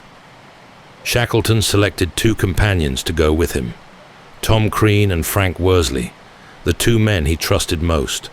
The others, too weak to continue, would remain behind with the boat. Shackleton left them a promise, quiet but firm. He would return. They set out before dawn on May 19th, 1916. With only a length of rope, a carpenter's adze, and a few biscuits tucked into pockets, the 3 men began their ascent. Their boots, held together with twine and nails, slipped on the ice. The cold gnawed through every seam. Wind roared across the ridges. At times, they had to retrace their steps, realizing a glacier led to a sheer drop or a dead end. They marched through 36 straight hours without sleep. At one point, they slid down a slope, uncertain what lay at the bottom, a gamble made not from recklessness, but because there was no other choice. They fell, tumbled, and emerged safely. It was Shackleton who drove them forward. His sense of direction was uncanny, and his silence steadying. When Worsley hesitated, Shackleton pressed onward. When Crean faltered, he offered strength in shared pace. They were exhausted, hungry, their muscles trembling with cold. Yet they did not stop. And then, through the fog, a faint sound drifted across the valley. A steam whistle. They stopped and listened, hearts pounding beneath layers of frozen wool. The Stromness whaling station was near. Down the final slope they stumbled, ragged and frostbitten. The men who met them at the station could scarcely believe what they saw. 3 figures, caked in ice and soot, emerged from the mountains like ghosts. It had been 17 months since anyone had seen Shackleton. He asked no questions. He made no speech. He simply asked for a boat. Because though they had made it to safety, 22 men were still waiting on Elephant Island. The return to Stromness marked the beginning of another kind of journey, one not through mountains or ice, but through the quiet weight of responsibility. Shackleton, safe at last on South Georgia, wasted no time. His thoughts were already with the 22 men still marooned on Elephant Island, now over 3 months without word. He tried at once to secure a ship. The whalers offered what they could, and soon Shackleton was back at sea. But the sea resisted. Ice blocked the way. Fuel ran short. Each attempt failed. Once, twice, a 3rd time. Still, Shackleton did not give up. There was no frustration in his voice, only resolve. He simply tried again. At last, with help from the Chilean government, Shackleton secured the Yelcho, a small steel steam tug. It was not a grand vessel, but it would do. On August 30th, 1916, Shackleton sailed once more into the Southern Ocean. This time, the ice parted. As the coast of Elephant Island came into view, Shackleton stood on the bow, eyes locked on the shoreline. He raised his binoculars, scanning the beach. At first, Nothing. Then, movement, figures running, a flag waving. All 22 men were alive. Frank Wilde had kept them together in Shackleton's absence, repeating the promise daily. He said he'd come back, and he will. Supplies had dwindled, spirits had worn thin, but they had endured. When the Yelcho arrived, they were rescued in less than an hour. No lives lost. Not one.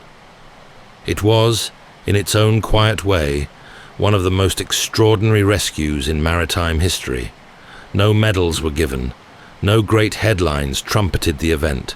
The world was now consumed by war, but those who knew the ice, those who understood the impossible odds, recognized what Shackleton had achieved. He had brought every man home. Leadership, he had once said, was a matter of character more than command, and in the long silence of Antarctica, through ice and fear and starvation, he had lived those words to their furthest edge. But Shackleton was not a man built for rest. The pull of the horizon still stirred in him, even after all he had seen. And so he began to plan again. In the years that followed the Endurance expedition, Ernest Shackleton did not slow down. Though his body bore the marks of his long ordeal, the frostbitten skin, the weary lungs, the aches earned in silence, his spirit remained unsettled. He returned to Britain to find a world at war, where tales of ice-bound survival were quickly overshadowed by the thunder of trenches and artillery. Still, he served. Commissioned into the army, Shackleton worked in a diplomatic and logistical role, never far from the sea, never far from his maps. He spoke little of the Antarctic, and even less of hardship. The survival of all his men spoke louder than any retelling, but the draw of the southern frontier never left him. In 1921, now in his late 40s, and visibly worn by years of strain, Shackleton announced one final expedition, the Shackleton-Rowett expedition. Its goal was loosely defined: scientific exploration, coastal mapping, and perhaps, once again, a quiet communion with the edge of the world. Before reaching Antarctica, the expedition stopped in Chile, where Shackleton had once been hailed a quiet hero. He returned briefly to Punta Arenas, where the people remembered him not just as a polar explorer, but as a man of quiet resolve and care. It was a time of gentle reflection, dinners with naval officers, conversations with dignitaries, and long walks along the cold coastline. For Shackleton, Chile marked a pause between effort and departure. A moment to breathe, to feel the gratitude of strangers, and to consider all he had endured. Then, once more, he turned south. In early January 1922, the Quest, his final ship, arrived at South Georgia Island, the island that had bookended his journey 6 years before. On the night of January 4th, he spoke softly with the ship's doctor about the future of the expedition.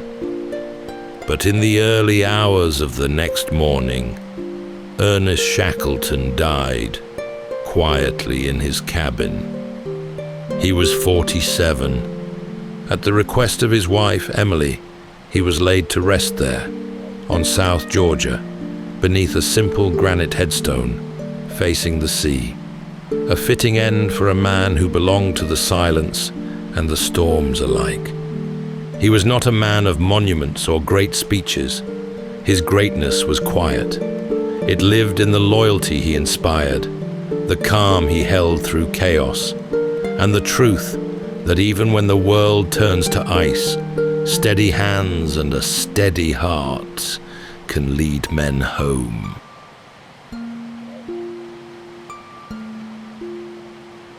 That's all for tonight's journey through history. Whether you're fast asleep or still drifting there, thank you for listening. Until next time, rest well.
Welcome to Sleepytime History. True stories from the pages of history for a full night's rest. If this is your first time listening, let us know where you're tuning in from, or make a request for a future episode. And if you like what you hear, please consider liking and subscribing. It helps us immensely. All right, it's time to settle in, relax, and take a wander through the pages of history and storytelling. Tonight, we're going to be exploring the remarkable true story of Sir Edmund Hillary, a humble New Zealander who dared to attempt the world's highest peak alongside Tenzing Norgay. Together, they set out to reach the 29,000-foot summit of Everest, something many believed was all but unachievable, a near mythical pursuit, fraught with danger, one that had already claimed the lives of too many foolish enough to make the attempt. Revered as sacred for centuries by the local Nepali people who called it Sagarmatha, Mount Everest and its summit were untouchable. At the time, Hillary stood on the brink of the unknown. Sharp winds sliced the thin air, and more than one expedition had seen explorers succumb to the cruelty of altitude sickness and frostbite, or vanish into whiteout blizzards without a trace. Every footstep, every swing of an ice axe welcomed new hazards, hidden crevasses, roaring avalanches, and the relentless squeeze of dwindling oxygen that tightened the chest and dulled the mind. Yet, Hillary pressed on, fueled by determination and an unwavering belief that even the impossible could yield to careful persistence.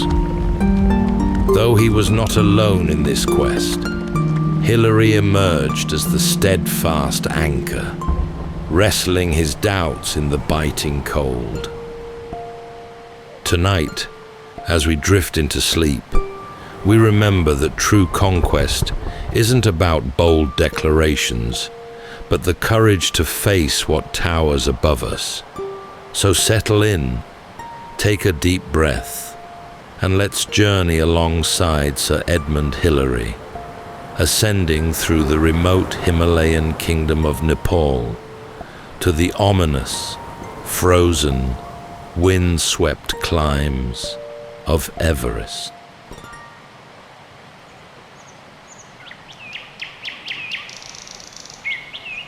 Edmund Hillary was born in the rolling farmland of Tuakau, New Zealand in 1919, a place of soft hills, long summers, and skies that stretched wide and unbroken.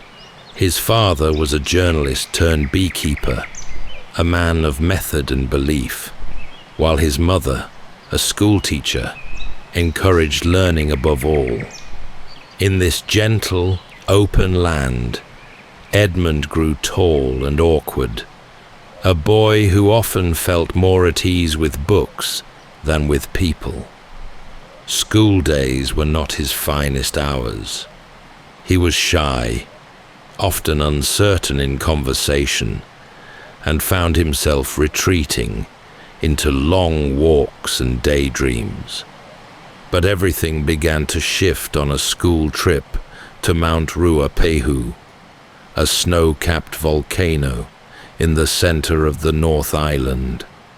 There, wrapped in cold wind and crunching snow, Edmund felt something awaken in him. It was the beginning of a lifelong draw to high places, places where strength mattered more than talk, and where purpose could be found in every step forward. He returned home, changed.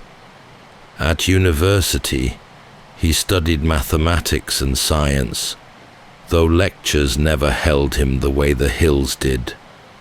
Soon, he joined his father and brother in the family beekeeping business, a summer job that left the winter months free. free to climb. The southern Alps became his training ground. Towering and remote, they offered long routes, biting winds, and the kind of raw experience that no guidebook could teach. Hilary climbed with a mix of determination and simplicity. He wasn't graceful or especially fast, but he was methodical, tireless, and utterly dependable. Cold and fatigue never deterred him. It was here that he learned the rhythm of crampons on ice, the discipline of rope work, and the calm needed when the weather turned. When the Second World War came, Hilary served as a navigator in the Royal New Zealand Air Force, flying long missions over the Pacific. He survived a serious burn injury in a shipwreck near the Solomon Islands, but returned home with his drive intact, if not sharpened. After the war, he returned to climbing with renewed focus, pushing into higher and harder routes. By the late 1940s, he'd made a name for himself in local mountaineering circles, not as a star, but as a man others could rely on when things turned difficult. Then, in 1951, came the invitation that would shift the course of his life. A reconnaissance expedition was being planned by the British to approach Everest from Nepal. Hilary was selected to join. He was thrilled, but also measured. Everest wasn't just a mountain. It was the mountain. No one had reached the top. Many had tried. Some had vanished. But for Hilary, the appeal wasn't glory. It was the test, the purity of challenge, the chance to go higher, further, and deeper into himself than ever before. He accepted. And just like that, the boy from New Zealand's plains turned once more to the mountains, stepping into history, one footfall at a time. The year was 1951, and as the long shadow of the Second World War began to lift from the world, a new kind of ambition stirred in the hearts of mountaineers. Everest had stood undefeated for decades. Approached from Tibet in the 1920s and 30s, it had turned back every attempt, some with finality. Now, political changes had closed the northern route, but Nepal, newly open to foreigners, offered a new path to the summit from the south. The British, who had long dreamed of claiming Everest, were assembling an expedition, not for a full summit attempt, but a reconnaissance, a careful study of the route, terrain, and dangers that awaited. Edmond Hilary, by then a respected name in climbing circles, was invited to join.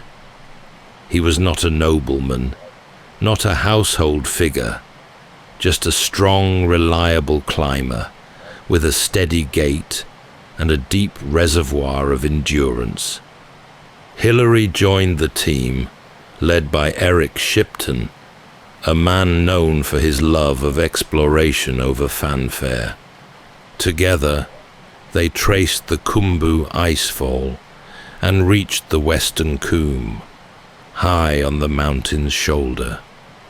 It was difficult terrain, a maze of crevasses and collapsing seracs, but Hilary moved through it with patience and resolve. What he saw there stayed with him.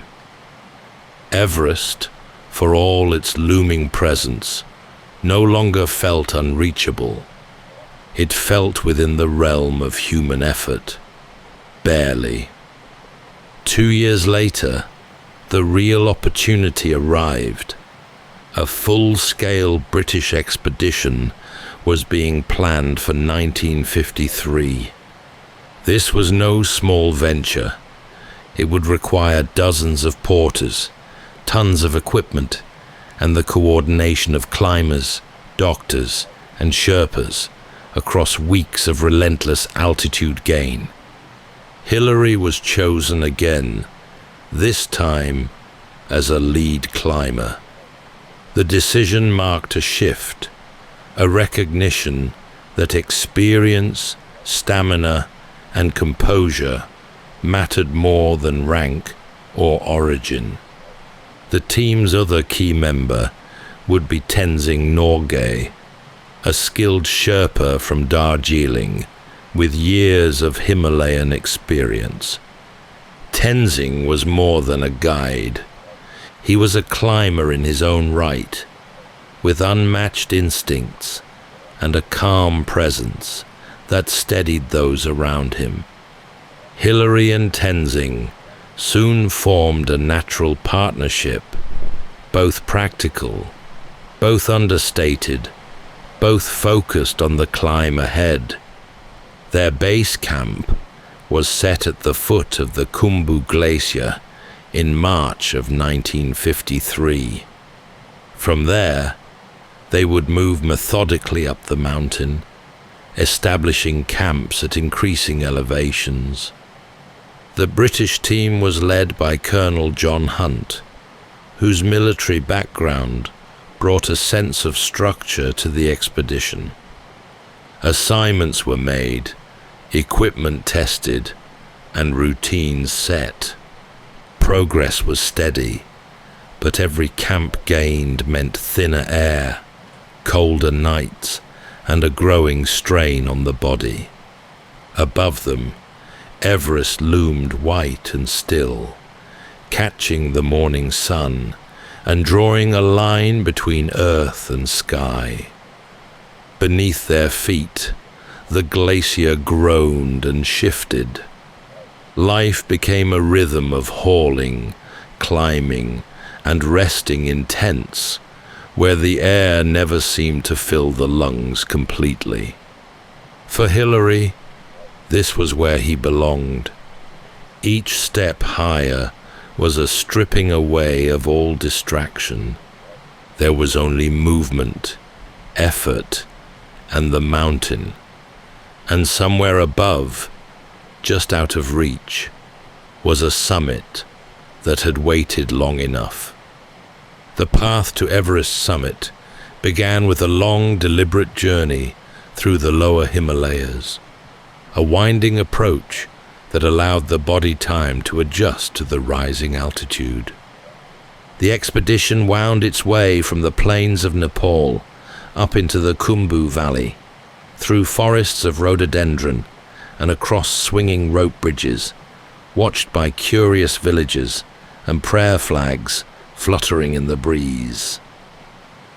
By the time they reached base camp at over 17,000 feet, the air had grown noticeably thinner.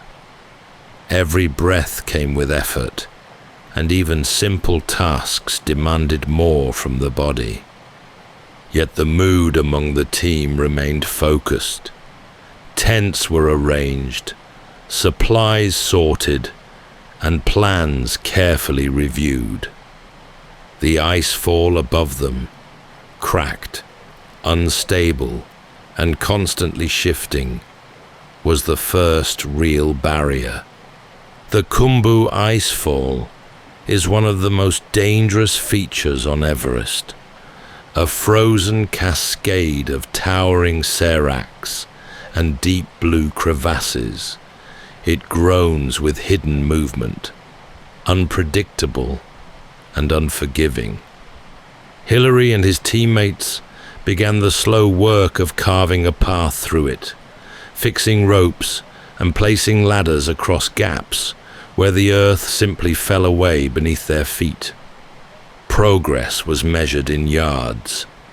Each hour brought them closer to Camp 1.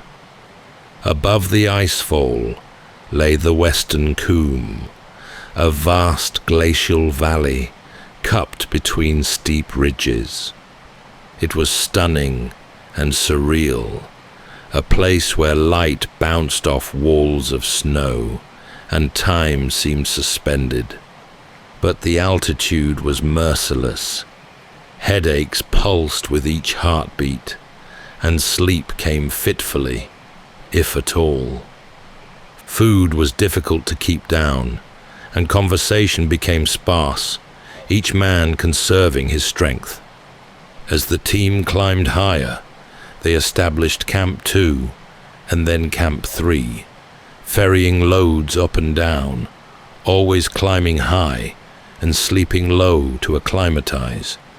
Every piece of equipment was hauled by hand, with support from the Sherpas, whose stamina and instinct kept the expedition moving forward. Hilary's bond with Tenzing Norgay deepened with each shared task. Tenzing's experience on the mountain was unmatched. He'd climbed high on Everest before, and his sense of timing, terrain, and weather was crucial. Hilary, methodical and focused, matched him well. They worked in tandem, often without the need for many words. Rope work, snowcraft, and shared hardship built something between them that could not be taught, only earned. At Camp 4, just below the South Col, the weather turned. Fierce winds howled through the ridges, and the temperature plummeted. Progress halted, and tents were battered by gusts that made rest all but impossible. Patience was now as important as preparation. When the storm cleared, the team resumed its advance, pushing toward the South Col, a windswept saddle between Everest and Lhotse. It was here that final summit plans would be made. 2 pairs would be selected for the attempt. The first team, Tom Bourdillon and Charles Evans, would go first. If they failed, Hilary and Tenzing would follow. The waiting began, and above them, Everest remained unmoved, tall, stark, and still untouched by human step. The South Col sat at just under 26,000 feet, a barren, wind-scoured plateau where survival depended on movement, shelter, and sheer will. Up here, the body began to erode, cell by cell, under the strain of altitude and cold. Time was short. Any effort beyond this point had to be carefully measured. Every hour above the Col came at a cost. Hilary and Tenzing settled into their high camp with determination rather than urgency. They were prepared, having made multiple climbs up and down the lower camps to acclimatize. Yet even so, each breath now felt shallow, and the simplest tasks, melting snow for water, lacing boots, left them drained. They had been chosen as the second summit team. The first pair, Bourdillon and Evans, made their bid on May 26th. They reached the south summit, painfully close to the top, but were forced to turn back due to equipment failure and exhaustion. Their attempt had pushed the route forward, but hadn't finished the climb. Now all attention turned to Hilary and Tenzing. The 2 men had grown into a partnership, forged by effort and shared purpose. Tenzing brought decades of experience in the Himalayas. His strength was unwavering, but more than that, he possessed a calm steadiness that others naturally trusted. Hilary, for his part, had earned respect for his reliability. He never rushed, never hesitated, and never gave in to the small defeats that could chip away at morale. Together, they worked with the team to prepare for the final assault. Supplies were hauled up to the highest camp, Camp 9, just below the south summit. Oxygen bottles, cooking fuel, food, and sleeping gear were carried in relay, step by heavy step. On the 28th of May, Hilary and Tenzing made the climb to Camp 9, where they would spend a freezing night perched above 27,000 feet. Their tent was pitched on a narrow ledge, secured with ice axes.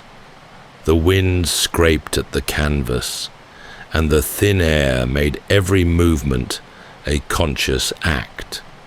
They boiled snow for tea, adjusted their gear, and prepared as best they could. There was no ceremony to it, no final pep talk or grand gestures, just two men, side by side, getting ready to step into the unknown. Sleep came only in fragments. Beneath their layers, frost gathered. Above them, the summit awaited, and far below, unseen but felt, the world held its breath. The morning of May 29th, 1953, began in darkness and biting cold. Hilary and Tenzing emerged from their tent just after 4 a.m. The first hint of dawn was faint on the eastern rim of the world. The temperature was well below freezing. Their breath rose in slow bursts as they readied themselves. Oxygen masks secured, boots checked, and climbing gear in place. Every movement demanded effort. At this altitude, known as the death zone, the human body cannot survive for long. Muscles weaken, minds grow fogged. But both men had trained for this moment, not just in strength, but in discipline. They began their ascent toward the south summit, where the first team had turned back. The slope was steep and narrow, the snow hardened by wind, and below each footfall was a long drop. Their progress was slow but steady, aided by the rising sun, which cast pale gold light across the ridges. Beyond the south summit, the mountain narrowed. A sharp, knife-edged ridge led to what would become one of the most famous obstacles in mountaineering, the Hilary Step. A sheer rock face, some 40 feet high, perched at nearly 29,000 feet, where even strong climbers could falter. Here, the rope came out. Hilary led, chopping footholds into the ice and rock with care, his hands stiff from cold and his breath rasping behind the mask. With a final heave, he pulled himself over the top and anchored the rope for Tenzing to follow. What lay beyond was not easy, but it was possible. The summit slope came into view, a gentle incline compared to what had come before. Step by painstaking step, they moved upward, oxygen dwindling, vision narrowing to just the next movement, the next breath. And then, at 11:30 a.m., they arrived. The summit of Everest. There was no roar of triumph, no crowds, just the sound of wind across snow and the curve of the earth far below. Hilary reached out and shook Tenzing's hand. Then they embraced. Tenzing later buried a few sweets as an offering. Hilary took a photograph. They spent only about 15 minutes on the summit. There was little time and less air. From this vantage, the world fell away in all directions. Mountains once thought vast looked small. Clouds floated below their feet. In that moment, they stood higher than any person had before. But the mountain allowed no lingering. The descent still lay ahead, and it would be just as dangerous. They turned and began their way back down, each step a retreat from history, each foothold a return to the living world. Climbing Everest is only half the journey. For Hilary and Tenzing, standing at the summit had been a moment of profound stillness, but not rest. The descent from 29,000 feet would be just as testing as the climb up, perhaps more so. Their bodies were already weakened, their oxygen supplies running low, and the path ahead was steep, exposed, and unforgiving. They began the downward trek with deliberate care. The narrow ridge and the Hilary step, which had been obstacles on the way up, now became hazards in reverse. One slip here would mean a fall of thousands of feet. Their movements were cautious, their thoughts clear. The rhythm of descent, plant, step, breathe, took over, and they reached the south summit without incident. From there, the snowfields sloped more gently, but the effects of altitude were building. Hilary later recalled a growing sense of exhaustion, the kind that creeps in slowly but fully, urging the body to stop. But stopping was not an option.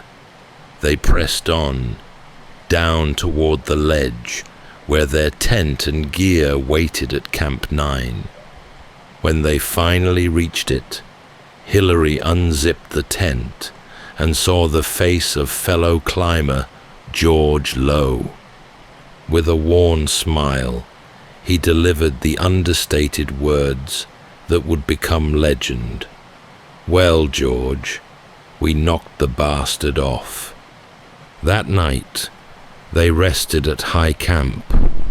Though oxygen tanks were nearly empty and the cold bit deep, the knowledge of success brought with it a kind of inner warmth. Below them, the rest of the expedition was waiting, unaware of the outcome. The next day, they descended to the South Col, where the news spread with a mix of disbelief and elation. The path ahead, back through the camps, down the icefall, and into the green valleys of Nepal, would take time. But the weight of the climb was lifting. When the expedition finally returned to Kathmandu, word had already begun to travel.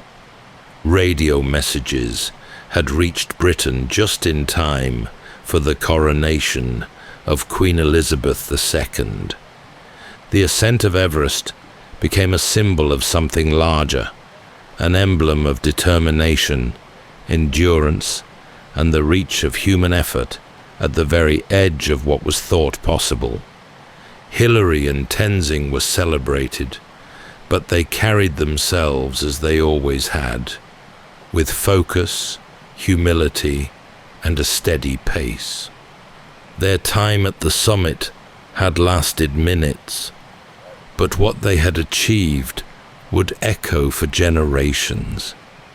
The journey back from Everest was long, but filled with a sense of quiet satisfaction.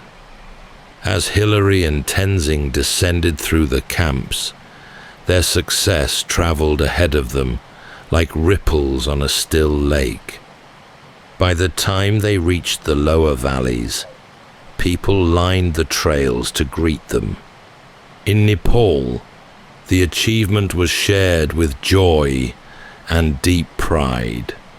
Tenzing, in particular, was welcomed not just as a climber, but as a son of the Himalayas, who had helped place his homeland at the heart of a global story. When the expedition reached India, the scale of what they had done began to unfold. Crowds gathered at train stations, newspapers printed photographs, and dignitaries queued to offer congratulations. Both men were awarded medals. In Delhi, Tenzing was honored by Prime Minister Nehru, while Hilary began to understand that life, from this moment onward, would never quite return to how it had been. Back in Britain, news of the ascent reached London on the morning of Queen Elizabeth II's coronation. It was seen as a triumph of the Commonwealth. New Zealander and Nepalese, side by side, conquering the world's highest peak. Hilary was knighted almost immediately. Tenzing received the George Medal and widespread acclaim, though not a knighthood, an oversight that, in time, stirred discussion. Still, the respect between the two men never wavered. Upon returning to New Zealand, Hilary found his home transformed. He was now Sir Edmond, a national hero, though he remained distinctly unchanged. The same man who had once carted honey and camped on ice fields now stood before crowds and journalists, offering measured words and a modest smile. Fame, though vast, sat lightly on him. He had never climbed for accolades. Everest had been a test of endurance, not a path to recognition. And now, with the summit behind him, he was already thinking ahead, not to new peaks, but to how he might give back. For Tenzing too, the attention was immense. In the Sherpa villages, his name was spoken with reverence. Children were named after him. Though the world saw him as a hero, he remained deeply connected to his roots, speaking often of the mountain not as something to conquer, but as something to respect. Together, the two men had achieved what no one before them could, and yet both, in their own ways, remained grounded, aware that true achievement lies not in the moment of victory, but in how one carries its weight afterward. In the years following the Everest ascent, Edmond Hilary did not turn inward or retreat from the world. Instead, he turned back to the mountains, not to climb, but to help.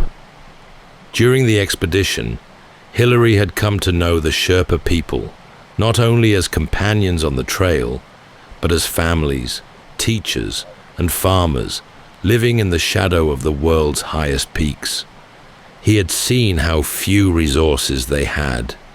No schools in the higher valleys, little access to medicine, and only the most basic infrastructure. In 1960, he founded the Himalayan Trust, an organization dedicated to improving education, healthcare, and access to essential services in remote mountain communities. Over the years, Hillary and the Trust helped construct more than 24 schools, several hospitals, and small airstrips that allowed medical aid and supplies to reach places once accessible only by foot. He raised funds tirelessly, not with grandeur, but with steady purpose, often visiting donors in person and explaining the work in his calm, methodical style. For the Sherpas, Hillary was more than a visitor or benefactor. He became known simply as Burra Sahib, the big man, not because of his fame, but because of his presence, his loyalty, and his actions. In 1975, tragedy struck when his wife, Louise, and youngest daughter, Belinda, were killed in a plane crash in Nepal. They had been on their way to join him for more of the Trust's work. The loss was immense, and Hillary grieved in the only way he knew, by continuing. He poured himself further into the mission, ensuring that the projects they had begun would endure. Over time, he became something of an elder figure in the Khumbu region, a familiar face, lined by wind and time, who had once stood atop Everest and now stood beside them in their everyday needs. It was this legacy that Hillary would later say he was most proud of.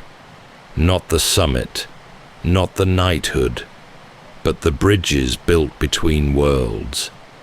Though Everest had been the pinnacle of Edmond Hillary's climbing career, his appetite for exploration did not end there. In the years that followed, he sought new challenges, not in fame or conquest, but in discovery, endurance, and meaningful contribution. He ventured not upward this time, but outward, into the vast cold reaches of the polar world. In 1958, he led the New Zealand component of the Commonwealth Trans-Antarctic Expedition, an ambitious crossing of the southern continent.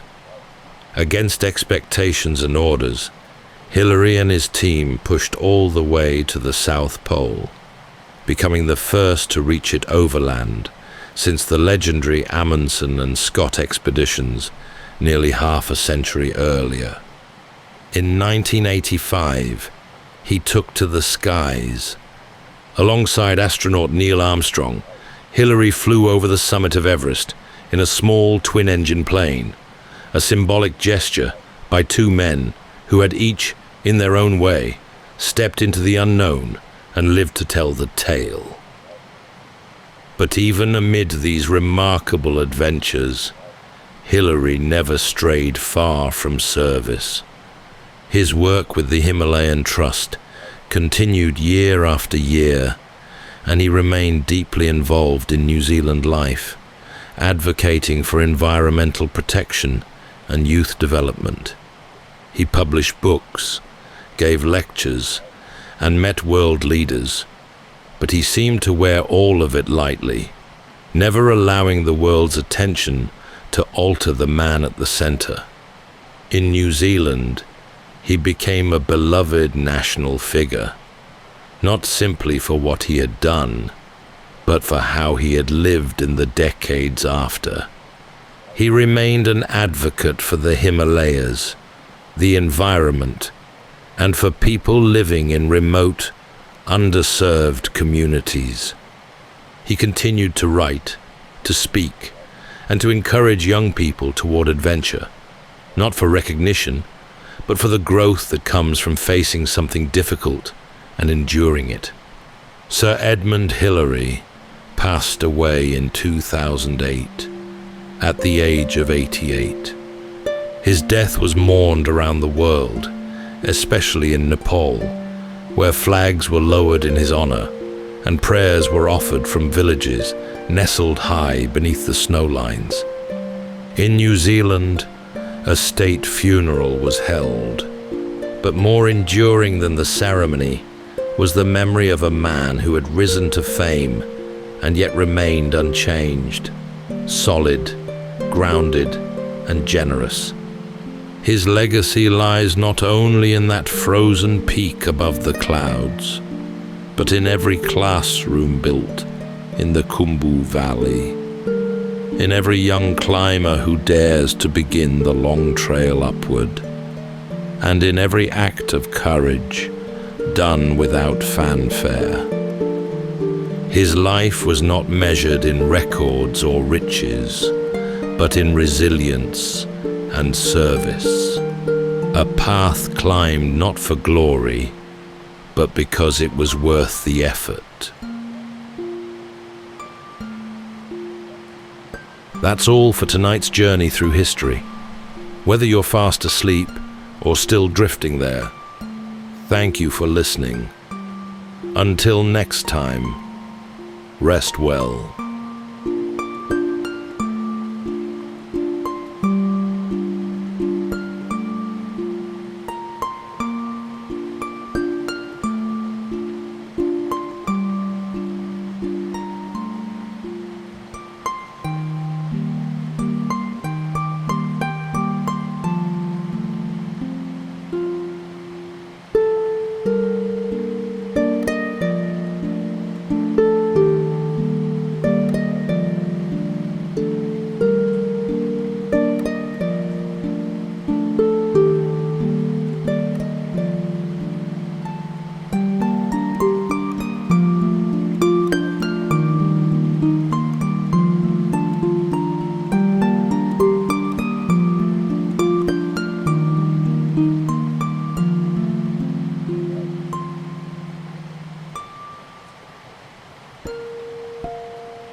Welcome to Sleepytime History. True stories from the pages of history for a full night's rest. If this is your first time listening, let us know where you're tuning in from, or make a request for a future episode. And if you like what you hear, please consider liking and subscribing. It helps us immensely. All right, it's time to settle in, relax, and take a wander through the pages of history and storytelling. Tonight, exploring the remarkable true story of Sławomir Rawicz, a Polish cavalry officer captured and sentenced to 25 years of hard labor in a Siberian prison camp. After managing a daring escape, Rawicz walked more than 4,000 miles across frozen forests, barren deserts, towering Himalayan passes, and eventually to freedom. But he wasn't alone. After months of careful planning, Rawicz quietly slipped away with 8 others, disappearing beyond the barbed wire into a moonless night. Ahead were no signposts or guides, just an entire continent. Survival meant moving onward through unforgiving wilderness, navigating only by a compass and the stars, from Siberia's endless taiga to the lush green valleys of India's Brahmaputra plain. Gnawing hunger and thirst drove them to desperation, forcing them to survive on insects, leaves, bark, and whatever sparse nourishment the land reluctantly offered.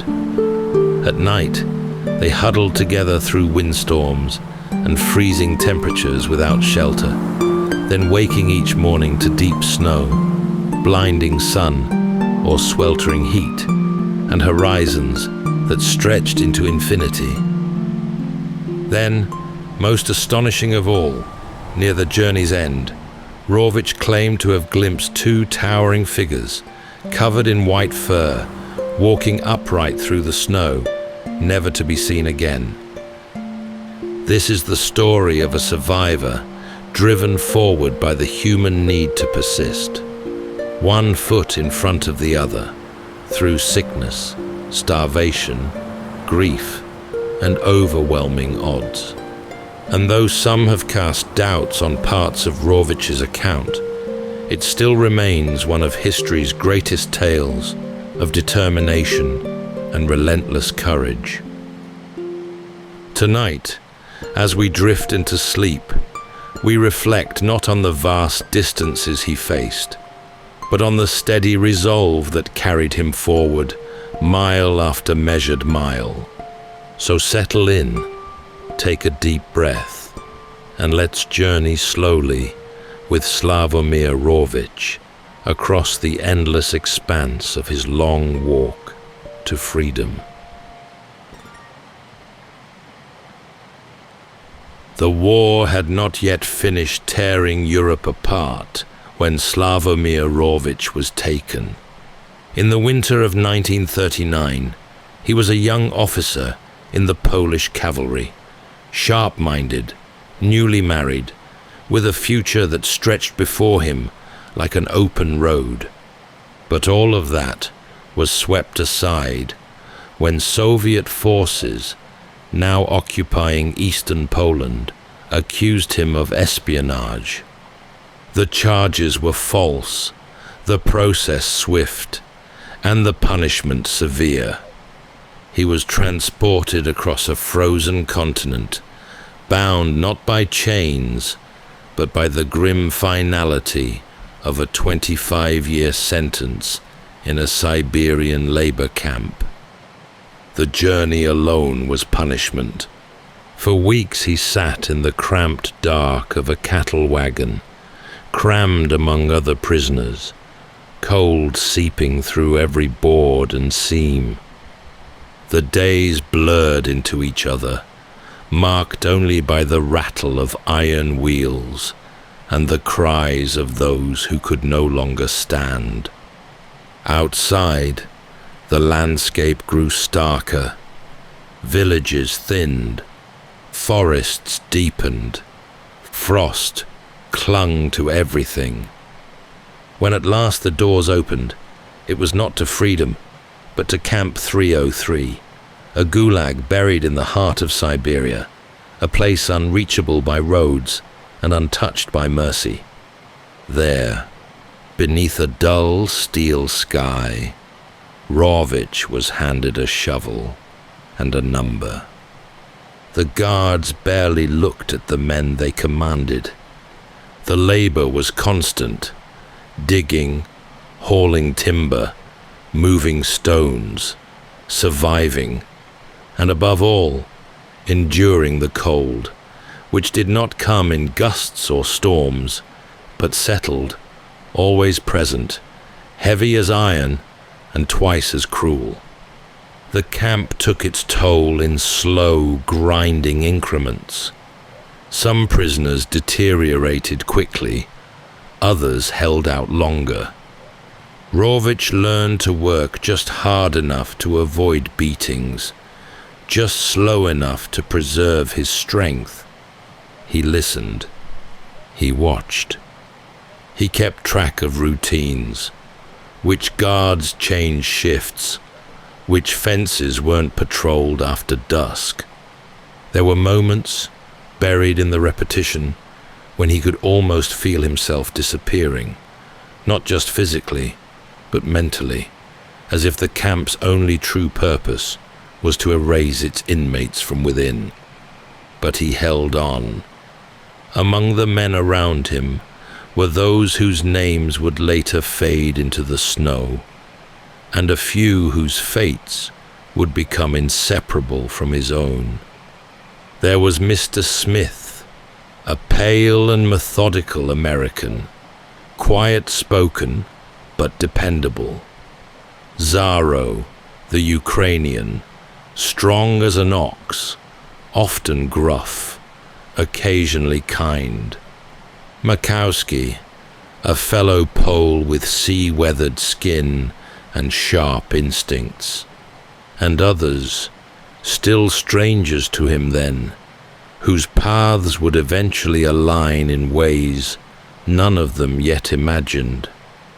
At night, when the fires burned low and the wind scraped across the barracks, Rawicz would sometimes close his eyes and picture nothing, not freedom, not escape, but simply the feeling of open sky, a space above, unmeasured by wire or watchtowers.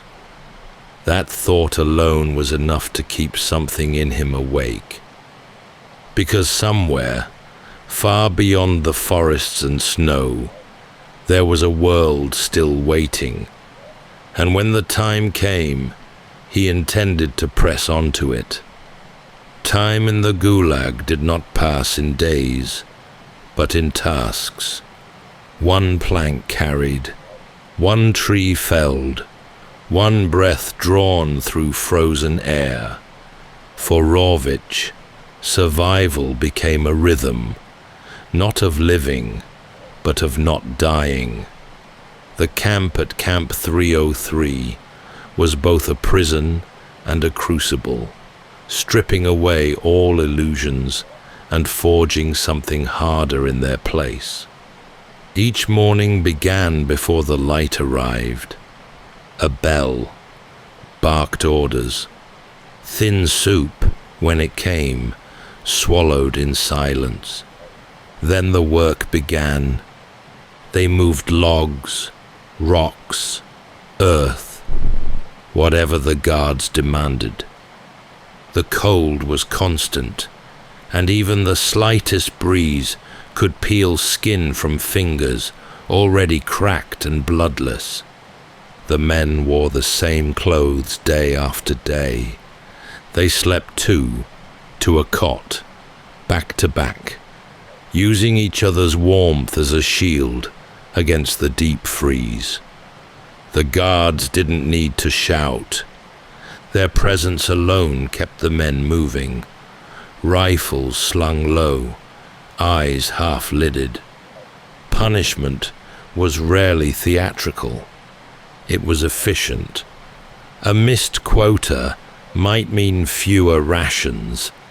A misstep in line might mean the whole. Pain came not in sudden bursts, but in the long, unrelenting erosion of strength, dignity, and self.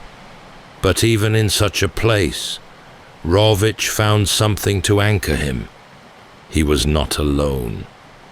Among the prisoners were men who had once lived full lives, teachers, merchants, engineers, soldiers, now reduced to numbers in a ledger. They came from Poland, Hungary, Ukraine, Germany, and even the far edge of America. Most kept to themselves, some barely spoke, but a few became companions in the way only hardship can forge. Mr. Smith, the American, had a calmness to him that felt almost unnatural. He moved slowly, deliberately, as if measuring each motion to conserve what energy he had left. There were whispers that he'd once been an engineer. He rarely confirmed or denied anything, but he listened. And when he spoke, others listened too. Zaro, broad and strong, gave the impression of someone who had survived worse. His face was lined, his beard full, and his hands calloused from a life of hard labor. He complained often, mostly about the food, or lack thereof, but never once did he falter when work needed to be done. Makowski, also Polish, had the easy confidence of someone used to storms. A former seaman, he had a sailor's knack for reading people, for sensing tension before it arrived. He'd smuggled extra bits of bread more than once, and once stole a length of wire from a guard sled without being noticed. It was with these men, and a few others who drifted in and out of their company, that Rawicz began to imagine something more than just endurance. He watched for the patterns of the camp, the blind spots between towers, the timing of the guard changes, the distance between the outer fences and the tree line beyond. He studied the stars when they appeared. He listened to old men speak of places they had once known, and how far, roughly, they might be from Mongolia. There were maps in his head, sketched in memory and guesswork. There was no route, no plan, but slowly, step by step, the shape of possibility began to form. Escape. It was unthinkable. But then, so was walking to freedom. And yet, the alternative, to remain, to disappear piece by piece in that frozen place, was not one Rawicz could accept. Somewhere ahead was distance, hardship, the unknown. But it would be his to choose, and he was ready. The decision to escape came gradually, like frost creeping through cracks in a wall, slow, unnoticed at first, until it was everywhere. Sławomir Rawicz did not announce his intentions. He simply began to notice more, remember more. How long it took the guards to circle the camp, which dogs barked and which merely watched, where the wire fences sagged under snowdrifts, and most importantly, who among his fellow prisoners might risk everything for the chance to breathe free air again. It was around a low-burning fire one evening that the subject finally surfaced, not directly, but in suggestion. A conversation about the stars, about direction, about Mongolia to the south, about the warm winds that might blow somewhere beyond the wall of trees. Makowski nodded first, his eyes fixed on the firelight, reflecting on places he'd once known. Beside him, Mr. Smith remained still, quiet as ever, weighing distances in his mind, perhaps already knowing how far it might be to the border, perhaps only needing to hear it spoken. Zaro responded with a grunt, part challenge, part acknowledgement, as if testing the thought aloud. Rawicz met it with a glance, and something passed between them. Not agreement, not certainty, but something just as strong. After that, the idea became real. Not yet a plan, but a shape, passed between them in fragments. They couldn't speak of it often, not where others might hear. Informers were always a risk, and a single misplaced word could mean death or solitary confinement. So they whispered at night, over cracked bread and melting snow. They shared guesses, drew invisible maps with fingers in the dirt, calculated how long a man could carry on without proper boots, how to steal food, how to disappear. They agreed. The journey would have to be made in late winter or early spring. The snow would be thinning, the rivers still frozen, and if they could reach Mongolia, there might be refuge. But to get there, they would have to cross hundreds of miles of forest and ice. No certainty, no turning back. A small, vital circle formed. Rawicz, Smith, Zaro, and Makowski, and a few others whose names would soon be written into the frozen earth alongside theirs. Kovalev, Paluchovich, Batek, and Christina, a young woman who had arrived in the camp only weeks before, her history unknown, but her strength evident in the way she carried herself. Her presence shifted something in the group. Not protection, she didn't ask for it, but a sense of shared purpose, made stronger by the risk she took simply in joining them. Over the weeks that followed, they gathered what little they could.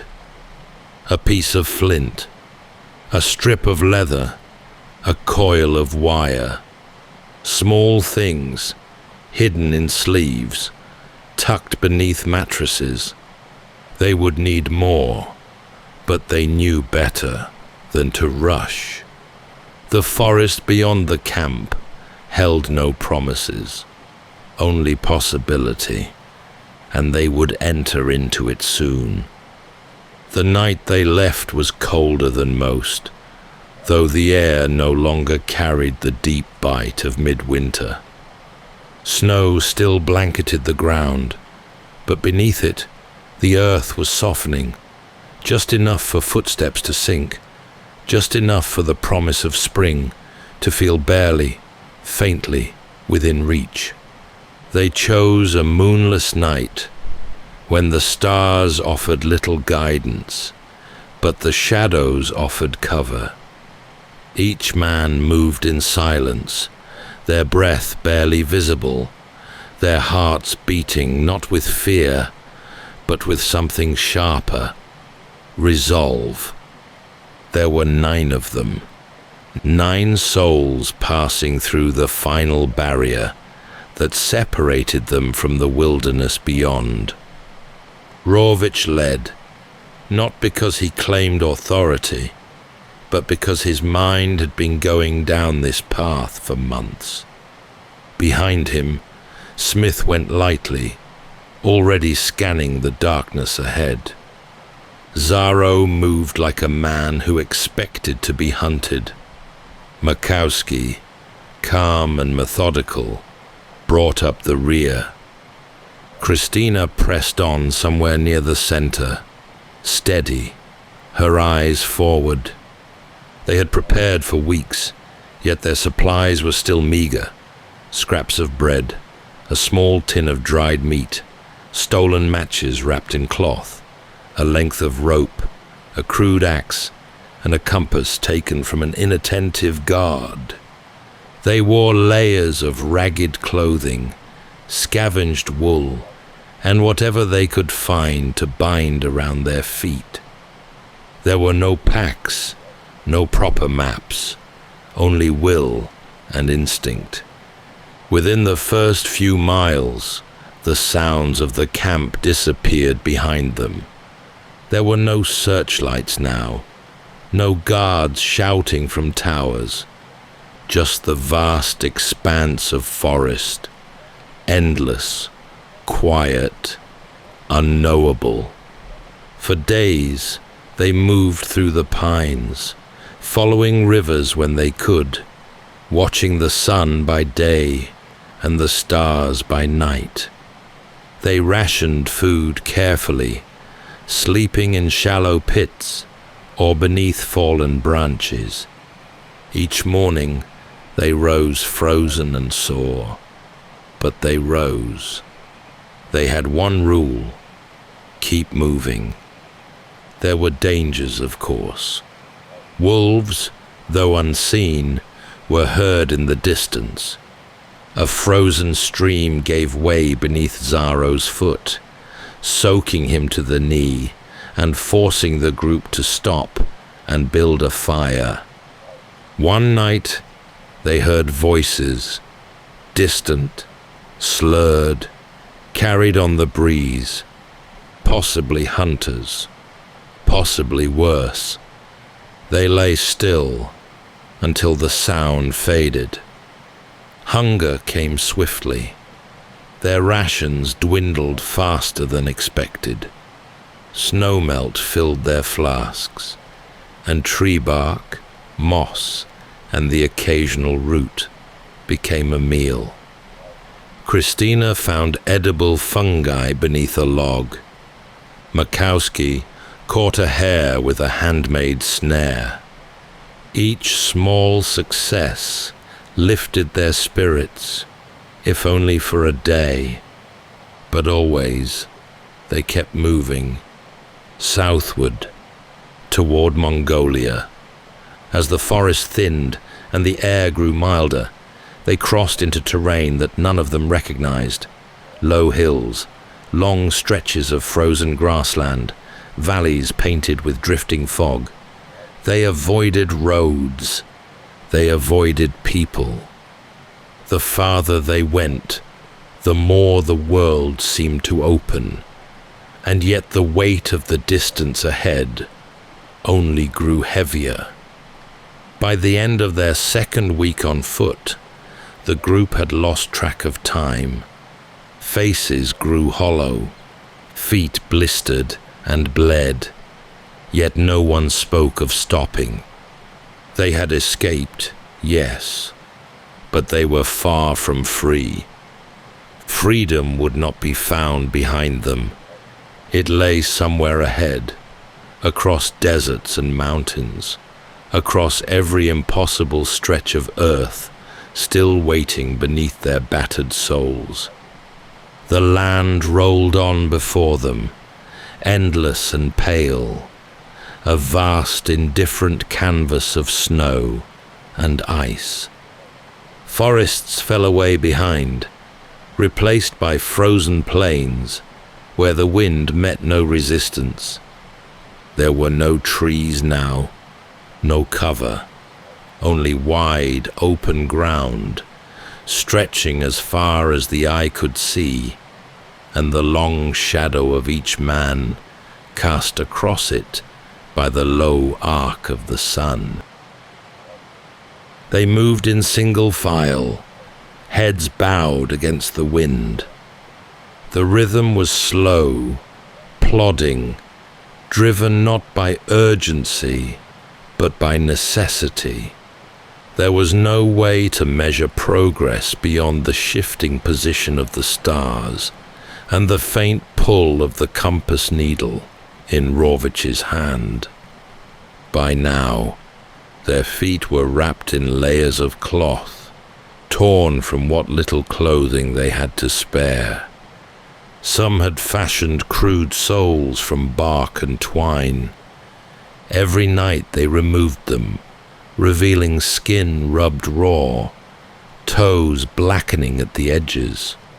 Still, they walked. Food was nearly gone. They had long since finished the bread and meat. Now they scavenged. Roots, lichen, the rare frozen berry. One day, Makowski spotted a crow circling low overhead. They waited, still as stones, until it landed. Then Zaro brought it down with a thrown rock. It wasn't enough for all of them, but it was something. That night, the fire hissed low and oily as they roasted what little meat there was. Conversation grew less frequent. Energy had to be conserved. They spoke only when necessary, to warn, to point, to guide. Even Christina, who had once hummed softly to herself on the march, grew silent. Her steps, like theirs, were smaller now. One evening, Smith staggered and fell. His leg had given out, a twisted knee from a hidden patch of ice. He cursed softly, not in pain, but in frustration. Rawicz knelt beside him and said nothing. After a long moment, the others helped lift Smith onto a makeshift sling, a loop of cloth drawn between two sticks. He was light, lighter than any man his size should be. They took turns carrying him. No one suggested leaving him behind. The wind continued its slow, sweeping passage across the steppe. The sky above, pale and wide, offered no sign of change, no settlement, no ridge, only sky, snow, and their own breathing. At night, the stars returned, hard points of light in a vast dome. They curled together beneath what coverings they had, pressing close for warmth, bones against bones. Christina's cough was growing worse. Zaro had taken to walking with his eyes half shut, conserving effort. Makowski still scanned the horizon, but less often now. Rawicz did not count the days. The numbers had become meaningless. There was only distance, behind and ahead. The only measure of progress was the act of continuing. Each morning, he rose with the same thought. One more day, then one more. And so they moved forward, across the endless white, into the unknowable reach of the land beyond. The change came slowly, almost imperceptibly. Snow thinned, the cold lost its teeth, and the ground beneath their feet grew firmer, drier, and strangely bare. Where once the world had been coated in ice and silence, it now stretched out in dull, sandy hues, vast and cracked. They had crossed from frozen Siberia into Mongolia, and before them now lay the next great trial, the Gobi Desert. It was not the heat that greeted them at first, but the emptiness. The desert was not a single terrain, but a series of shifting challenges. Hard-pan earth, shallow scrub, rocky outcrops, and long blinding tracts of sand. And above it all, the sun, fierce and absolute. Without trees, without shade, it ruled the days without mercy. Their clothing, meant for frost, now became a burden. Layers were stripped, wrapped around heads and shoulders to block the sun. Their skin, already cracked from the cold, now blistered under the relentless glare. Lips split, throats dried. They had traded one form of suffering for another. Water was their greatest concern. Snow had once sustained them, melting in tin cups and flasks. Now, they scanned the horizon for any sign of wells or pools, any hint of moisture in a land that gave none. They found trickles occasionally, brackish puddles in shaded crevices or the base of cliffs. Once, they stumbled upon a goat trail that led them to a shallow spring, no deeper than a bowl. It was enough to live another day. Their bodies grew weaker.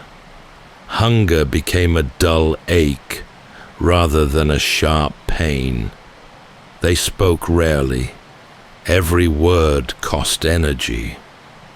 Christina's cough had deepened, and though she masked it with a scarf, they all heard it, rasping in the night, growing slower each day. Zaro's strength began to fade. His wide shoulders, once the anchor of the group, now slumped. Still, he carried more than his share, stubborn to the last. Smith, whose leg had improved enough to limp beside them, walked with a stick fashioned from driftwood they'd found by a dried riverbed. He did not complain. None of them did. Sometimes they passed bones, animal or human, it was hard to say, bleached white by sun and time. A warning, or perhaps a reassurance that others had come this way, even if they hadn't made it far. The days scorched them, the nights, surprisingly, still chilled. They wrapped themselves in whatever they had, curled under the stars, their backs to the wind. Sleep came in fits, broken by the sting of sand or the groaning of joints. Insects found them, small desert creatures drawn to heat and motion. They brushed them off and kept moving, and through it all, Rawicz watched the sun, watched how it arced across the sky, watched how it dipped each evening just a little farther to the west. They were making progress, however slow, however punishing. They were moving forward. The Gobi had no guards, no fences, no orders. It didn't need them. It simply watched, unblinking, and asked the same question of every traveler. How badly do you want to keep going? And each morning, Rawicz stood, bones aching, lips cracked, vision blurred, and took the next step. The Gobi did not roar. It did not rage. It simply pressed in, day after day, vast and unmoving. A land where the earth cracked and flaked beneath their feet, where the air shimmered with heat and illusion, and where each horizon revealed only more of the same. By now, they were shadows of themselves, shoulders sloped, cheeks hollow. Their clothing hung from them like draped rags, soaked through with sweat by day, stiff with frost by night. Even their footprints seemed to vanish behind them, swallowed by time. Food was almost gone, and water came only in sips, found rarely and guarded fiercely. There were times they went whole days without finding any, mouths too dry to speak, but the body, stubborn thing that it is, clung to life. It was Zaro who spotted the first snake. A flicker of movement across a patch of cracked stone. His hand darted out without hesitation, pinning the creature behind its head. The others stood back, watching as he lifted it, long, slender, writhing in his grip. No one asked whether it was safe to eat. They already knew the answer. That night, they built a small fire beneath the break of a low ridge. The breeze was mild, and for once, the sand did not bite. Zaro slit the snake with a sharpened stone, peeling the skin in long strips, the meat pale and fibrous beneath. They roasted it slowly, turning the pieces until the edges curled. It wasn't much, a few bites each, but after days of hunger, it felt like a feast. In the days that followed, they kept watch for more. They learned to move quietly near shade, near outcroppings and scattered rock. Once, Christina found a snake coiled beneath a dried bush, motionless in the heat. Makowski used his walking stick to pin it, Rawicz finishing it with a swift blow. They ate in silence, savoring the warmth, the brief illusion of strength. But food could not cure everything. Christina's cough had deepened. She no longer spoke unless asked. Her pace slowed. Twice she stumbled without cause. Rawicz stayed close to her now, not out of pity, but out of a growing awareness that she was slipping. At night, she barely moved. Smith gave her his scarf. Zaro placed her near the center of the group when they lay down, where the warmth was strongest. There were hallucinations too.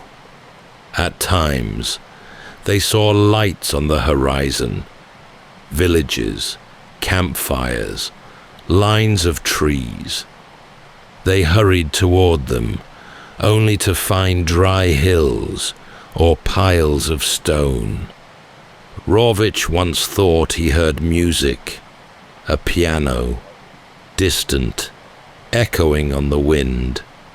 When he told Smith, the American only nodded, not surprised.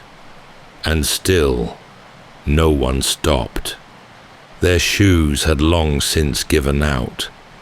Some wrapped their feet in layers of cloth. Others wore strips of hide scavenged from animals long dead. Blisters turned to sores. Some toes blackened, but no one asked to stop. At one point, they passed what looked like a campsite. ancient, abandoned. A ring of stones, a rusted tin cup. It gave them no comfort, only the reminder that others had passed this way before, and perhaps not all had made it out. The Gobi had taken many and asked no forgiveness, but Rawicz, sunburned and unshaven, eyes shaded by a strip of cloth, kept moving. His legs burned, his lips cracked, his voice barely more than a whisper. Yet in his mind, the desert was already behind him. Ahead were mountains, and beyond them, freedom. The desert, at last, began to change. Not in great dramatic shifts, but in subtle signs. A different curve to the land, a gentle breeze, a sky that no longer beat down with such cruelty. Scrub returned, then a sparse tree or two. Small streams ran in narrow channels, too shallow to drink from, but promising. The air grew thinner, cooler, and then, far in the distance, something vast rose on the horizon. Mountains. Not the low ridges they had seen before, but true giants, the northern reaches of the Himalayas, broad and immovable, dusted in white even in spring. The men stopped when they first saw them, not speaking, not even moving for a long while. There was no triumph in their faces, only awe and something close to fear, because what lay ahead was not an ending, but a final test. The crossing would be treacherous. No maps, no known passes, no Sherpas, no equipment, just legs that had walked for thousands of miles and bodies too light to cast proper shadows. Still, the mountains gave them something they had lacked for weeks, a destination they could see. They climbed slowly, always upward, finding narrow paths along goat tracks, clinging to rock and loose soil. The air thinned with each ascent, forcing them to stop more frequently, lungs aching for oxygen. Breathing became a task of its own, drawn deep, slow, deliberate. It was in those higher elevations that Christina fell behind. She had grown quieter with each passing day, her strength leached by the desert and the constant movement. Rawicz had kept close, helping her over stones, through streams, offering his arm when the trail narrowed. But now, each step was a mountain for her. Her lips were pale, her eyes unfocused. They paused in a small glen, sheltered by rock, and gave her their remaining water. She drank, slowly, carefully, as if trying to make the moment last. That night, they built a fire, the first in days, and sat in a rough circle. She passed in her sleep before dawn. No words were spoken. They wrapped her in the last of their spare cloth, buried her where the earth was soft enough, and stacked stones to mark the place. A small cairn in the shadow of a Himalayan ridge. She had traveled farther than most ever would. They moved on. The passes grew colder. Snow returned, clinging to ledges and blanketing narrow valleys. Zaro had begun coughing now. Makowski's hands trembled when he tried to hold the walking stick. Smith's leg, once almost healed, had begun to stiffen in the cold. They ate little.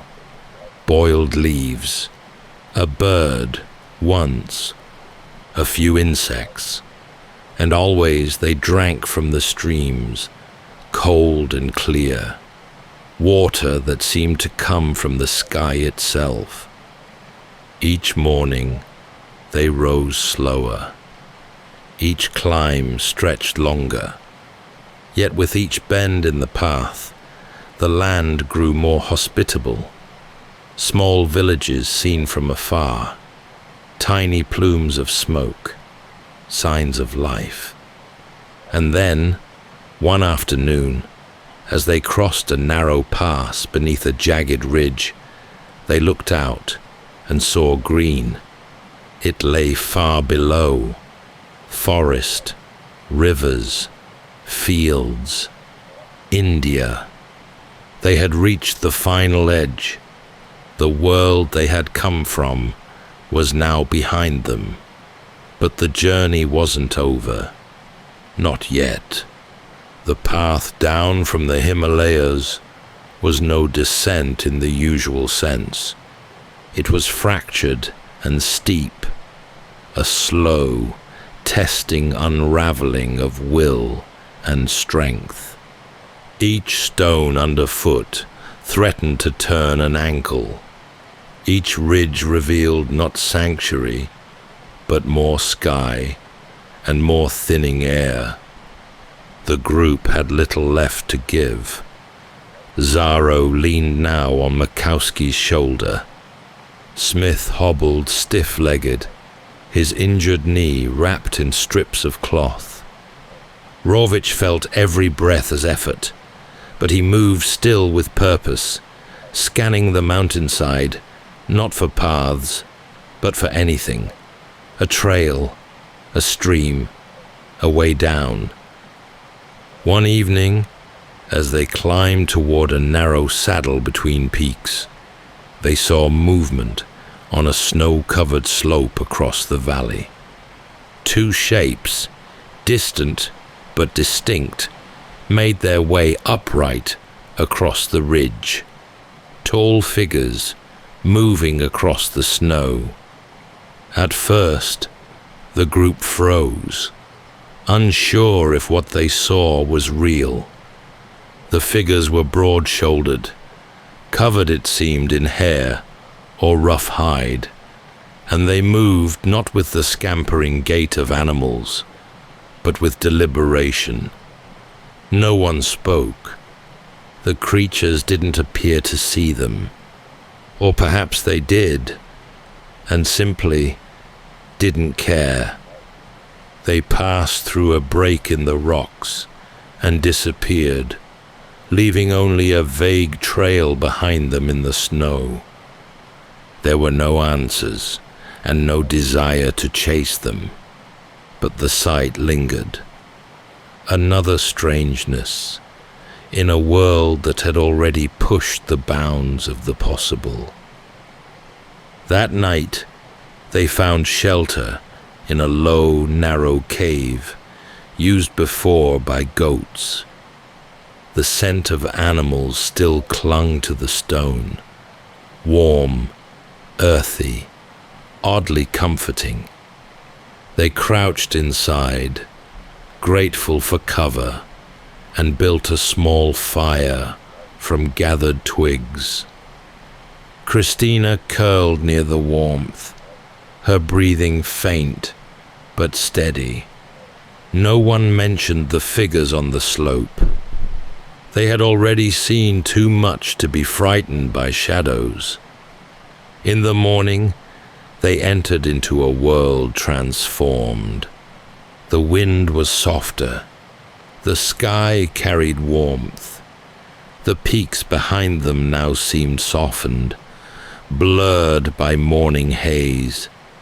And far below, threading through the valleys, they saw it.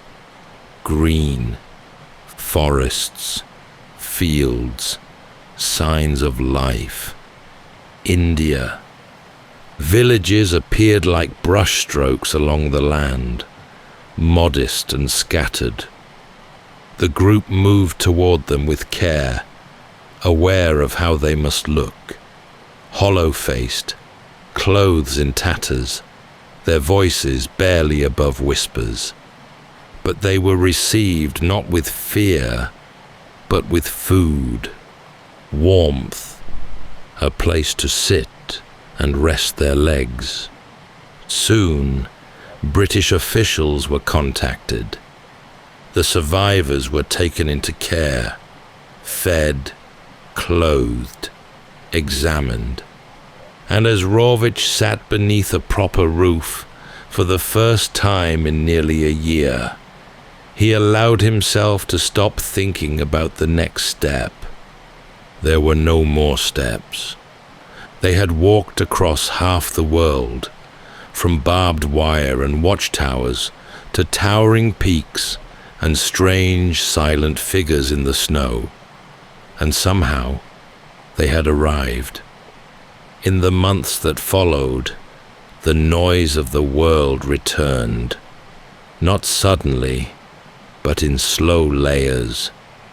The rhythm of footsteps was replaced by the murmur of voices, the rustle of clothing not made from rags, the soft scrape of cutlery in bowls. The men who had once counted every step now sat on benches in rooms with walls, learning once again how to be still. Rawicz spoke little at first. There was food now, warmth, safety. British officers in India had taken them in, given them rest, medical care, and time. But what had passed between the camp and the cave was not something easily translated. Even when asked, Rawicz spoke plainly. Facts, not embellishments. They had walked. They had survived. That was enough. Of the original group, only a handful remained. Zaro had fallen ill not long after they reached India. His strength, which had carried them through so much, had simply run out. Smith, the quiet American, stayed in the north for a time, then disappeared into the folds of post-war chaos. Makowski, ever resourceful, made his way to the coast, seeking ships and familiar tides. Their names faded from the record, but not from Rawicz's mind.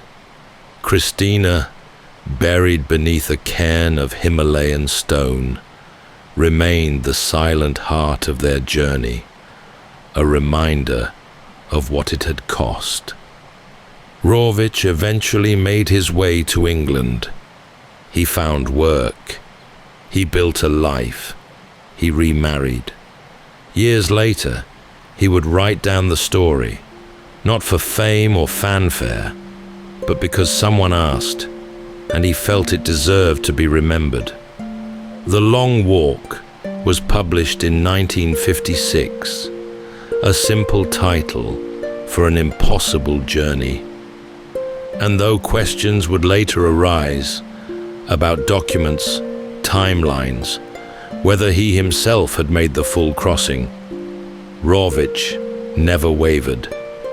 He told what he knew, what he lived, what he remembered, step by step. Whether every mile belonged to him or to others he met along the way, the heart of the journey remained unchanged. Men who had nothing left but the will to go forward, who crossed the emptiest places on earth, not with weapons or wealth, but with bone, grit, and direction. There were no medals, no statues, only the long silence between footsteps.